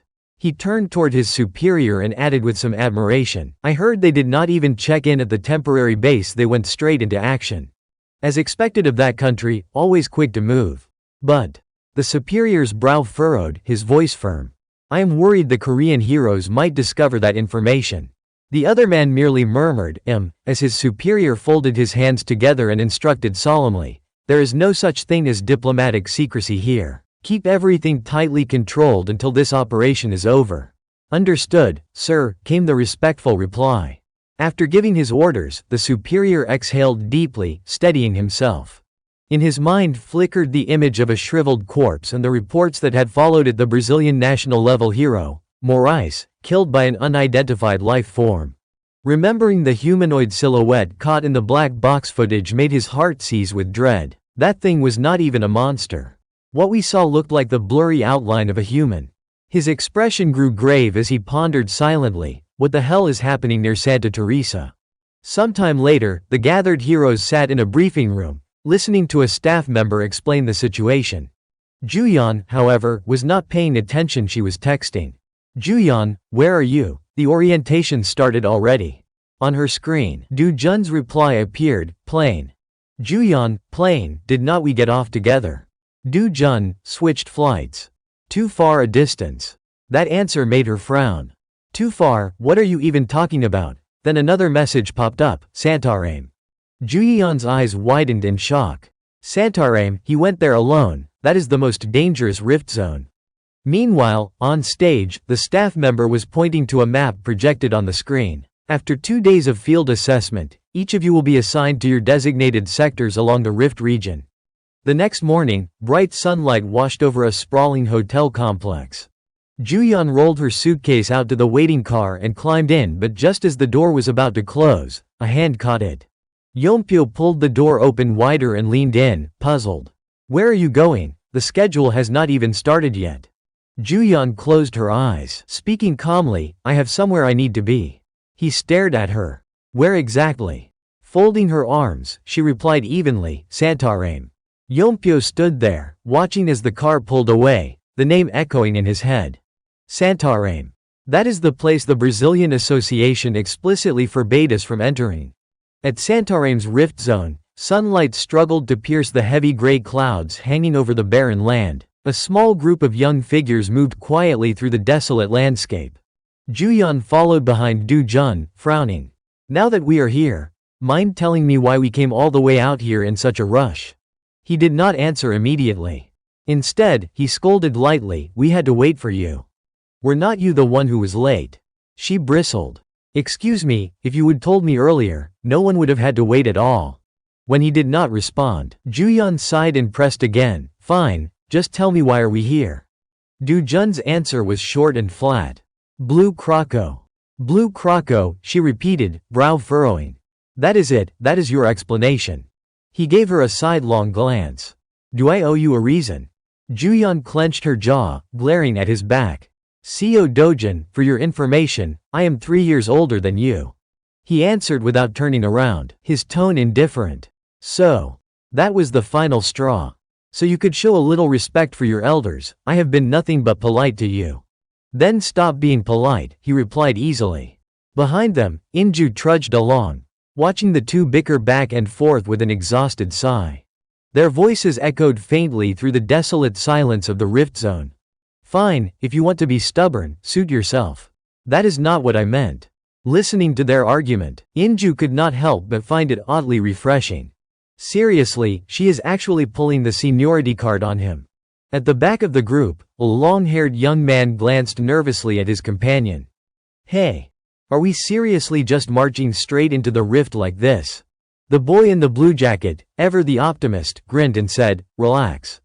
We have got hero Yun Juyeon with us, do not we? What is there to worry about?" The long-haired youth hesitated, voice uneasy. "Yeah, she is reliable, sure. But the guy leading us is just a rookie." His words carried down the line and the rookie in question clearly heard every word. Du Jun chuckled softly.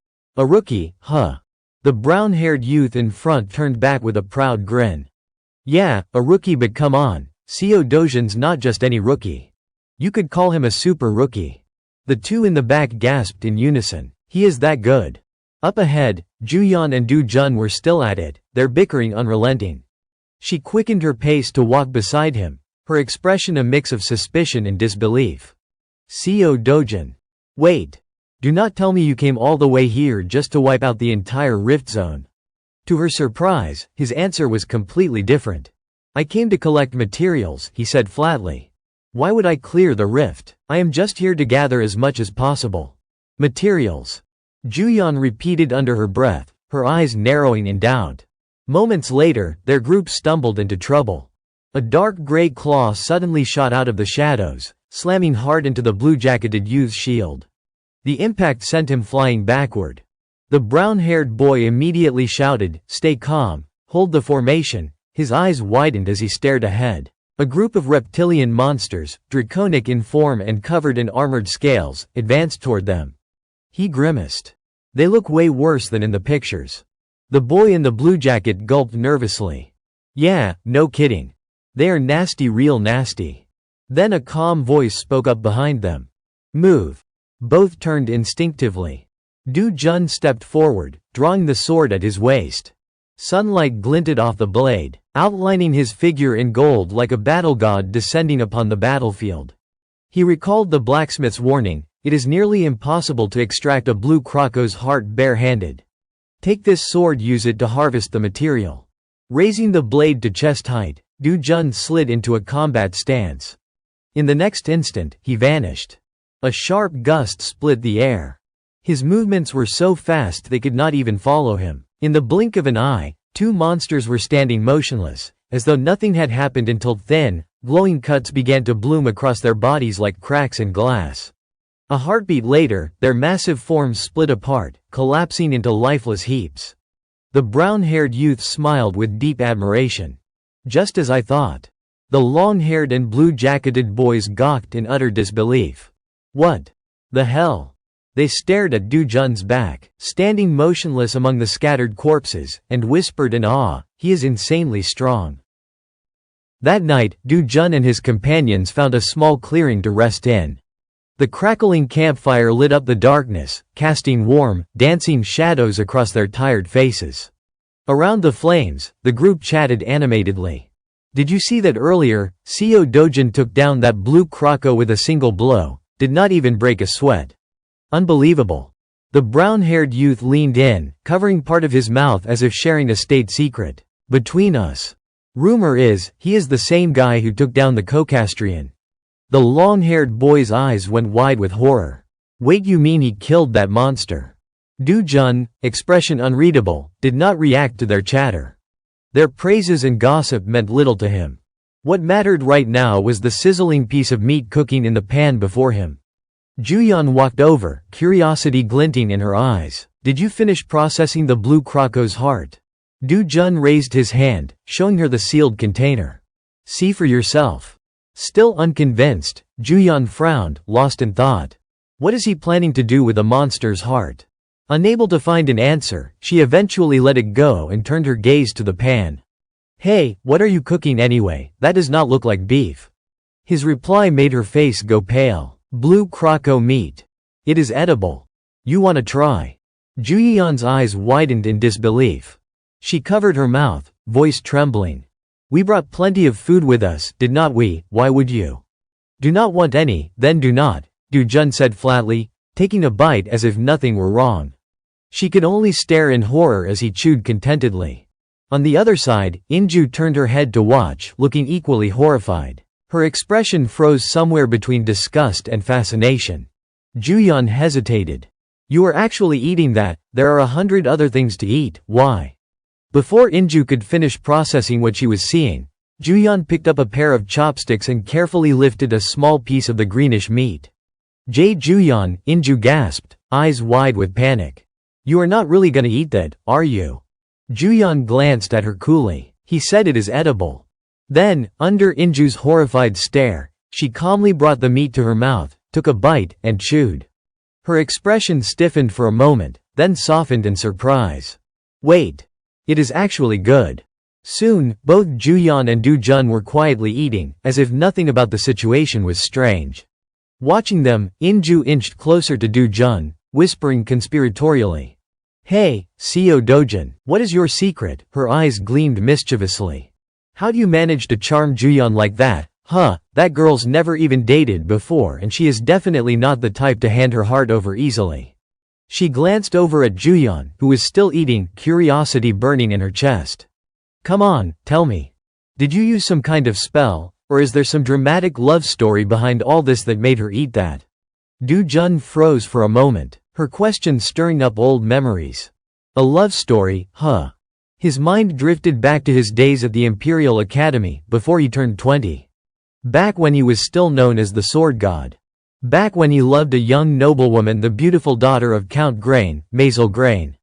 Then came his second love, the silver-haired maiden, the youngest daughter of the Les Julien family, Lawenda Les Julien. But the one he remembered most vividly was the brave, noble girl from the last surviving Holy Land. Veronica. The name lingered in his mind like a bittersweet ghost. He stayed lost in thought long enough for Inju to finally yell, "Hello, you even listening? I asked what your secret is." He turned his head toward her and smiled faintly, confidence flickering in his eyes. Like a moth drawn to flame. Inju froze, her face blanking out for a few seconds as she processed what he just said. Then her expression contorted in disbelief. Good grief. Could he possibly be any cheesier? Wow, she muttered, rolling her eyes. That is next level cringe. With a sigh, she stormed off and smacked Juyeon on the back in exasperation. Meanwhile, far away in Sao Paulo, sunlight streamed across skyscrapers and busy streets. Inside a luxury apartment, young Pyo sat quietly, swirling a glass of wine as his subordinate finished reporting. So that is how it is, sir. Young Pyo frowned. I do not get it. The operation has not even been officially announced. Why are they acting so soon? He paused, brow furrowing. And with Seo Dojun and Young Inju of all people. So that means the whole Carnation Guild went alone this time. He turned to the subordinate sharply. There are not any valuable monsters around Santarém, are there? Not that I know of. The man bowed. No, sir. Even after asking the Brazilians, all they will say is that it is a dangerous place.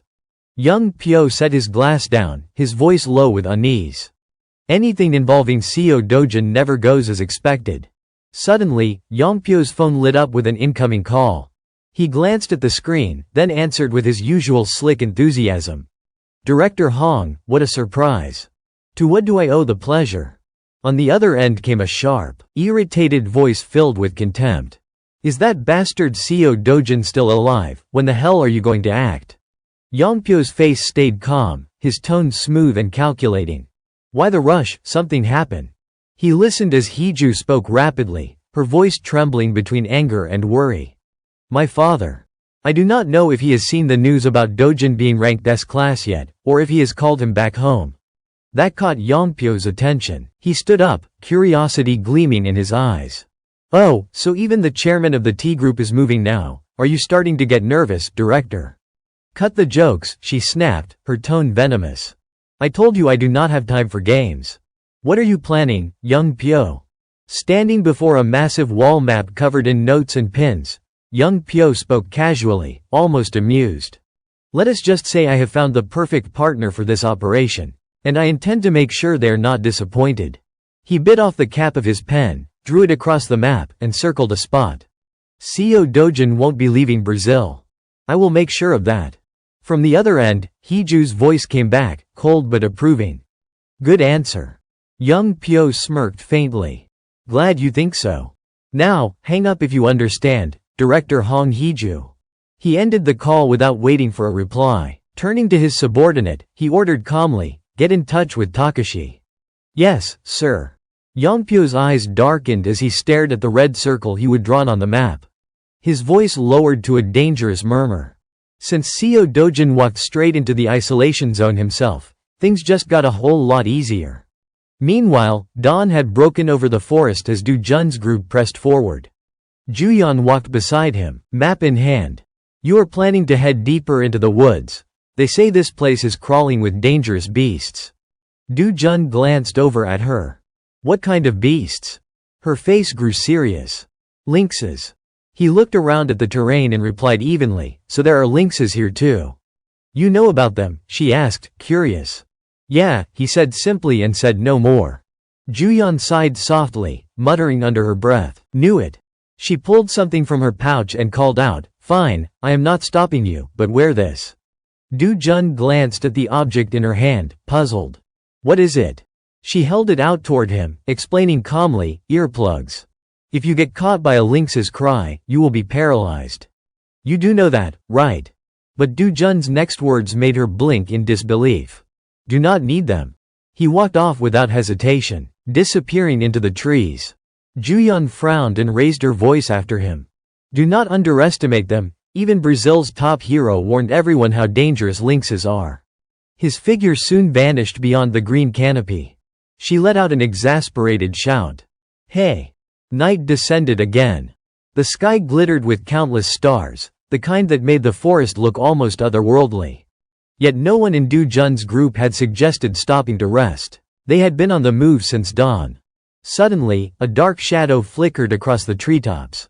Above them, a creature crouched, its glowing eyes locked onto the group like a predator stalking prey. Everyone tensed in alarm. Inju clapped her hands over her ears and shouted, it is a lynx, everyone, cover your ears. Everyone except Du Jun. He stood perfectly still, head tilted upward, watching the beast. The lynx let out a piercing cry and lunged toward them. Du Jun did not flinch. His eyes tracked its movement, waiting for the perfect moment to strike back. The lynx threw its head back and let out a chilling howl that echoed through the entire forest. Even with their ears covered, everyone still felt the sharp discomfort vibrating in their skulls. Juyeon suddenly noticed Du Jun standing at the front. Her heart skipped a beat as fear seized her thoughts. Why? Why is not he covering his ears? At that moment, Du Jun bent down and picked up a stone from the ground. Channeling his power, he let energy swirl around it, and in an instant, the stone erupted in flames. Then, with a swift motion, he hurled it straight at the lynx. The burning projectile shot through the air like a comet, slamming into the creature with deadly precision. To everyone's surprise, the eerie howling abruptly stopped. Ahead of them, the lynx recoiled, its eyes flaring wide before it turned tail and fled into the dark canopy. Du Jun did not hesitate for a second, he sprinted after it.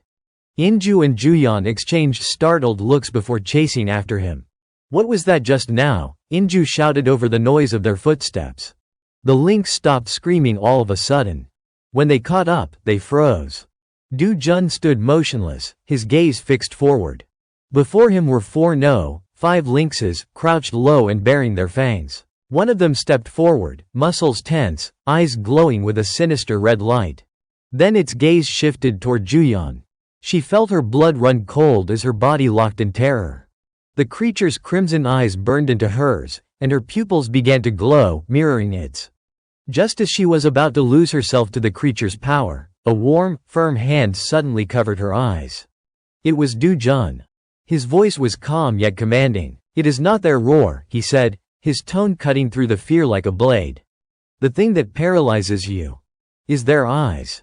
Juyeon's breath hitched as she looked up at him, shock and disbelief flickering in her trembling gaze. But Du Jun had already drawn his sword. "Close your eyes," he instructed softly. "Just for a moment." He stepped forward alone, facing the beasts head-on. His blade ignited once more, flames blooming along its edge like the wings of a phoenix. The air shimmered with heat. He muttered under his breath, testing the edge of his strength. "Is this my limit?" Raising his sword high, he swung it in a sweeping arc above his head. Fire exploded outward, forming a blazing crescent while several fireballs spun around him in orbit.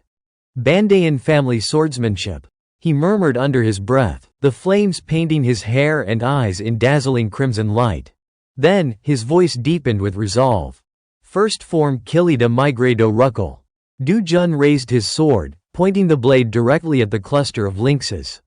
At the tip of his weapon, a spark flickered to life then began to swell, forming into a blazing sphere of fire. The creatures stirred uneasily on the tree branches above, their instincts screaming danger as they paced back and forth in agitation.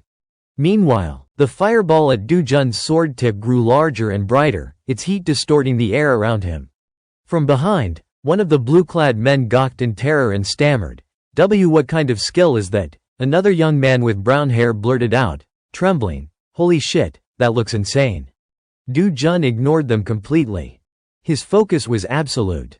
Every ounce of power within him was being funneled into that growing inferno. And when the technique reached its limit he released it. A pillar of fire erupted from where he stood, shooting straight toward the lynxes like a meteor descending from the heavens. The massive torrent of flame crashed down upon them before they could even flinch. The creatures froze, their eyes widening in primal fear, and then the world was swallowed by searing light. The explosion roared through the forest. The inferno engulfed the lynxes, consuming them entirely. The pillar of flame pierced the canopy, lighting up the night sky like dawn had come early. Inju and Juyeon instinctively raised their arms to shield themselves from the violent gusts of heat sweeping through the trees. When the flames finally subsided, Juyeon lowered her hands and her eyes widened in disbelief. Before her, the ground had been carved open by the sheer force of the attack. From Du Jun's feet stretched a massive rift, a smoking scar in the earth that tore straight through the forest. The lynxes lay scattered across the clearing motionless. But strangely, though smoke still rose from their bodies, not a single patch of fur seemed to have been burned away. Everyone stood frozen, jaws slack, unable to comprehend what they were seeing. Juyeon stammered, her voice trembling, "That is impossible." Then, a faint growl broke the silence. One lynx was still alive, trembling violently as it struggled to its feet. Du Jun began walking toward it slow, deliberate, unhurried. When he was just a few steps away, the creature's eyes flashed once more, glowing with crimson light as it unleashed its ability in desperation. But Du Jun was unmoved. He raised his sword and, with one clean motion, sliced through its neck. The lynx's head tumbled to the ground, its body collapsing beside it. In its fading vision, the creature saw only Du Jun's face, cold, expressionless, and laced with disdain. "A filthy beast like you dares to imitate humans," he murmured, contempt dripping from every word. Then he extended his hand toward its lifeless eyes and said, almost politely, "I will be taking these." As the last fragments of consciousness left the lynx, darkness swallowed everything. The only thing that lingered was Du Jun's detached voice echoing through the clearing. "I have a use for them." Du Jun strode ahead, his long shadow stretching out across the ground. Inju walked just behind, sneaking glances at him. Juyeon did the same more than once. The others in the group whispered among themselves. "Crazy," someone muttered. "Is he even human?" another voice answered. "Maybe he is stronger than Chabri Alphonse." A third scoffed, "Maybe even Kane Lester." Someone else shook their head. "Kane Lester's the strongest hero in the world, no way." The air went cold when a few undead crawled up out of the pool, shrieking in ear-splitting tones. One of the guys in the group complained softly, "They have no situational sense at all," and the man beside him sighed, "Undead do not have brains." The shambling corpses lunged to attack. In a single instant one was struck so hard it lost 2 teeth. Du Jun threw a punch, its head flew apart like splintered wood. His eyes flashed.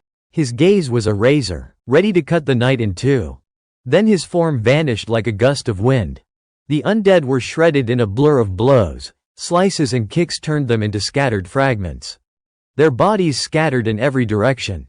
When he stopped, his boot was planted on the final undead skull. The group froze. Silence fell like ice. The moment felt frozen in time.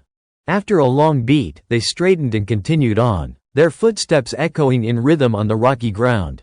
Juyun hesitated, then asked, "That sword style, where did you learn it?" She blinked toward him, referring to the metallic clicking sound he would made in his sword god form. Du Jun was silent a moment, then met her eyes. He knew what she meant. He raised an eyebrow. "Want to learn?" he asked. Juyun lit up. "I could learn it," she said. Du Jun thought, in a peaceful world like this, who needs it? Still, he tossed the question back at her. "If you learn now, when will you ever use it?" Inside, she bristled at his condescension. "Hey, I am an S-rank hero too. You know," but outwardly she protested with a grin. "At least I can use it once before I die, right? Or you just do not want to teach me?" He stayed quiet and simply looked at her. Neither yielded. It was a standoff of stubbornness. Eventually she gave in. Fine, I will settle for that much." Inju, listening to the two bickering, was speechless. "These two are hopeless," she muttered. "Enough romantic comedy, let us get moving," she declared, to which the group replied in unison, "Yes." Du Jun and Juyun led the way into the rift. Inju brought up the rear. She glanced back and breathed a sigh of relief. Thanks to Du Jun, no one had been hurt. She made a mental note. Next time they came this way she could shave some time off the route. Then she climbed into the rift tunnel as well. No sooner had she poked her head out than she heard shouting, "I will kill you now." She realized the language, Japanese. A separate group had apparently run into trouble and were shouting, "Who dares block our path?" Inju stood in the middle, stunned. On the other side, Du Jun suddenly had his arm around Juyun, watching the other group alertly. The rival gang looked rough and armed with blades. Leading them was Ryoma Takashi, the S-rank hero and head of the Yakuza faction. He snarled, "I finally get to have some fun with the sovereign today. Who do you think you are? Standing in my way." He threatened Du Jun outright, "Get out before I smash your face in." Du Jun answered in Japanese, "Your squad's an eyesore." Juyun blinked, surprised he knew Japanese. He gives a slight nod, a tiny gesture, but sweat beads on his brow from the slip-up. Actually, Du Jun is the one who is still learning. The other guy has no patience left. Menace radiates off him. "What are you thinking, you dogs?" he snarls. His underlings snap to attention. "How dare you mouth off to our bot? Get down and apologize right now. Do you know who we are? This is..." Du Jun answers flatly, expression unreadable, "Do not care. Get lost." The tension spikes. Inju watches anxiously. The Empire is a J5 guild from Japan, notorious for being lawless and rough, basically ex-Yakuza. No matter how strong Du Jun might be, it would be wise to avoid a fight. She steps forward trying to calm things down. "Everyone, let us keep calm," she says. He cuts her off before she can finish. "This is not a place for women to butt in." "That insult hits Inju's pride." "Hard women," he said. Her own teammates flare up instantly. "Who the hell do you think you are talking to?" one of them snaps. "You dare insult our bot, you are dead in the head." Even so, Inju forces herself to stay cool. She introduces herself in the most conciliatory tone she can manage. "I am Young Inju, from the Carnation Guild. It would be better for everyone if we resolved this peacefully." He practically sneers. "Never heard of your guild." With a contemptuous grin he turns back to Juyun with a lecherous smirk. "Need a man to handle you? Do not worry, you will get yours soon enough." Then he grabs Juyun's arm and tugs hard. Du Jun brushes the hand aside and pushes her behind him. A punch swings toward him. "Get lost." The gang leader spits and lands. The bot raises his fist and snarls, "I will show you what I can do. I was planning to kill you anyway, so sit tight." Even after taking the hit, Du Jun stays composed. He recognizes the provocation for what it is, calculated bait. Like the wind, he answers with the same force, and the leader flies backward several meters, crashing into his own men. Du Jun raises his fist, warning the rest to back off. They retreat, trembling. Because the other man struck first, this is self-defense. Du-jun does not even look at them. This is a Division 1-1, by the way. Maybe pull your lackeys back so it is less messy. The leader scrambles up from the dirt, strips off his jacket, and orders his men to fall back. This time he is going all out. The muscles stand out on his arms as he readies himself. Juyeon watches him and whispers his name, Du-jun. She looks at his back and prays silently, please just half of them, not the whole lot. All three of them froze, faces full of shock, utterly unbelievable. Even Juyeon's side stood speechless. Du-jun crushed his boot down hard on the leader's head, forcing it deep into the mud. The man gagged, scrambled, and managed to lift his head a little. Then he lurched back, eyes wide and wary as he stared at Du-jun. There was a crater on his brow. He cupped his nose, baffled, muttering, no way. He is that strong. Who the hell is this guy? Du-jun held his stance, unnervingly calm, but his pupils were filled with murderous intent, ice cold, fixed on his prey. Suddenly the man seemed to read something in Du-jun's black eyes. Terror tore through him. He bolted, screaming at the top of his lungs. In the blink of an eye Du-jun was in front of him. A chill wind swept across the man. Du-jun narrowed his eyes and asked in a half-voice, half-threat, who sent you bastards to pick a fight with me? I can guess who, but before he finished, his cold fingers gripped the man's hair. The man trembled and begged for mercy. Please spare me, Du-jun scoffed. You want me to spare you? Then he slapped the man repeatedly across the face. No way. His hand curled into a fist. He drove a blow into the man's face so hard the body rocked. Blood spurted from the man's mouth. Juyeon and Inju watched the brutal scene in stunned silence. Du-jun pressed his forearm to his biceps and looked down at the man lying in the mud as if nothing unusual had happened. Inju covered her mouth, whispering in panic, I knew something would happen, but I did not expect it to go this far. Du-jun pushed the man's head down with his foot again. A wet thud echoed. Inju grabbed Juyeon's sleeve, alarmed, if you keep going like this he will die. Stop him, Juyeon. Juyeon shouted for him to stop. Du-jun, stop, he is already dead. Du-jun kept his foot down and replied coldly, I am taking responsibility. When she tried to pull him back, she protested, what responsibility? If you were so responsible, why did this at all? Du-jun spat, I have seen scum like this plenty of times. Might as well kill them. The two women grabbed his hands, urgently trying to calm him down. You do not have to let trash like that bother you. Stop, they have felt it already. Inju turned to the gang and growled, if you do not want to get hit too, make yourselves clear now, do not touch us again. The gang members scrambled to their knees, babbling apologies, yes, we are sorry. Du-jun stared down at them and snarled, kneeling is not enough.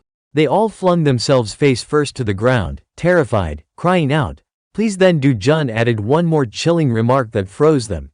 Yakuza cut off fingers when they screw up, right? The men panicked, banging their heads on the dirt and begging for mercy. Say it, Du-jun said contemptuously. Say you are trash and maybe I will let you live. They whimpered, lips trembling. We are sorry.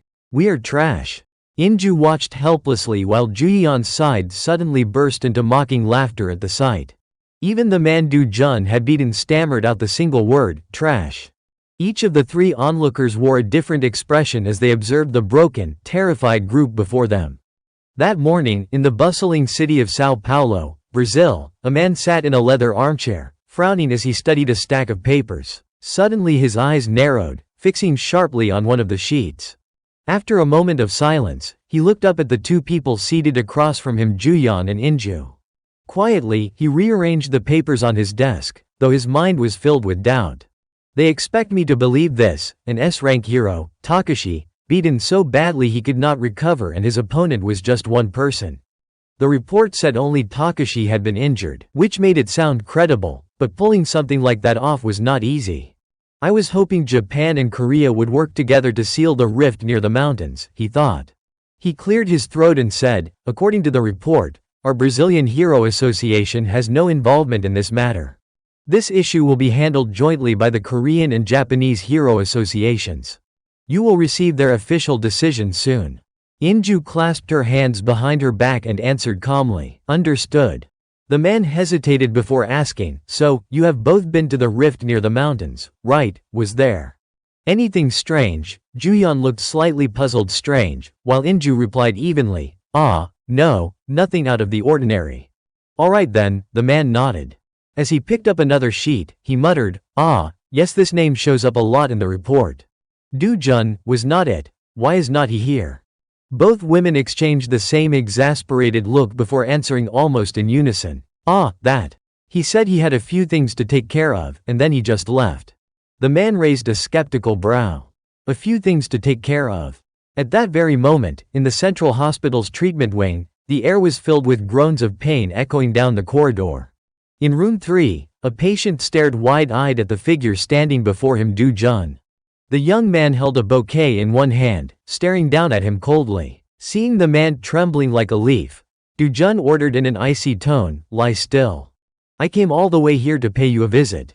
Then, without warning, he took out a small orange-colored eye, a strange object, and pressed it against the man's forehead. The man flinched violently, trembling harder. Do-jun spoke again, his voice detached and cold. "Alright then, talk. Tell me what really happened." Suddenly, the man's pupils gleamed with an eerie light. The room went silent, deathly still.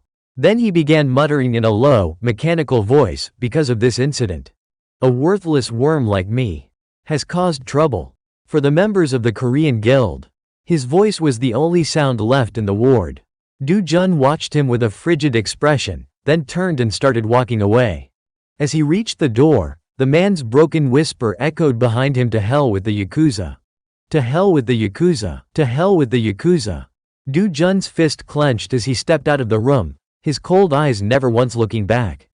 Rumors about the clash between Korean and Japanese heroes spread like wildfire across the world. Sitting with a teacup in hand, Tae Wong quietly flipped through a stack of sensational headlines, his brows drawn together. Within the country, he murmured, news about Do-jun is everywhere. The kid's name dominates every broadcast, every day it is a total explosion. Across from him sat Hong Ji-I, the vice president of the Korean Hero Association. Looking troubled, he asked, "But is it true that the Japanese Hero Association dropped their investigation?" Tae Wong did not even look up. "Yes," he said evenly, "the Takashi faction officially confirmed it themselves. I can't say I understand it. That guy has always been the type to pull tricks whenever it suits him." "You mean there is something Japan does not want to touch?" Hong Ji-I asked hesitantly, clearly confused. "What could that be?" A crooked smile crept onto Tae Wong's lips, his tone dark and amused. "No idea. But I have got a feeling. From here on out, Do-jun is going to be the one who turns the entire hero world upside down." By now, night had fallen. At the D1 mark, just one day before the sealing operation at the Brazilian Rift, the Korean heroes had already arrived early to adapt to the environment. They met and exchanged information with heroes from other nations, finalizing tactical strategies and operation plans. The night before deployment, a morale-boosting ceremony was held, and the main figure of attention was none other than CEO Do-jun himself. As the gathering buzzed with chatter, several people approached him with smiles, trying to strike up a conversation. Inju leaned closer to Juyeon and whispered, "I heard the rumor about Do-jun wrecking that Japanese hero Takashi has gone global. Everyone who talks to me only brings that up, and he does not even act proud about it. He is really different. Compared to someone like him, you and I seem so ordinary, do not we?" But Juyeon's expression had quietly turned gloomy. Seeing that, Inju awkwardly stopped talking, thinking to herself, she is not even listening. Why does she look so downcast? Then, following Juyeon's gaze, Inju suddenly spotted Do-jun standing with an elegant woman, a stunning figure holding a glass of wine and smiling at him. It was Gloria Tyler, America's top S-rank hero and the #1 on the world's most beautiful heroes ranking. Seeing that, Inju slapped Juyeon lightly on the back with a sharp smack, and exclaimed, "Girl, seriously, you are killing the mood. What are you sitting there for? Get up already." Startled, Juyeon blinked in confusion. "Huh, what did I even do?" Meanwhile, Do-jun seemed to sense something. He turned his head toward the hall and caught sight of Juyeon awkwardly avoiding his gaze. Her face flushed red as she lowered her head, unable to meet his eyes. Though his expression remained composed and cool, a faint smile tugged at his lips as he looked at her. Noticing the subtle change in his face, Gloria Tyler gracefully turned aside, smiling brightly as she spoke in a low, teasing tone. It was a pleasure meeting you. Goodbye, Castle. Juyeon looked at Du Jun in confusion. Castle, who is that? She asked. He raised his glass and took a quick sip before replying curtly, that is me. Her eyes widened in surprise. You even have an English name. After a short pause, Du Jun spoke again in a low, almost distant voice. It is a name I used even before, Du Jun. She studied his downcast expression, curiosity flickering in her eyes. Could it be that he lived abroad when he was younger? But that does not make sense. There was nothing about that in the investigation reports. Why did not he ever tell me about it? Across the room, a man had been quietly watching their exchange. Young Pyo. Holding a glass of red wine, he observed Du Jun with thinly veiled disgust. That bastard Takashi, he thought bitterly. He could not even handle trash like that. He took a slow sip, his mind already plotting. Looks like I will have to step in myself. Just then, he caught snippets of Juyeon's voice drifting through the crowd. But you have to be careful, Du Jun. Young Pyo subtly turned his head, eyes narrowing as the two walked past him. Behind him, Juyeon continued softly. I know you are strong, but not every enemy fights fair. Takashi still has some close allies, and one of them. Du Jun cut her off flatly, that is enough. What, but should not you at least know who they are? She pressed, worry in her tone. He gave a low, derisive chuckle. They are probably the same kind of cowards, weak, arrogant, hiding behind reputation just like Takashi. Do not worry. They are nothing to me. Not even a little. As he said that, Du Jun slowly turned his head, his gaze locking coldly on the man behind him. A sharp, humorless smile tugged at his lips. Young Pyo stiffened, gripping his wineglass tightly under that deadly stare. His face twisted in fury as he glared back at Du Jun, who only kept smiling, calm and mocking. Young Pyo's fingers trembled slightly as his grip tightened. That bastard, he seethed silently. I will kill you myself. The scene shifted. A bright moon hung over the dark sky. At the rift site near Santarém, Inju and her team stared in awe at the strange phenomenon before them. She looked up, her voice filled with quiet wonder. This is the first time I have ever seen something like this. Crackling arcs of blackish-violet lightning danced across the rift's surface, and she frowned. The entrance looks murky and pitch-dark like this. Juyeon, full of excitement, stepped closer to the edge and turned back with a grin. What is the problem, sis? We have got two S-rank heroes here. Remember, nothing to worry about, let us just seal it already. Inju exhaled softly, her voice calmer now. Yeah. You are right. Nothing to worry about. Then she raised her voice and commanded, everyone, move in. Yes, madam, the team replied in unison. In the eerie gloom of the rift zone, the group slowly advanced. Juyeon glanced at Du Jun, noticing the way his brows were furrowed, his expression grim. His silence worried her. What is wrong? She finally asked. Du Jun hesitated, then asked in return, you do not feel it? Feel what? She replied, puzzled. Sensing the tension in his tone, Juyeon turned to Inju. Sis. Do you feel anything strange? Inju blinked, confused. Not at all. What are you talking about? Du Jun did not answer. He simply stared into the rift, the flickering purple lightning reflecting in his dark eyes. His lips pressed into a thin line.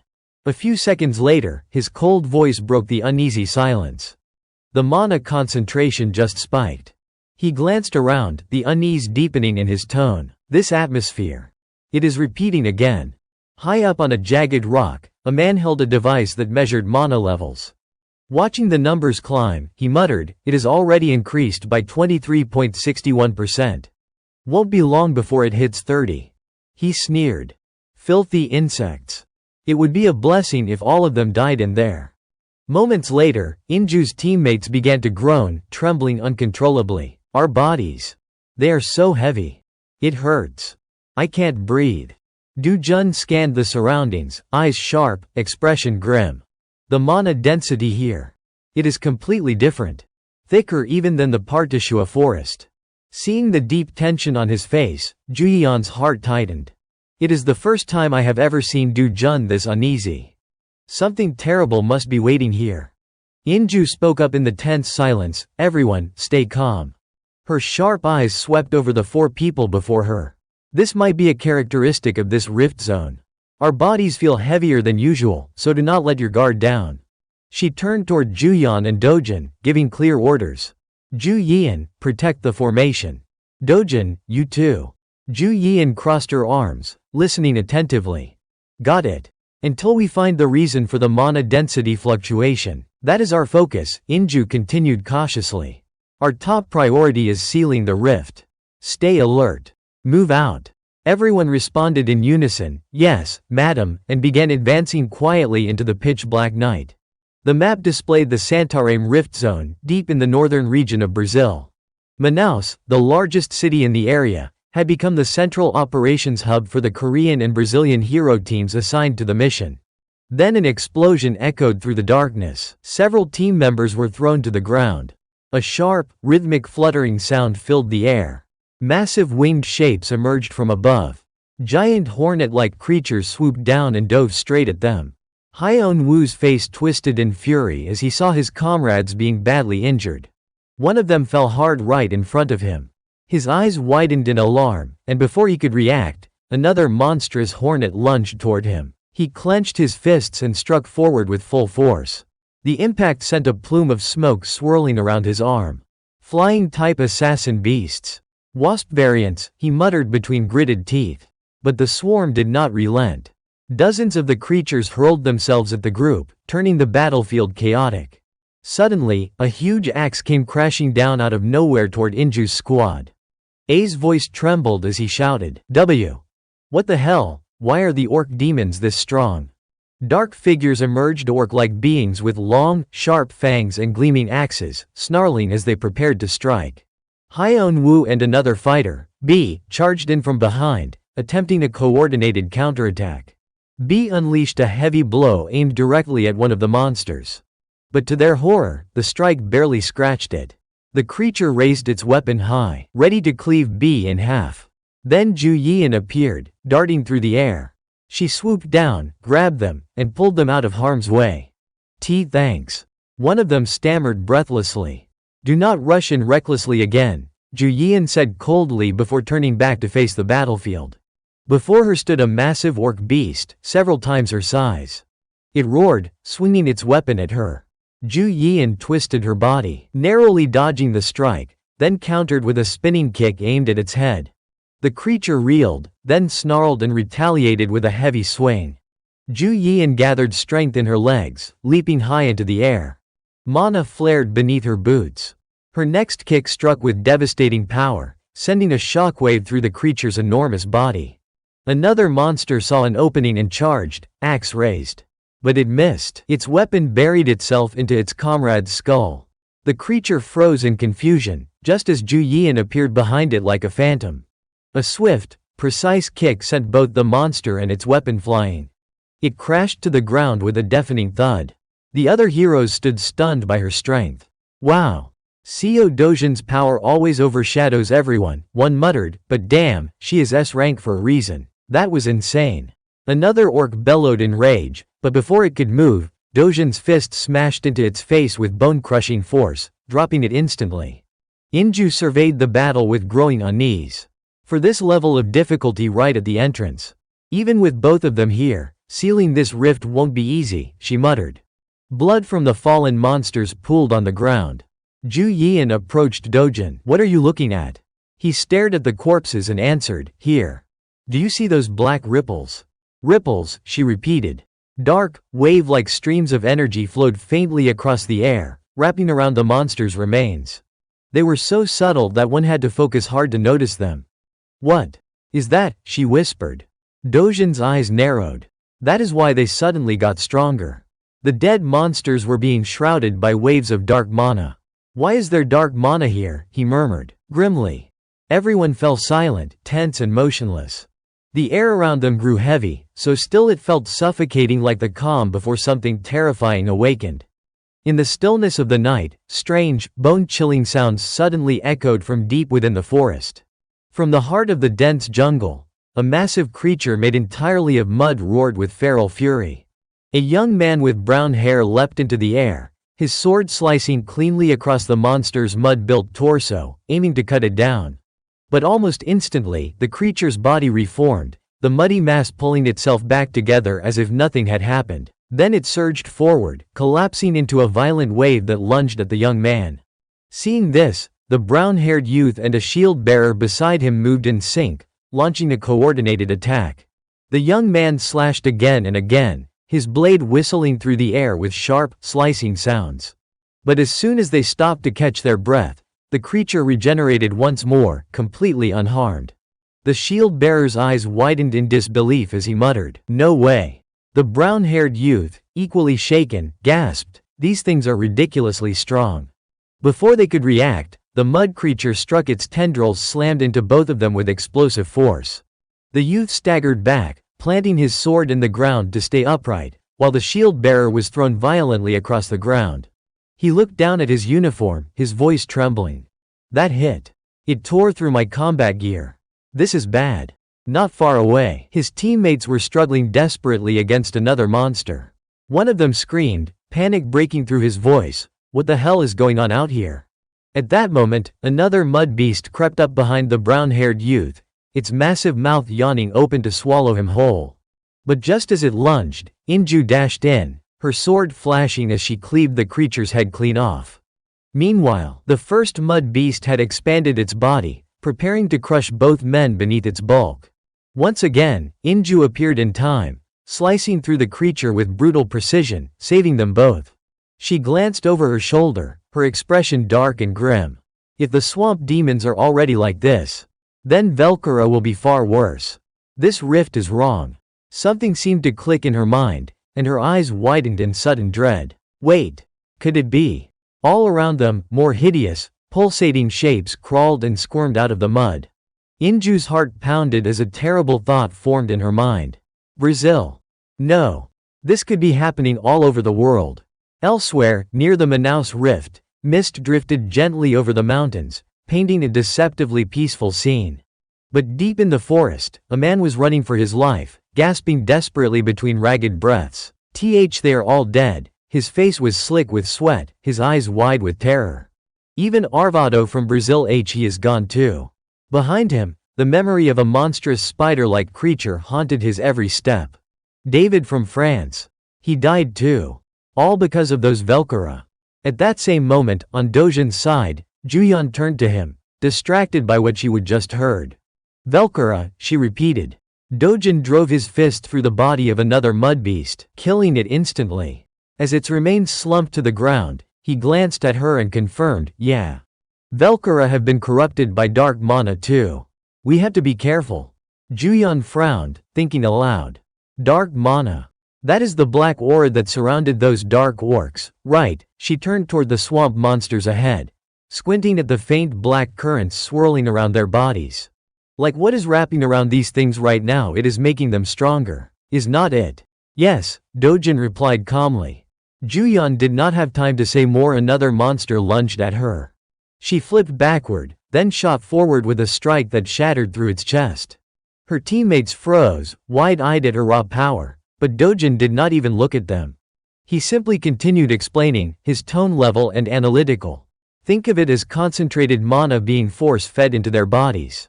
Juyeon, still fighting, asked between strikes, "Mana, you mean like in video games with magic and stuff?" Dojin could not help but laugh. Hearing that, Juyeon blushed furiously, her frustration flaring. "What is so funny? Are you saying man is actually real in this world or what?" Dojin listened, then calmly dropped a surprising truth. The biggest difference between heroes and ordinary people was mana. The monster in front of them, probably not one to be ignored, let out a roar proclaiming its presence. The moment it screamed, Dojin flashed like lightning, slicing clean through it in another beast. He did not grin at the feat. Instead, he stood there, lost in thought about a world with no concept of mana.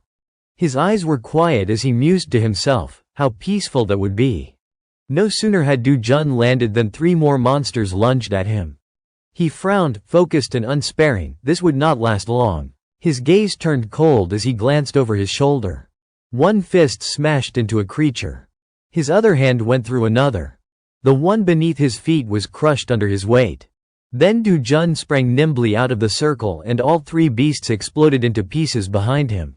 His teammates stared in stunned admiration, speechless. Juyeon stepped forward, puzzled. Hey, that mana stuff, especially the dark kind, that is what makes the monsters this strong, right? She asked. Du Jun looked at her and explained, yeah. Think of it like an athlete injected with a concentrated dose of performance enhancers. Oh, I get it, she replied, eyes widening. But how do you even know that? Juyeon pressed. Du Jun gave her a strange look and answered, you are the one who should be asking that. It is weird you do not know. After the fight, the group followed Du Jun's map toward the Velcara's lair, a dangerous route winding through swampland infested with demon bog creatures. Following his directions, they slowed their pace. This place where Velcara appeared was particularly hazardous. After some time they finally arrived. Inju went first. When she saw the scene ahead, she raised a hand and signaled them to halt. Dozens of white cocoons were wrapped around various monsters right in front of her. She turned back and warned carefully, just like Du Jun said, these are Velcara feeding cocoons.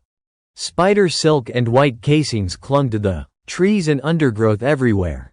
Inju scanned their surroundings with the vigilance of a commander and spoke in a serious tone, be careful. Velcara might be nearby. Suddenly Du Jun contradicted her, drawing everyone's attention. No.